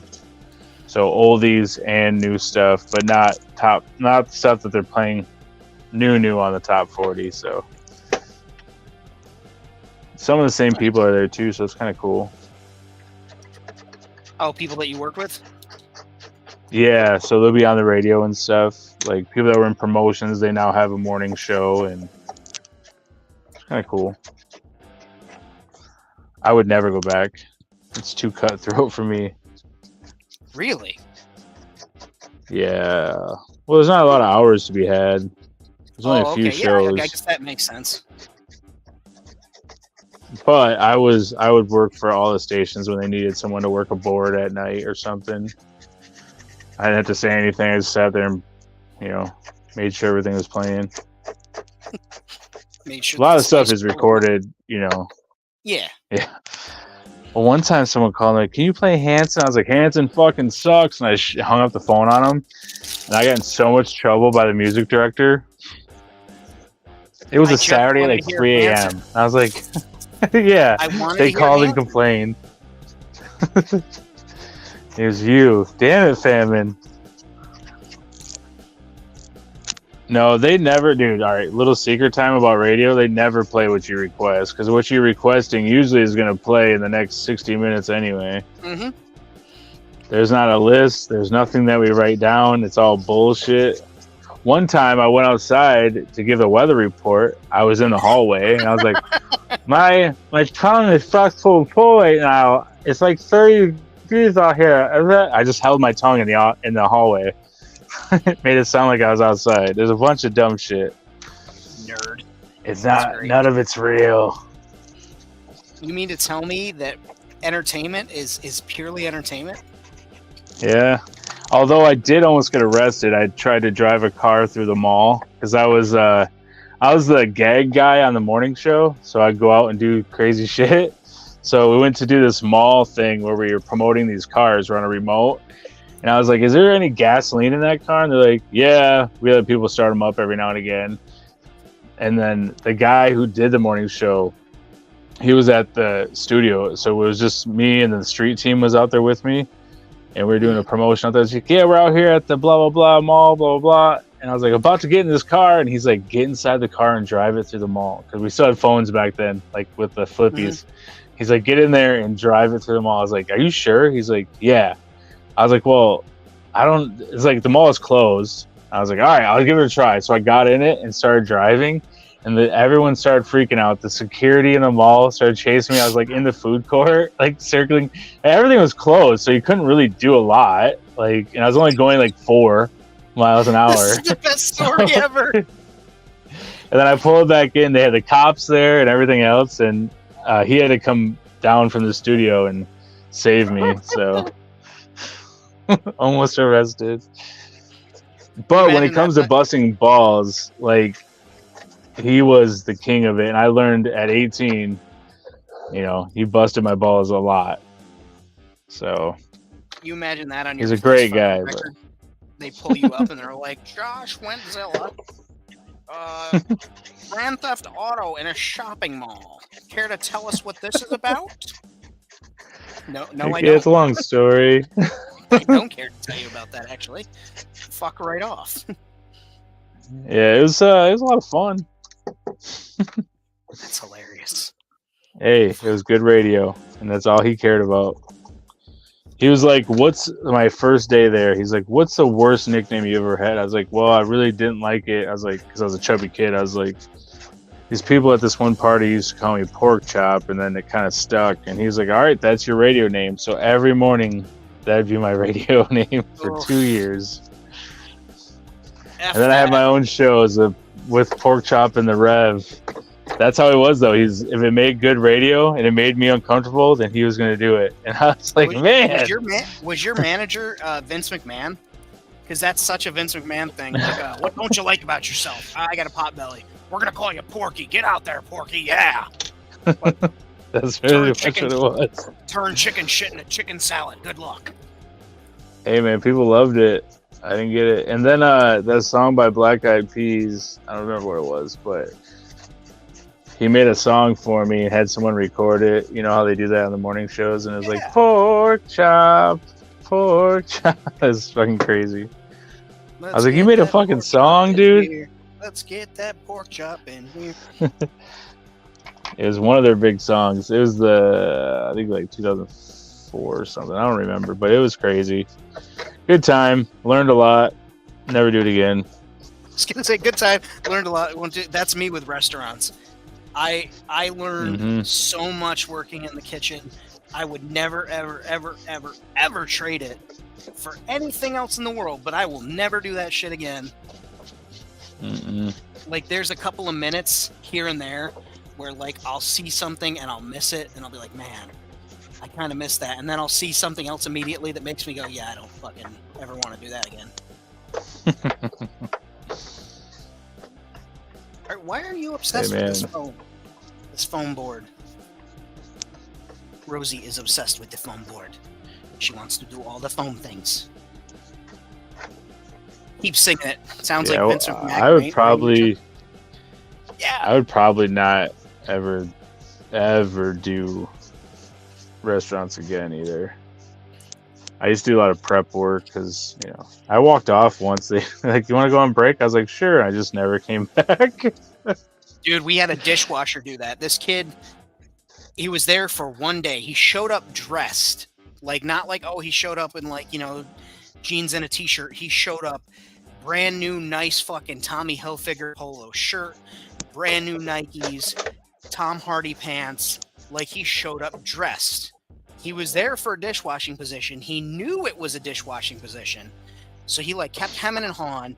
He worked for a few hours. And I say worked. It wasn't a super busy day. But I'm like, damn, this dude's doing a lot of dishes. And there's no dishes coming back. And I start looking around, and this guy's gone. So I'm like, oh, okay, I see the trash can's empty. He's like, oh, okay, he took the trash out. So I go back to working. We're working. The other chef's like, where's the dishwasher? We got to run this batch of pans. I was like, oh, I'll fucking do him. He was taking the trash out. Kid's probably outside having a meltdown. Restaurant works hard. You know, everybody cries in the walk-in cooler at least once. You know what I mean? Like, it can be tough. So I'm like, he's probably outside just having a breakdown or something. So I run the pans. I go and grab the pans, put them in the sun. I'm like, where the fuck are the dishes? I start looking around. I'm like, none of the dishes are here. This kid, it turns out he left. He was taking the dishes and putting them in the garbage can quietly. And then he walked all the dishes out to the dumpster. Like, he took the can outside, took the bag out, brought the can back in, threw the dishes away, and drove home. Oh my And never god. came in. It was the wildest fucking, like, bro, if you hated it that much, you could have just said, hey, this isn't for me, and bounced, and you would have gotten your money cash in hand. And He bounced you know, anyway. like, so Wow. bizarre. Hey man, people are weird. Jesus. It's like, I don't know why he showed up, like, all dressed up like that. They were going to see him and be like, oh, you'll be a waiter instead, or whatever. Like, I don't know, but Bjorn says the one job he'll never do again is factory work. Bro, I hear you there. If I had to keep my family alive, I would. But yes, Snowflake, I hear you. I've never done factory work. It ain't fun, Josh. I'm not gonna lie to you. I've done a lot It's- of manual labor, just never factory work. It's the drizzling shits, my friend. I don't know. I kind of like the whole just keeping to myself, getting shit done. It's not like that. Well, you that's want the it to kind be of like job that. I want. That's why I like working from home, man. I fucking even on the hardest day when people are cussing me out, is the easiest job I've ever had is taking calls. Like, Yeah. easy peasy. Go. I added a patina inside there to the brass and copper, and I did a non-oil wash on that area that looked like carbonite. Nice. I did some weathering here. Well, that's a You can nice see- little door you got coming together there. I did the path so it looks like people walked.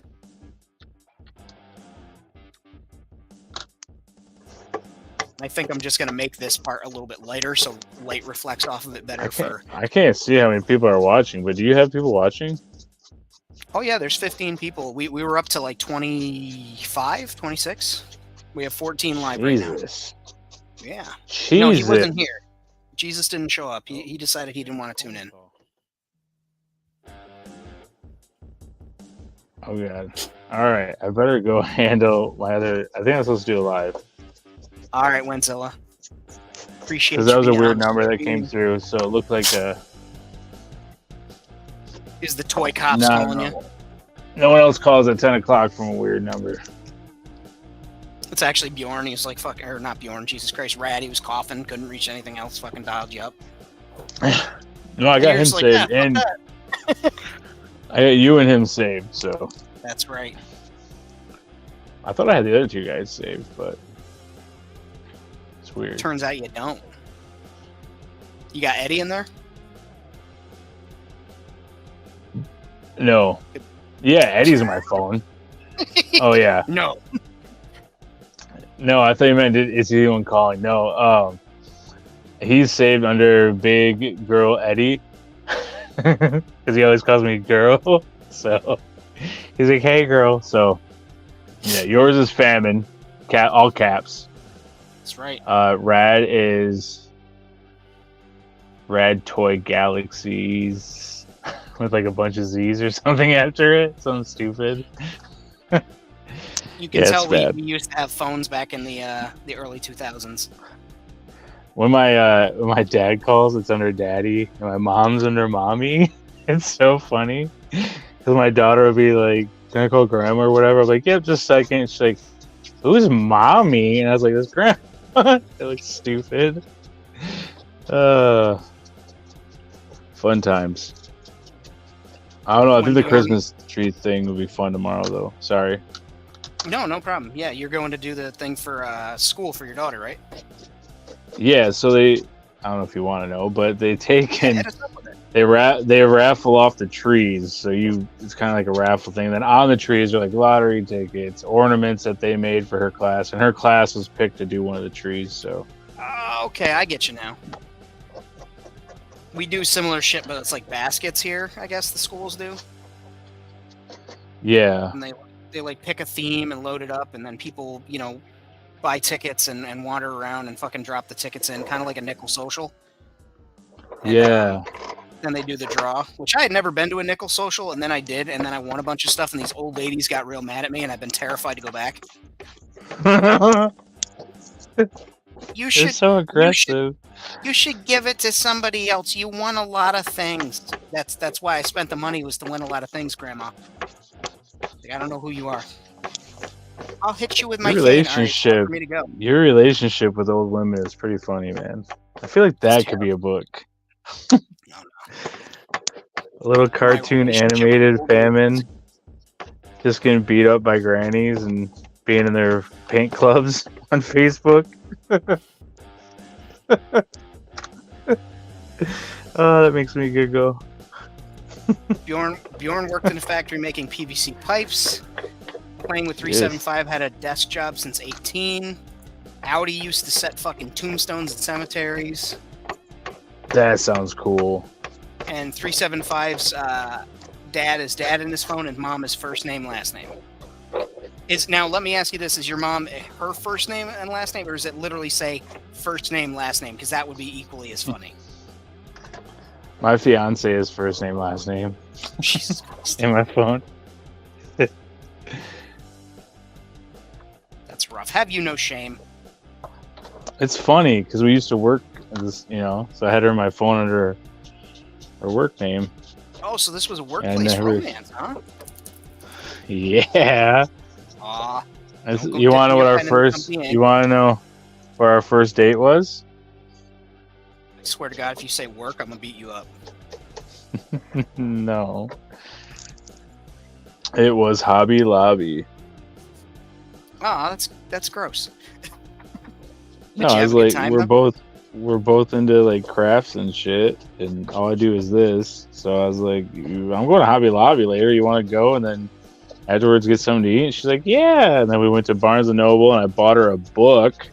That's the thing right there, man. Gals, a lot of gals want books, man. What a gentleman. Bought her a book, and I bought her. We went to Bennigan's. Did you get a big plate? I did. I eat. I don't try to act like I'm on a diet when I'm out with somebody. So I ate. Let me get 16 of the biggest meals you got. I gotta impress somebody. Dude, you gotta get the Monte Cristo just to have at the table, even if that's not what you ordered. You know? Miss that place. They got rid of our Bennigan's. Oh. I don't know if that's a nationwide thing, but we know COVID, damn it. They closed our Denny's a couple of months ago. Oh my. It's one of my go-to spots. I wasn't a super Denny's fan, but it feels weird not having a Denny's anymore.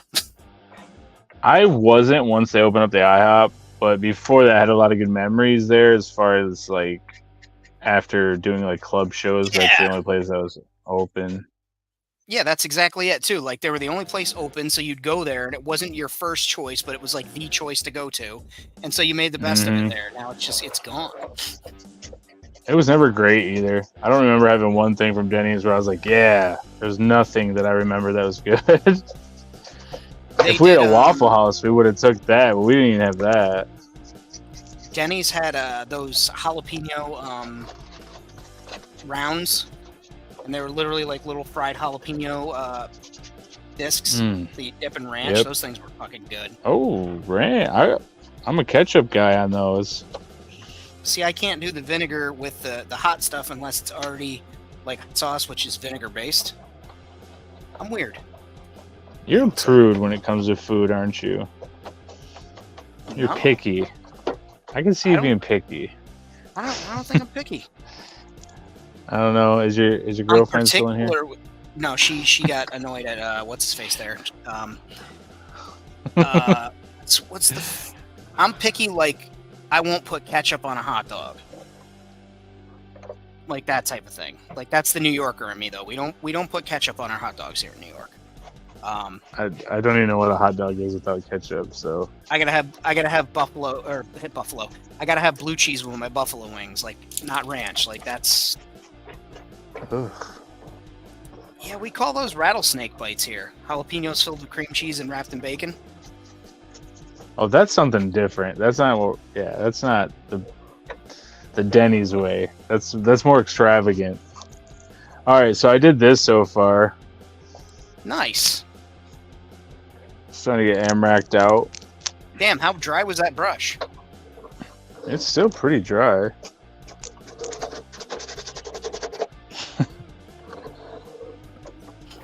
I'm just fucking with you. All right, I should go see what these guys are doing. I hate to leave, and we're having a good time, man.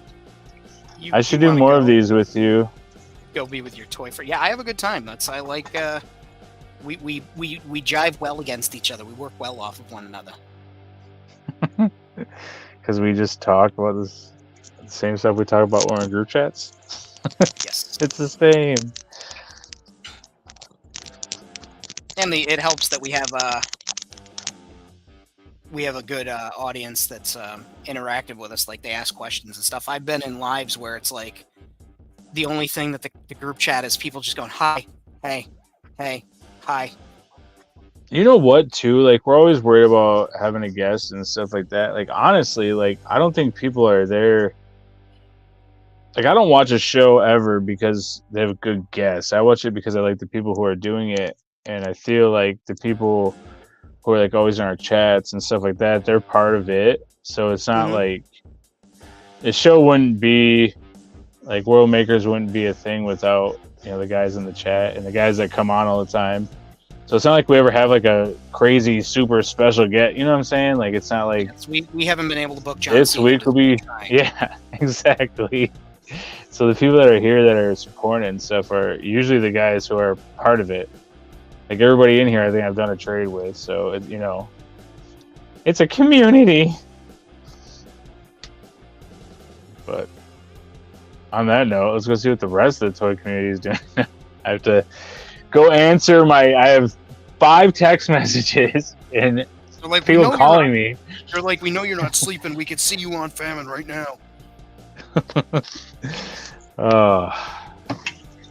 Brad's gonna wake up and be like, "Were you guys on live last night for 5 hours?"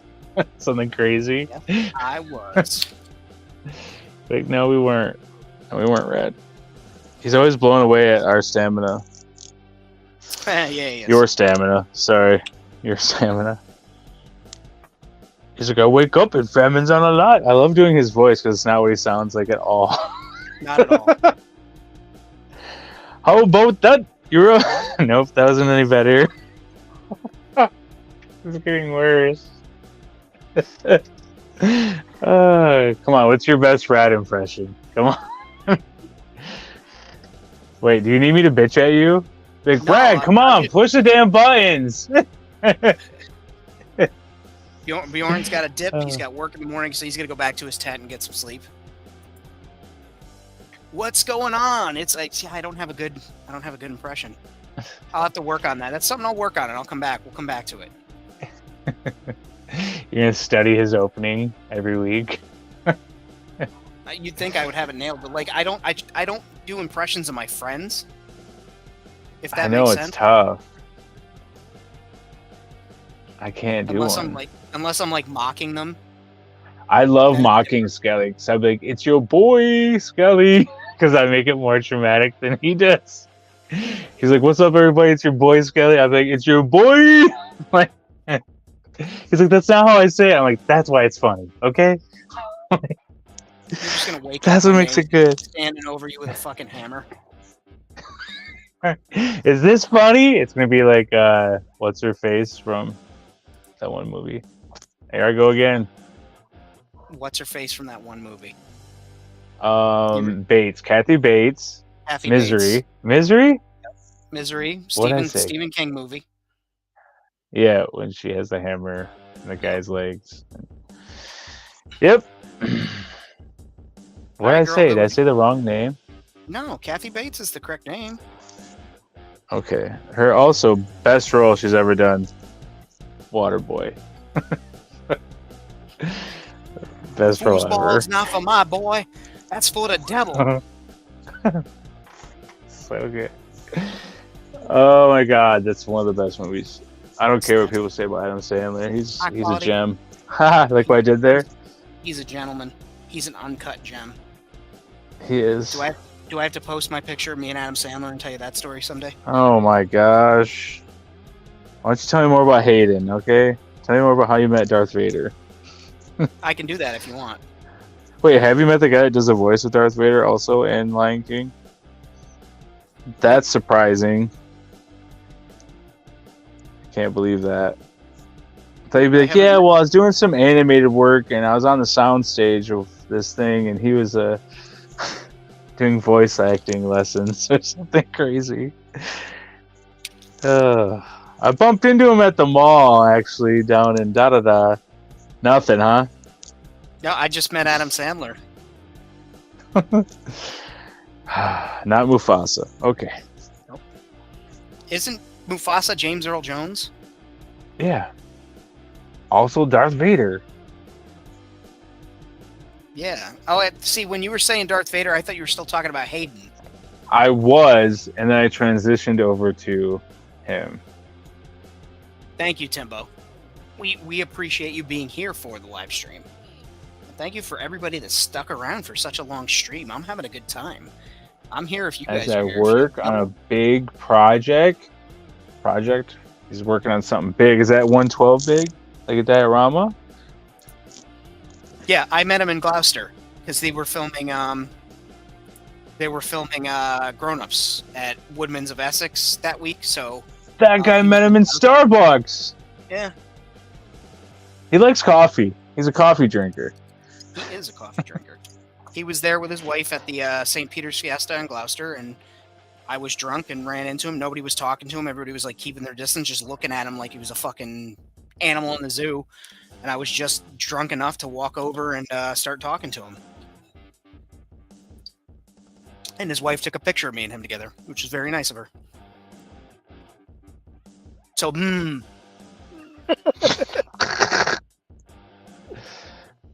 Everyone's like, good job. fuck you guys. I'm going home. Wait, I am home. I'm Son of a cool, bitch. guys. You tell one story about meeting Adam Sandler and Josh. You gotta bust your balls about it. That's not true. You've met a lot of people. Come on now. I have met a lot of people. He was filming in Marblehead. Went to Starbucks in town at 8 p.m. an hour after they closed, and I happened to go in too. Oh, look at that.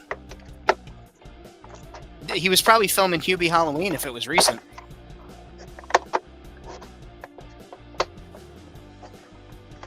Well, Which I met a lot of people. Yeah, well, why aren't you telling us the stories?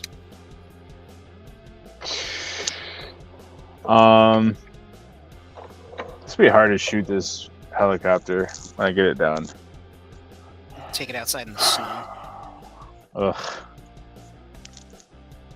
Okay, this is not. This means not. I met Kid Rock. I'm sorry. He was really nice. I don't know. I don't care about what he thinks or believes. The day that I met him, he was very nice to me. I didn't say anything. Yeah, I was gonna say put it on the stump when you know. shoot it. The stump is ice. Make yourself a landing pad and just take it outside. Are you shitting your pants right now? I was thinking. So here's a pro tip for you guys. Don't use cosplay paint, the flex paint that Plaid has on your diorama stuff unless you don't ever want anything else to stick to it ever again, because it does seal it really well, so I have to sand this in order to get the paint to stick.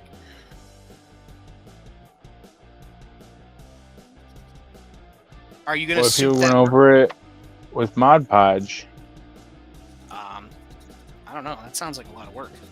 I think I I actually don't did know. go over it in Mod Podge too. That's part of the fucking problem. Are you going to add any weapons and shit to that ship, or is it just going to be like the Chinook? That's a good question. we're very much at the beginning stages of the blueprint of this helicopter. Just say it like that. I haven't really thought it out. Helicopter. I don't really know what we're doing right now. All I know is I'm going Amrak color, so I want to get a base on it. That's reasonable. You always want to start So with the base. Shore Trooper colors. There's tons of details on this fucking thing. But I do think that on the windows, I do want to do some type of grading. What was that? A cat? Sounds like one of your cats. Milo? His name's Milo. He goes as Lolo. He goes as Lucifer. He goes as Mai. There's a lot of different names. I can hear him. Lucy. What are you doing, you big handsome devil? Have you been up in my paint booth? Yes, you have. Because you drank the paint water, you disgusting fool. Hi. It's big man. Mine don't drink the paint water. They just dip their paws and then splatter it all over the guy. Maybe that's what he does. Maybe he doesn't drink. I've never witnessed him drink it. But I find cat puke in here often. Oh, that's just me. Oh. You want to see the? You want to show him your pretty face? Look at how beautiful! Oh my goodness! Make that kitty full size, fam, and you got it, audience. Him's handsome. Look Him's at that handsome. handsome boy. Oh, how You're a gentleman. Oh, he's You're a holding your gentleman. hand. He's a gentleman. You go to sleep? Are you sleeping? That cat loves you. Only when mom isn't here. Don't worry, his brothers are right behind him. You're drooling, bro. Ugh. That ended quick. Man. What a big cat. What a good cat. He's something. He's so old, I like feel his bones if I pick him up compared to his fat younger brothers. Oh, he loves it in here. There's so many bags and things. Handsome old man. Trying to enjoy his life. Mm-hmm. So if he likes to make dangerous decisions with Amrak. Rosie, Yeah, don't you and Miss Snowflake would demolish some stations, wouldn't you? destroy entire cities. Nations in ruin. Just with elegance too, like SWAT and walk away. No, Snowflake's so all right. When we brought the kittens home, they're about 5 now or 6. I was at the island making lunch. They were over. They have like a spot. It's kind of where our coffee maker is, but it's where we put their food dishes. Because then the dog can't get up there, so they're up on a thing. And the one was like going to eat out of his food dish, and he put him down like by the neck. And I was like, like I was across the room, like, did anyone else watching this? And he just put him down as a kitten and just held him there. Didn't meow, obviously, because that's not how they communicate to each other. They don't meow. He just held him down and then let him go, and he never messed with his food dish again. Like, just that one time. And now he doesn't care. He's so old, he doesn't care if they eat his food. Like, he's just like, whatever. He's like, I don't want to deal with you, clowns. He's like, I don't need as much as you fatties need. Because they're like hyenas, man. They're like, whoa.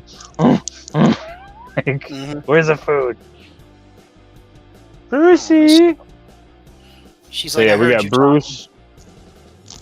Bruce after Bruce Wayne. Oliver the dog who passed away after Oliver Queen. And then we have Clark after Clark Kent. Clark's a big tubby boy, so it's either Clark Kent, Dick Clark, or Clark Gable. yeah, he's Clark Kent. But I call him Kelly Clarkston sometimes. But Poor guy. there's Clark. He's a big man. He's like, hello. Clark. Heard my name. He'll come over to me. Come here, Clark. It's like, Clark You here. big fat. You big fat handsome. Oh my god. Oh my god. You all right? Yeah, everything just fell. It's all right. You guys are just underneath my stuff. There's those Now parts they you dropped all in, okay? they all scattered. They're all gone. Aw. You scared off I Mr. scared Clark him. Kent. That's all it took. Clark. Hang on, he usually goes by fucker. Come here, little fucker. So do I. They got sweet nicknames. Yeah, Snowflake's got Miss Mau Mau, Mau Mau Snowflake, Mau, Biggin, Big Girl, Miss She's not Snowflake. even that big. She's huge compared to her sisters and the dogs, dude. The dogs are chihuahuas. Yeah, but she used to be smaller than them, and now all of a sudden she's fucking gigantic. Well, it was COVID, man. It was hard on everybody. No, she had a surgery, and after the surgery, she just started fucking growing, dude. It's like they fucking pulled a Clifford the Big Red Dog on her. She doesn't look like fat though. She's like big. Oh, she just literally expand. We called it her embiggening because she That's just started to crazy. get big afterwards. Like she had her surgery, she healed up, and then just started growing, and it didn't stop. That's crazy. Huh, Miss Mau Mau. She's like, stop calling me big. All right, I think I'm gonna go do this Instagram thing. So you say.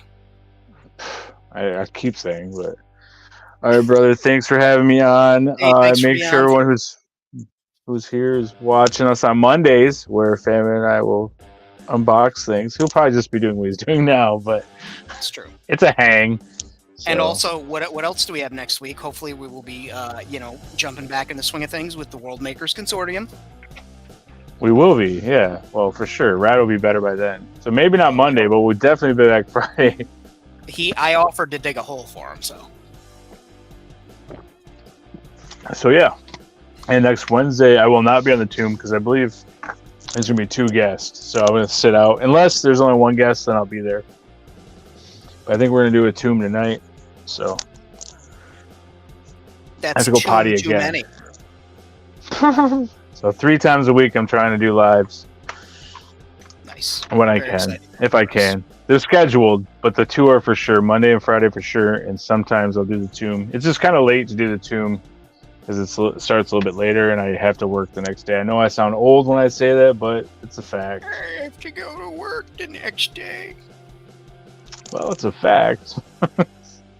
And dragging ass. That dragon's got a fine ass. Good hearing from you, also. As you say that to me. No. All right, I want to go. Promise. Have a good night, man. Be Later, well. Enjoy your man. other Thank stream. you. It's not going to be as fun as Thank this one. you. Bye. Thank you. Thank you. Bye. Hey, thank yourself. All right, now that he's gone, sheesh. No, I'm just fucking with you. So I'm going to paint this thing that was previously a light, or I thought it was a light. I don't know why I made it. I think it was just like a caution sign, and I put some glow-in-the-dark paint on it. I'm gonna paint it green. No, I'm gonna paint it blue-gray, like some type of tank, not like cannon tank, but like a tank of fluid or a tank of gas of some sort, and we'll see how that looks.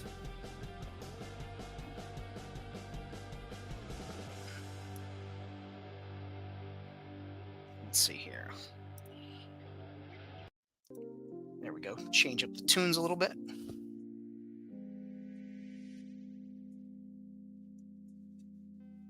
All right, we got some paint on the thing. So some of you guys are working on projects tonight. Anybody else get inspired to start working on something or planning out other things while we hang out and chat here?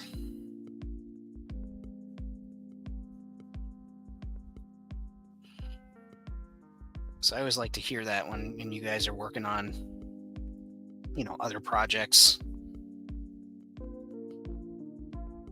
Back from the back. Man, Wasteman, you're taking some field trips. And remember, man, if you need, I'm just gonna crack open a water for you and pour it into another cup of water and make you feel comfortable as we serenade you.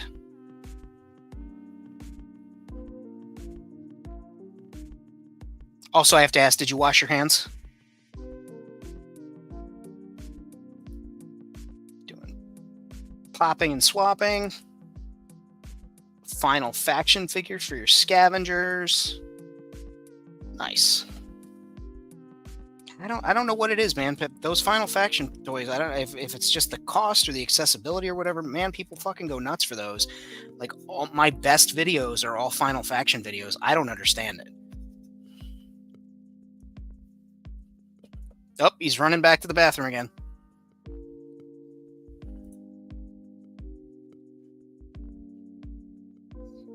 Nice. Is this for yourself or is this a commission for somebody, Timbo?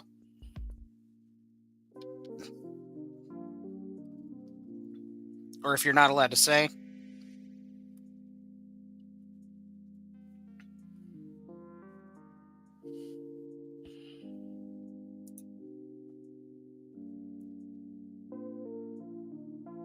If it's okay with you guys, I too am going to go empty my bladder. I'm going to set you guys up here in Gimmick. And you guys can check out some of the ambiance. I shall return. I appreciate you.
Did we enjoy the ambiance?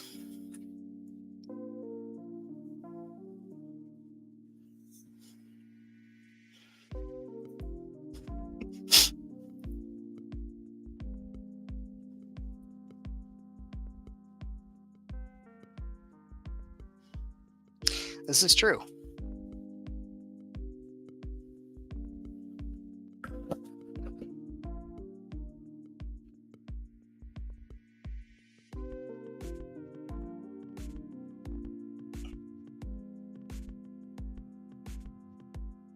My most popular custom, according to Instagram, is this Karn that I made.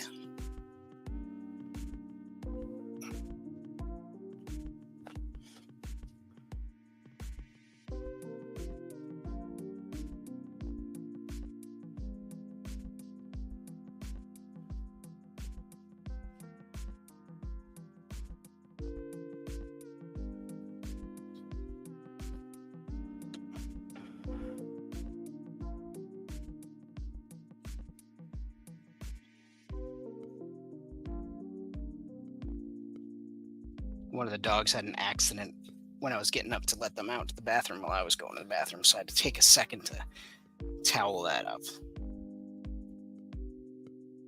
By one of the dogs, I mean Mama Rosie. She's an older lady, so I gotta be kind.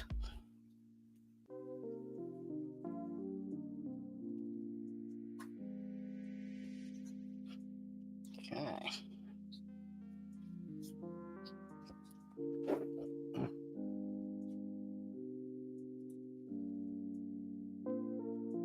Yeah, that's also a very fair point that those figures are super cheap and they are a good option. They're just, I don't know what it is about them. It's just something with them doesn't sit right with me. I don't know if it's the quality of the figures, I have to choose my words carefully. You know, being a public figure and all. They're not crappy toys. They're just produced in such mass that it feels less substantial.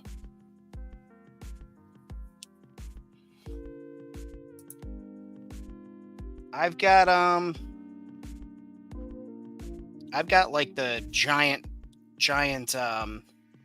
Kong and Godzilla figures, the 20-inch ones. I repainted Godzilla during the Panini, the height of the pandemic, and never got to do what I wanted to do with Kong.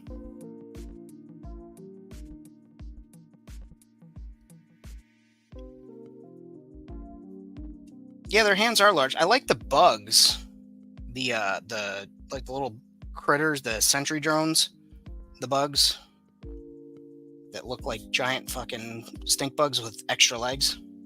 Even though the stink bugs have the same exact amount.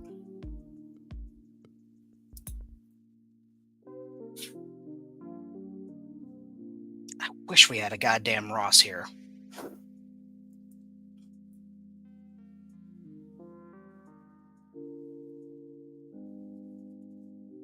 Hey, buddy.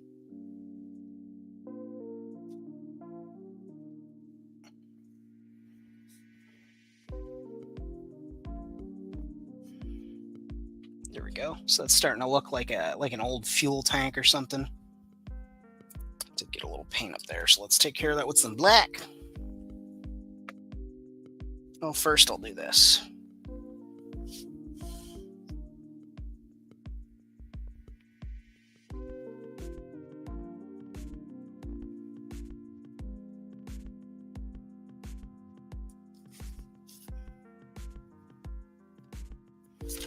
Go.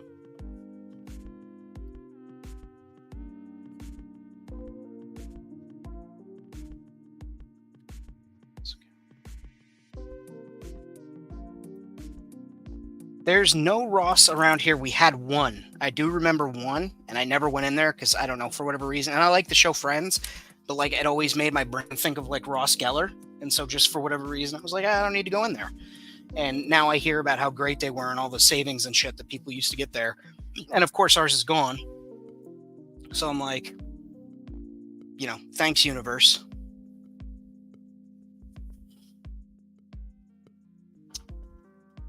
Like I was telling you guys on was a previous stream, I'm trying to get better at putting things away as I work with them. And now my problem is I start putting shit away before I'm even done with it. Oh, and I just shook up a seltzer, so can't drink that now.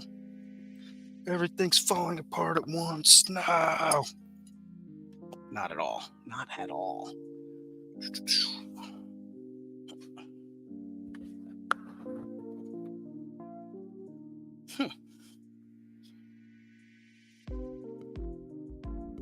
Preparedness. Savers. We found all the savers in Connecticut.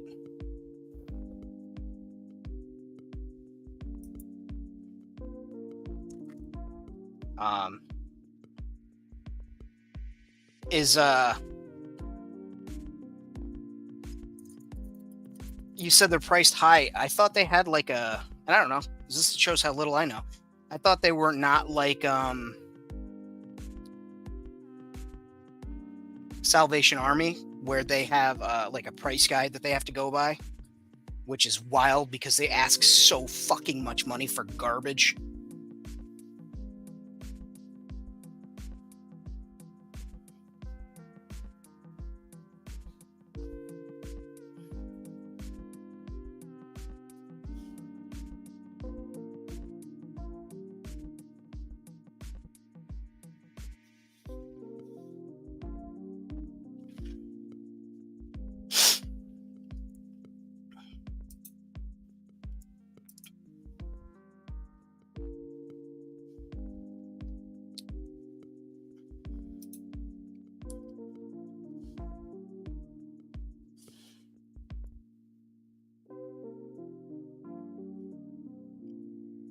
My favorite thing about Savers is that they're not Salvation Army.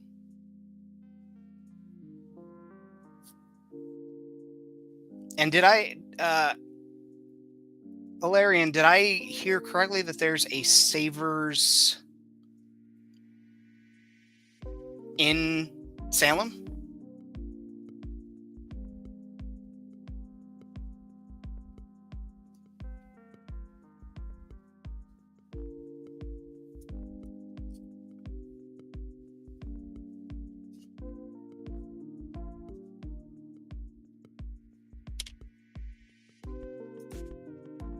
Timbo, it sounds like you're describing an articulated Jawa body to me. That's all I'm hearing. Articulated Jawa body.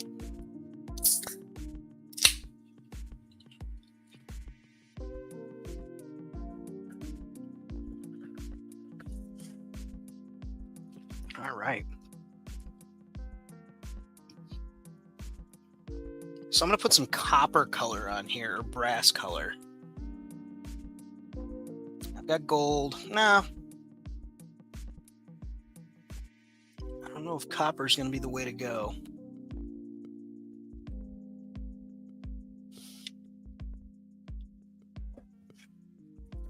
Do a little red.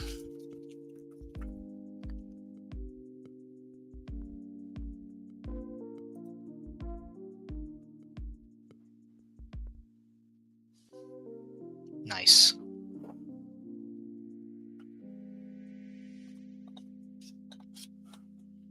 I know we don't go to Witch City Thrift anymore.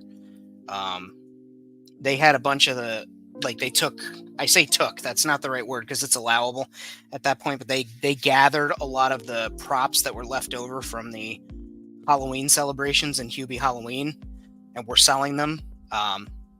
They had like a full display on the shelves. And so I was like, okay, I'm going to come back here and get something. I need to go put some shit in my car in order to carry this stuff back, which what I should have done is just purchased it and then asked him to hold on to it behind the counter. But I walked to the car, put my stuff in the car, came back, and someone came in and bought every piece of fucking prop material that was left from the set that they had. And I was like,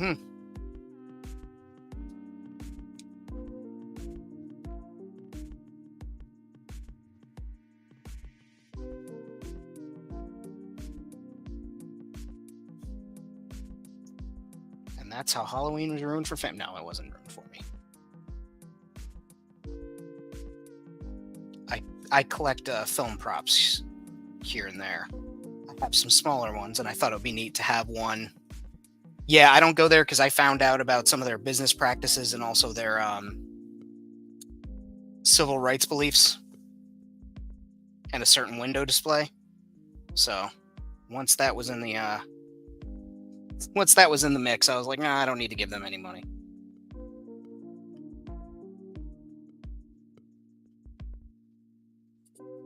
Well, thanks, Wasteman.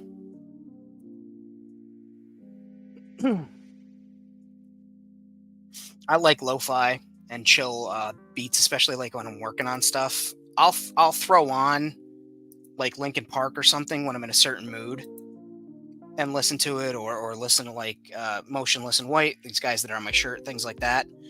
But for chill nights like this where I'm just hanging out and chatting with friends and doing a little bit of painting, this is perfect for it.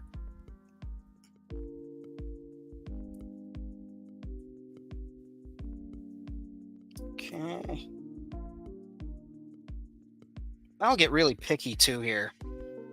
Josh says I do a lot for so little.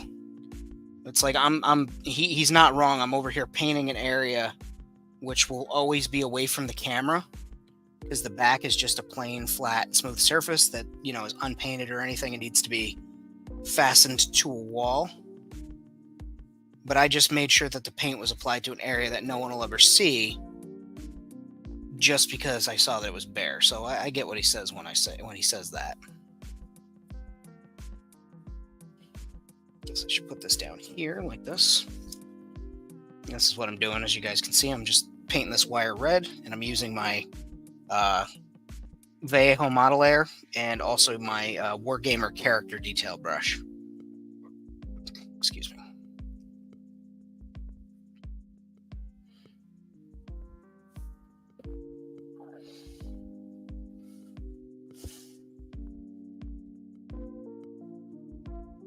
One of the dogs pushed the dog bed in between the wall and the mattress frame, the bed frame. So they're sitting there looking pathetic at me. And like I'm half expecting Sarah McLachlan to start singing. Like that's how sad they're looking at me right now. Like, Fabid, we're just 2 seconds a day. Could you please push the bed back together so we can sit at our bed that we love so much?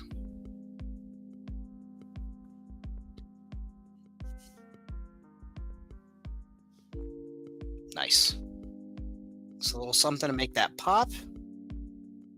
And then see, again, the back is flat, so that's designed to just look like it's up against the wall, feeding into whatever's behind it.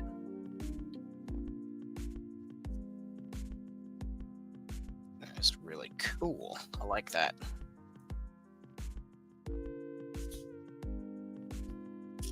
And then let's add...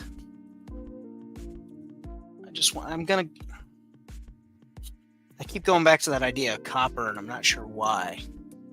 But it calls to me. It's like famine. Do copper. Not gold, copper. Put the gold down and do copper. Okay, I'll do copper. And this is just Vallejo Model Colors copper. And I'm going to paint the nails / rivets or whatever that are holding these brackets. We'll call them space rivets that are holding these brackets on.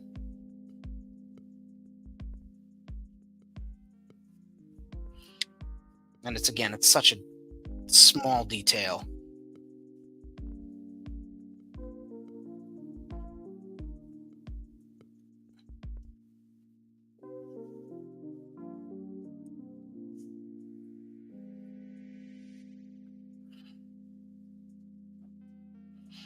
And then I'll add a little copper to this piece up here, just because I don't know what it's supposed to be. I remember just sticking a Greebly there and going, yes, Greebly.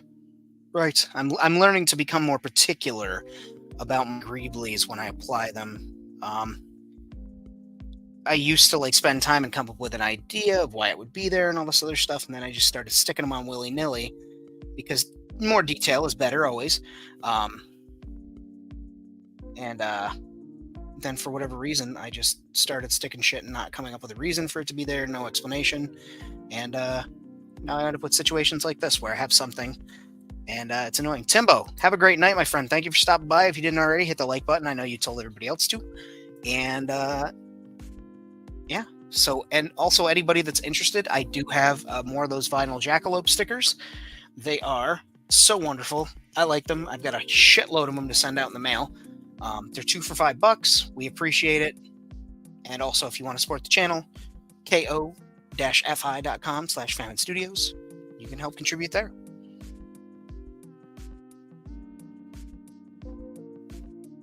What you doing, Rosie? So trying to see what's in your laundry. Can I have some of your laundry to eat or roll around in? See, Rosie's like the opposite of Stark. Stark likes to roll, and like if I leave my boxers on the floor after like a day of work, he'll like play in my boxers because he likes to stink. And I don't know if I'm not saying I stink, but they're day-old boxers, right? They're sweaty and scented and not good. And he just wants to roll. I take my shoes off, and he like shoves his head in my shoes. I'm like, bro, what are you doing? Whereas Rosie, she does like to smell good, so she'll like when we give her a dry shampoo in between baths and everything, she like struts around like she's all hot shit. Like, oh, yes, I know I smell good. I'm beautiful. I'm Rosie. Yeah, I'm talking about you, baby. I love you, Rosie. And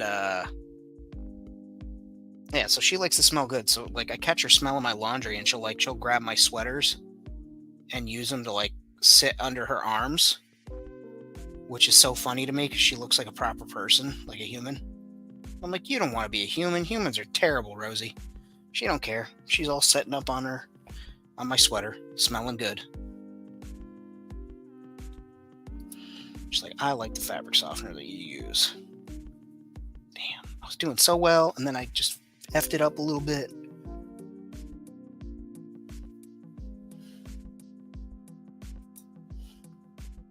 And but now I'm just doing these little weird details. A couple of them are getting brass here and there, and then I'm going to hit a couple of spots with some maybe some rust. Maybe some rust. I feel like I know I need to put some Nuln Oil on here in one spot in particular, which is the button that you'd push, because I guess if a door button in space was pushed over and over and over again, oil would be on it naturally. Probably have to lubricate it. I know it's sci-fi and future space, but it's there. And then, aliens and sweaty humans and stuff touching it, and just throwing thoughts out there.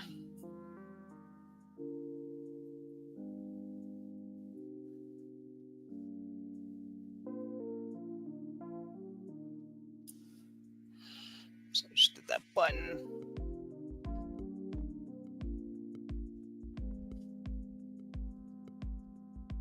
Just trying to tack on a little bit of detail. More production value, as the kids say in the industry. You may be asking yourself, Famine, what industry are you talking about? And that's the film industry, baby.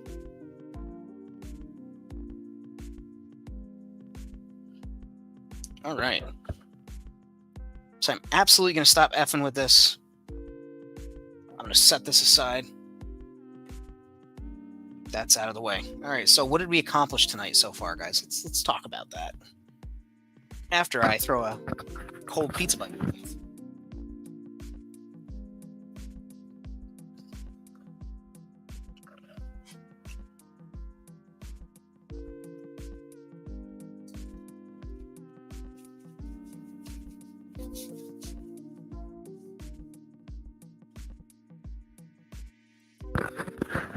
All right, so we painted and weathered up a sewer drain that I worked on. We worked on the last stream, casting that out of hot glue.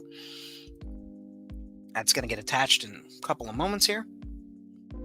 We dry brushed and pigment powdered this power hub. Then we're going to stick to the ceiling of that level of Gimmick there.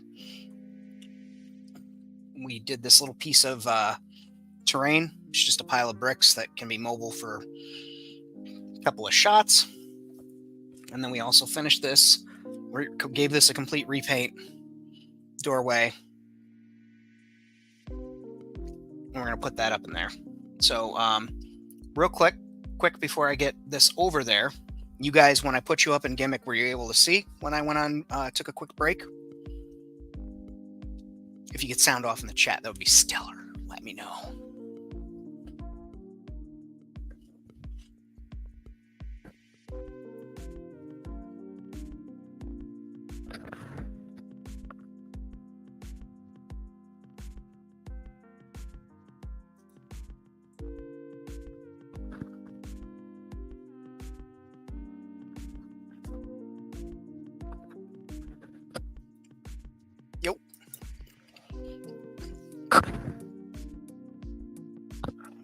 hear me. Hey, Blue. Right, so.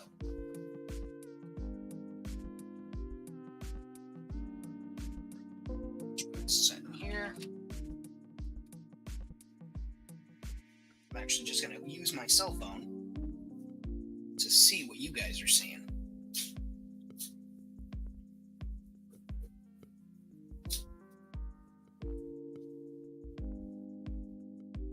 Don't mind me.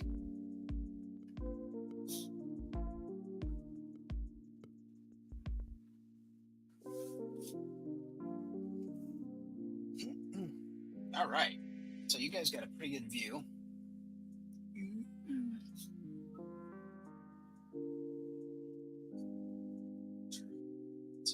Oh God, feedback. So I'm thinking this is going to live right here.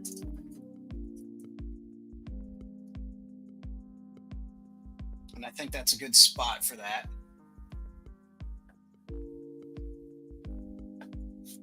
It is out of the way. Looks nice against there. I think I may run some plumbing or some wires and cables over it and down. I think that's a great spot for it.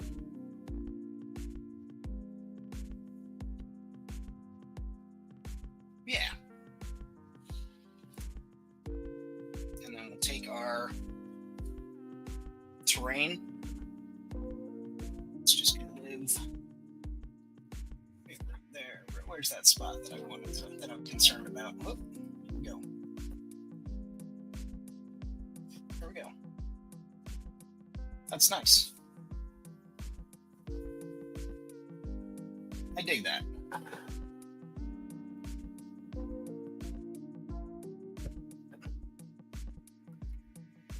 Now, I'm keeping this area clear of putting anything there because ships and speeder bikes are supposed to be able to come in and out of here. So I'm going to leave that area spaced out, but I do want to put this here maybe.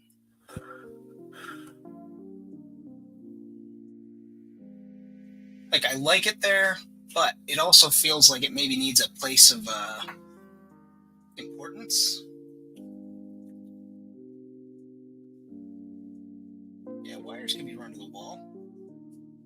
Yeah, I think that's what we're going to do here, guys. So we'll do my usual formula, which is turbo tacky glue. I put that around the edge, and then a couple of spots I put super glue, and then that super glue gives us the instant bond, and the tacky glue gives us the long-term bond. So that's pretty cool. That's my plan. So let's do that together right now.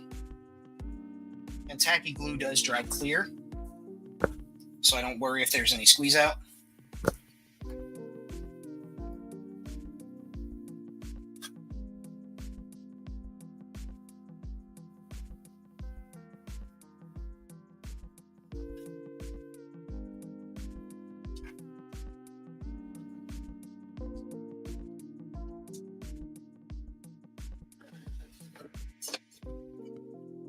Put that right there.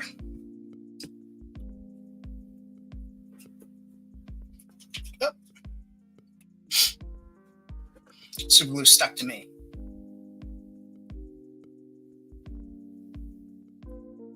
Yep, there it is, sticking to me again. I'll just get in there, give that a wipe. Like I said, tacky glue dries clear, but I don't worry about it. I like that up there. That's a good spot.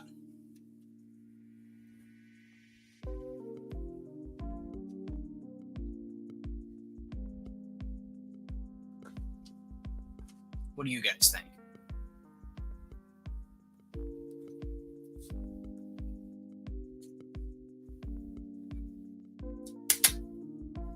Okay, I'm gonna close the door. You coming in? She's spoiled. Closing the door. Let's see, we've got a...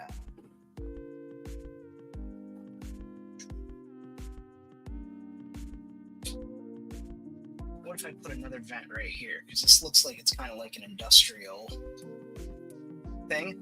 Like this area is high activity. So I guess we could put that there. Although, I had thoughts that we could attach it. I don't know if you guys can see over here. Yeah, you can see. Like, somewhere later here. Like that. I don't know. There's some ideas.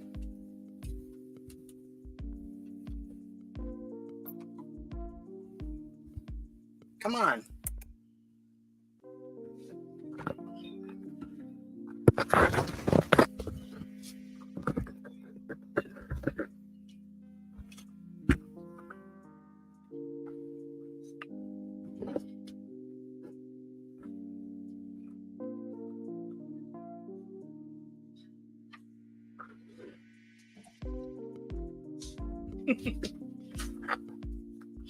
My dogs are like, why are you standing there staring? We were attaching, we put up the power hub there. We attached, or we laid out some bricks there, and we're going to attach this. I was leaning towards right here, and then I moved. But I think that's going to be it. I think right there is going to be the place. In the words of the talking heads, this must be the place.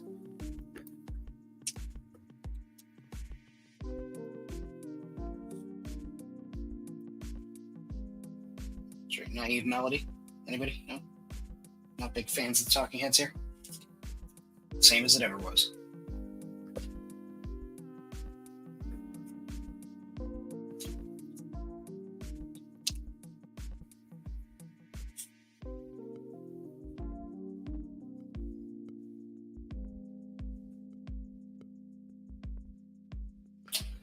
Here we go. Just let that see it.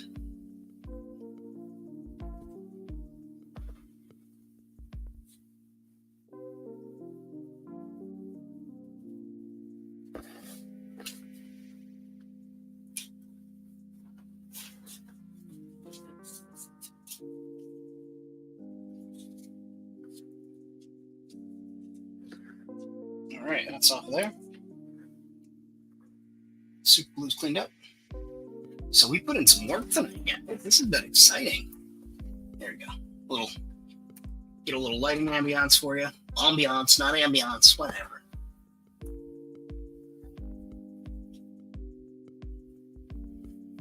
We got exhaust ducts over here. We put in doorways. We laid some brickwork. We hung that up there. I'd say this was a win. Yeah.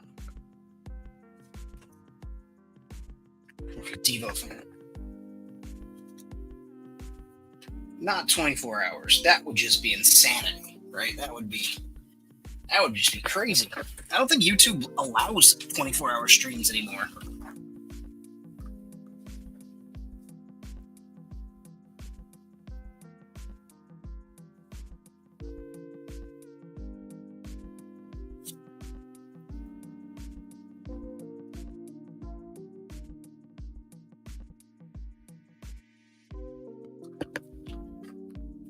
It's starting to look like something over there.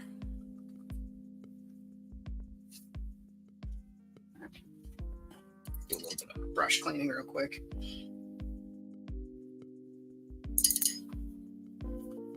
I emptied my paint water tonight, clean that out.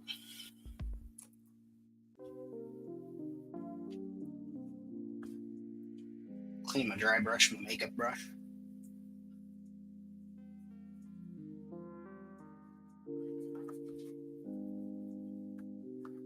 24 hour till water out.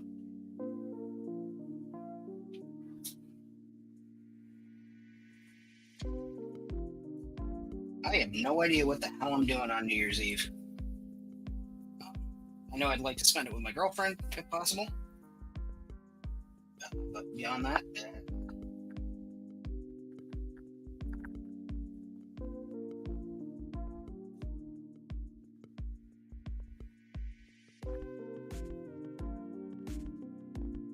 if I don't wind up doing anything, that's certainly an option. 24-hour live stream. I don't know that anybody would want to spend 24 hours watching me do anything. It's not like the Truman Show.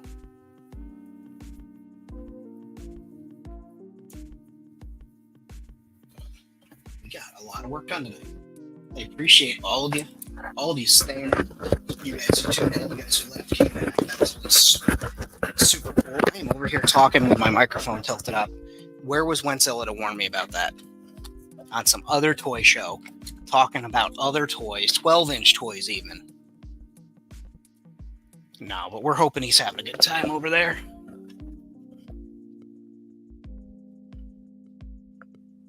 Oof.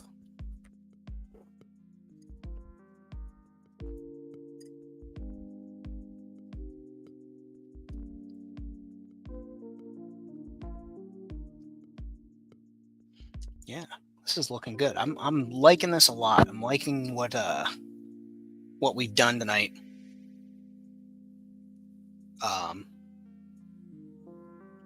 There's some really good work. I'm happy. Want to get some more posters posted up. I want to get away from doing crooked posters too. The one that I posted up there is a friend of mine, Negan. She modeled for that shot over there of the stripper covering herself. Well, she's being covered by silhouettes of Twi'leks. And it says live girls. And I think it says no droids or something like that. Dancers. But she's in a Mando helmet. And I put the poster up as like a wheat paste with some graffiti on it as well. They're going to be late for tonight. You're going to do it tomorrow? Yeah. What are they? They just can't stream for 14 hours? I don't get it. Look who came crawling back, guys. Fucking with them.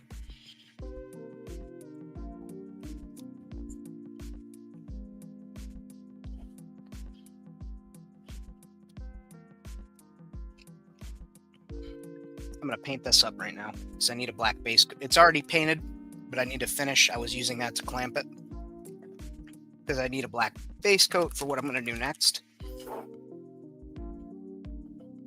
Doesn't need to be this good matte black paint, but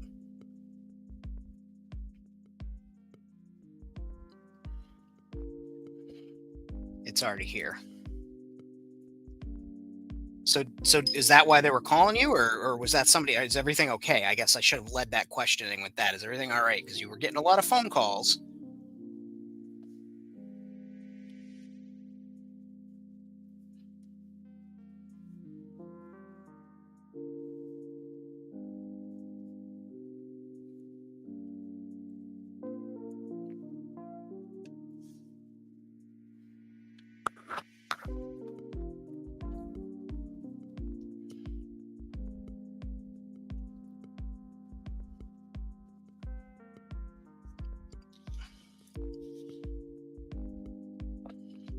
Typical. You want to come back in there, Zilla?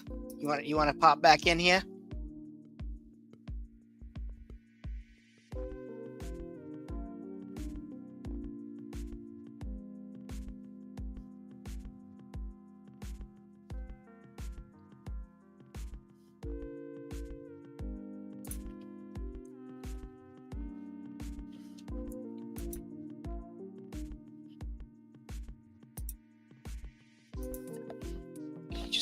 Absolutely abandon us, guys. So I saw this piece of plastic that I was going to toss from my dishwasher. It's one of those like top rack silverware racks that is just in the way. Anyway, it reminds me of the inside of an aircraft wing because there's a skin that goes over it and then there's just empty spaces and it's got that perfect like wing silhouette. So I'm going to paint this up. Probably dry brush it shining silver, or maybe I'll do it in plate metal and then hit the edges with shining silver. And then I've got some material we're going to drape over it to make it look like it's being used as a canvas cover for something.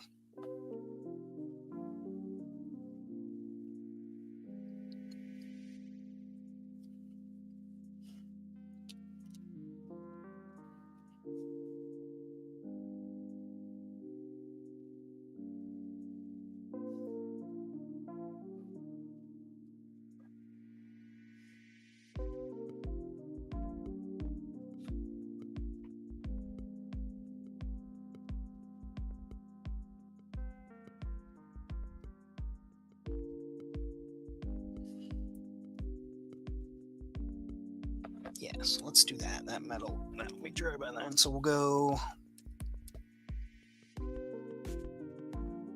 plate mail metal. Oh, and we'll rust it up too. Yeah. Good idea, guys.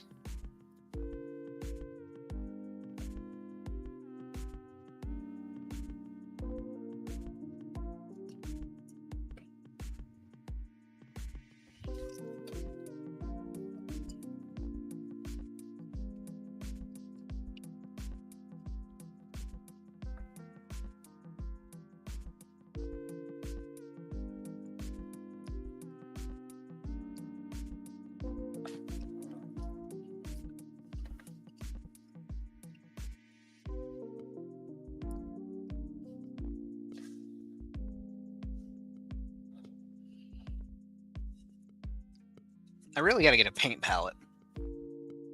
Somebody remind me to do that.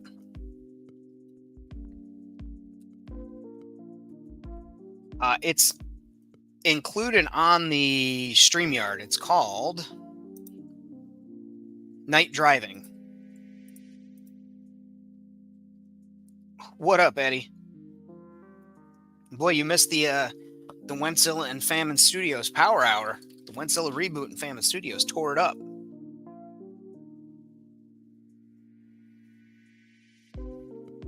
Now we're over here relaxing. I'm dry brushing some shit.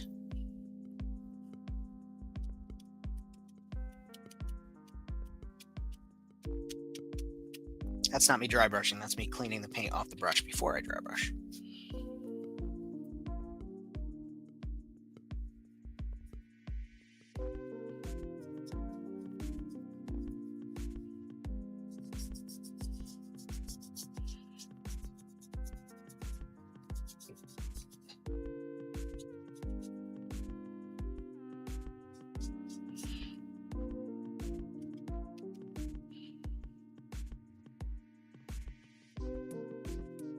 I could actually overbrush this and it wouldn't be too much of a problem.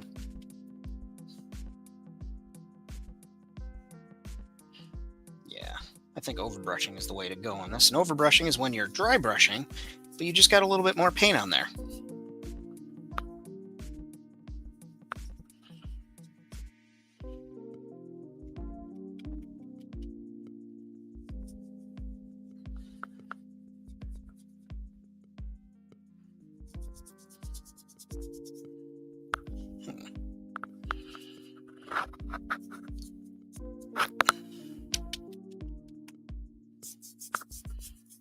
Fucking Eddie jumps in, he drops in, says hola, and then vamooses. Real nice. Same with Zilla. He appears and then freaking vanishes. It's like a ninja.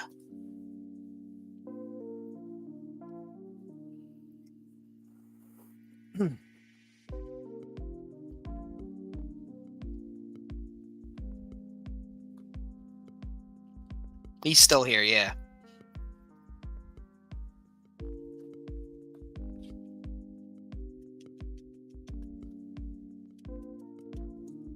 Eddie, if you guys got a Ross, apparently they're getting in the Vintage Collection Episode 1 Anakin Skywalker, which is the children's body.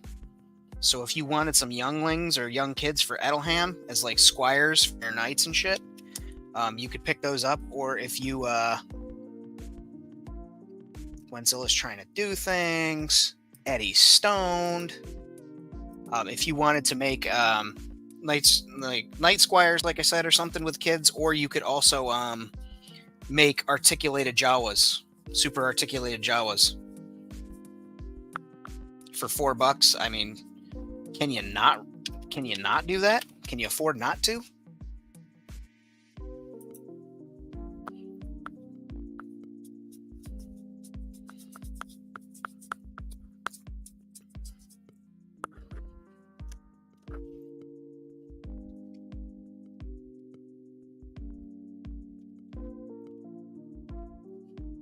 Ooh, there's a good show title for you, Wentzilla. Wentzilla's Good Day.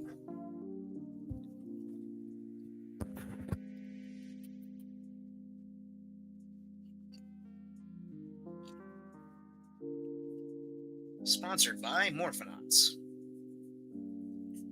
Which, by the way, guys, that Kickstarter is almost fully funded, and everyone's getting excited for the stretch goals. So if you haven't now, back it. Or you can go through a Big Bad Toy Store and back it that way if you don't want to do it through the Kickstarter.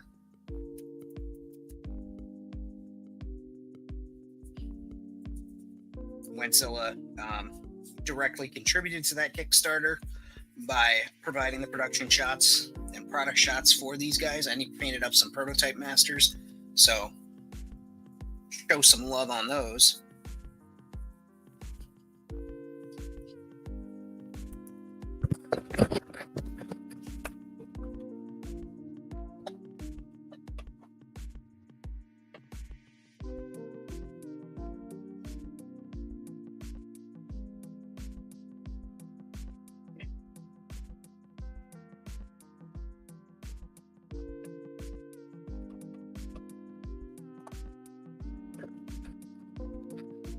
Candle I had burned out, and I thought I smelled flame. Well, it smelled fire, obviously, so I jumped up. Sorry about that.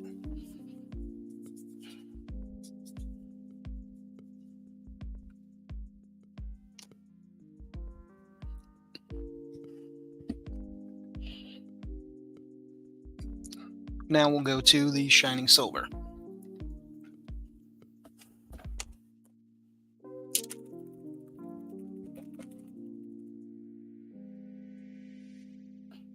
And we'll do this brush right here.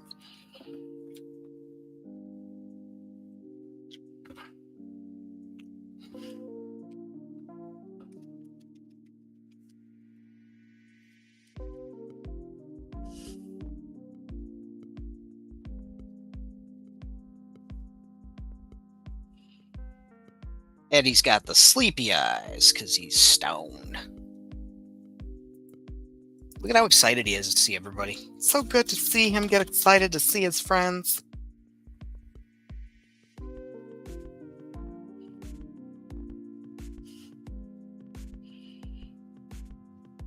When I was a little girl, I never got to be excited about my classmates like he is.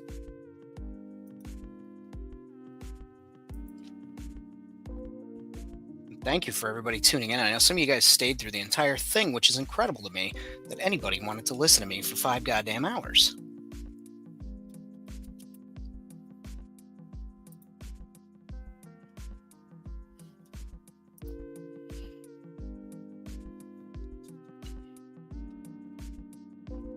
I didn't realize I had enough to say for 5 damn hours, but thank you for letting me know that I did. Oh, too sweet me, baby. That's what's up. I was just gonna say, like, I didn't even have to talk about wrestling tonight, even though I missed wrestling tonight. Good thing I have my DVR set, I think. If I don't, that's very unfortunate. For me. Not for you guys. You guys don't have to put up with me when I miss my wrestling stories. It's still real to me, goddammit.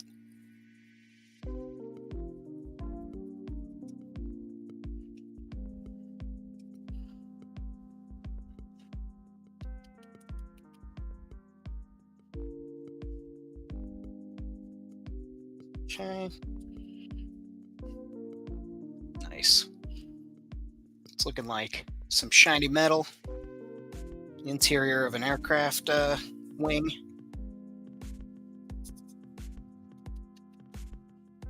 What aircraft is it, you say? I don't know. Probably a spaceship.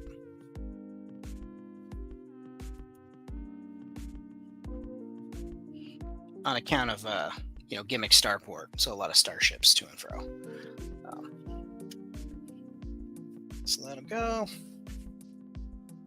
We've got some stairs we can keep working on. These are stone steps. Going to be to one of the temple doors.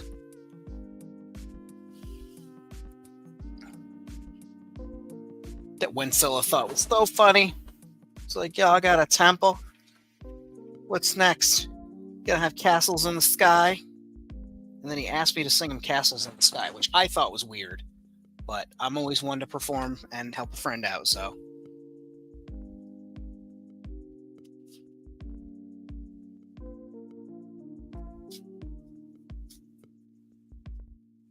Did I just make a Cascada reference on a toy customizing live stream in the year 2023? Yeah, I did.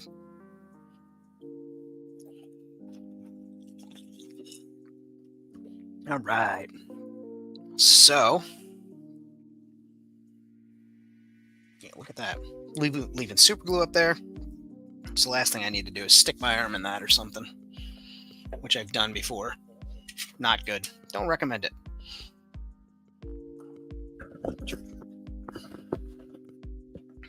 All right, gang. Well, I'm going to call it for the night. Anybody who tuned in and listened for this long and watched for this long, I sincerely appreciate it.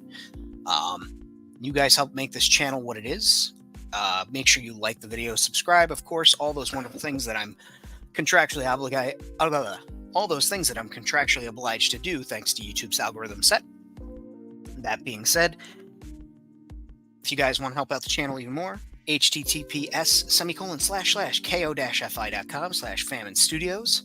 You can donate a coffee there, which is always appreciated. Helps keep the channel going. I contributed to things for the channel, snacks for the dogs, any projects like that, products like that. If you want stickers, you can hit me up on Ko-Fi and do a $5 donation and just include your address in the subject. Or you can hit me up on Instagram and I'll hook you up with my PayPal. We'll get that sorted, but it's $5 shipped for 2 of these vinyl stickers. They're really good. I'm very excited to have them in stock, and you guys have been buying them up like crazy, which we love. Hope you guys have an excellent weekend. I'll see you guys on Monday on Toy Squad. Otherwise, be well. And as always, too sweet, me guys.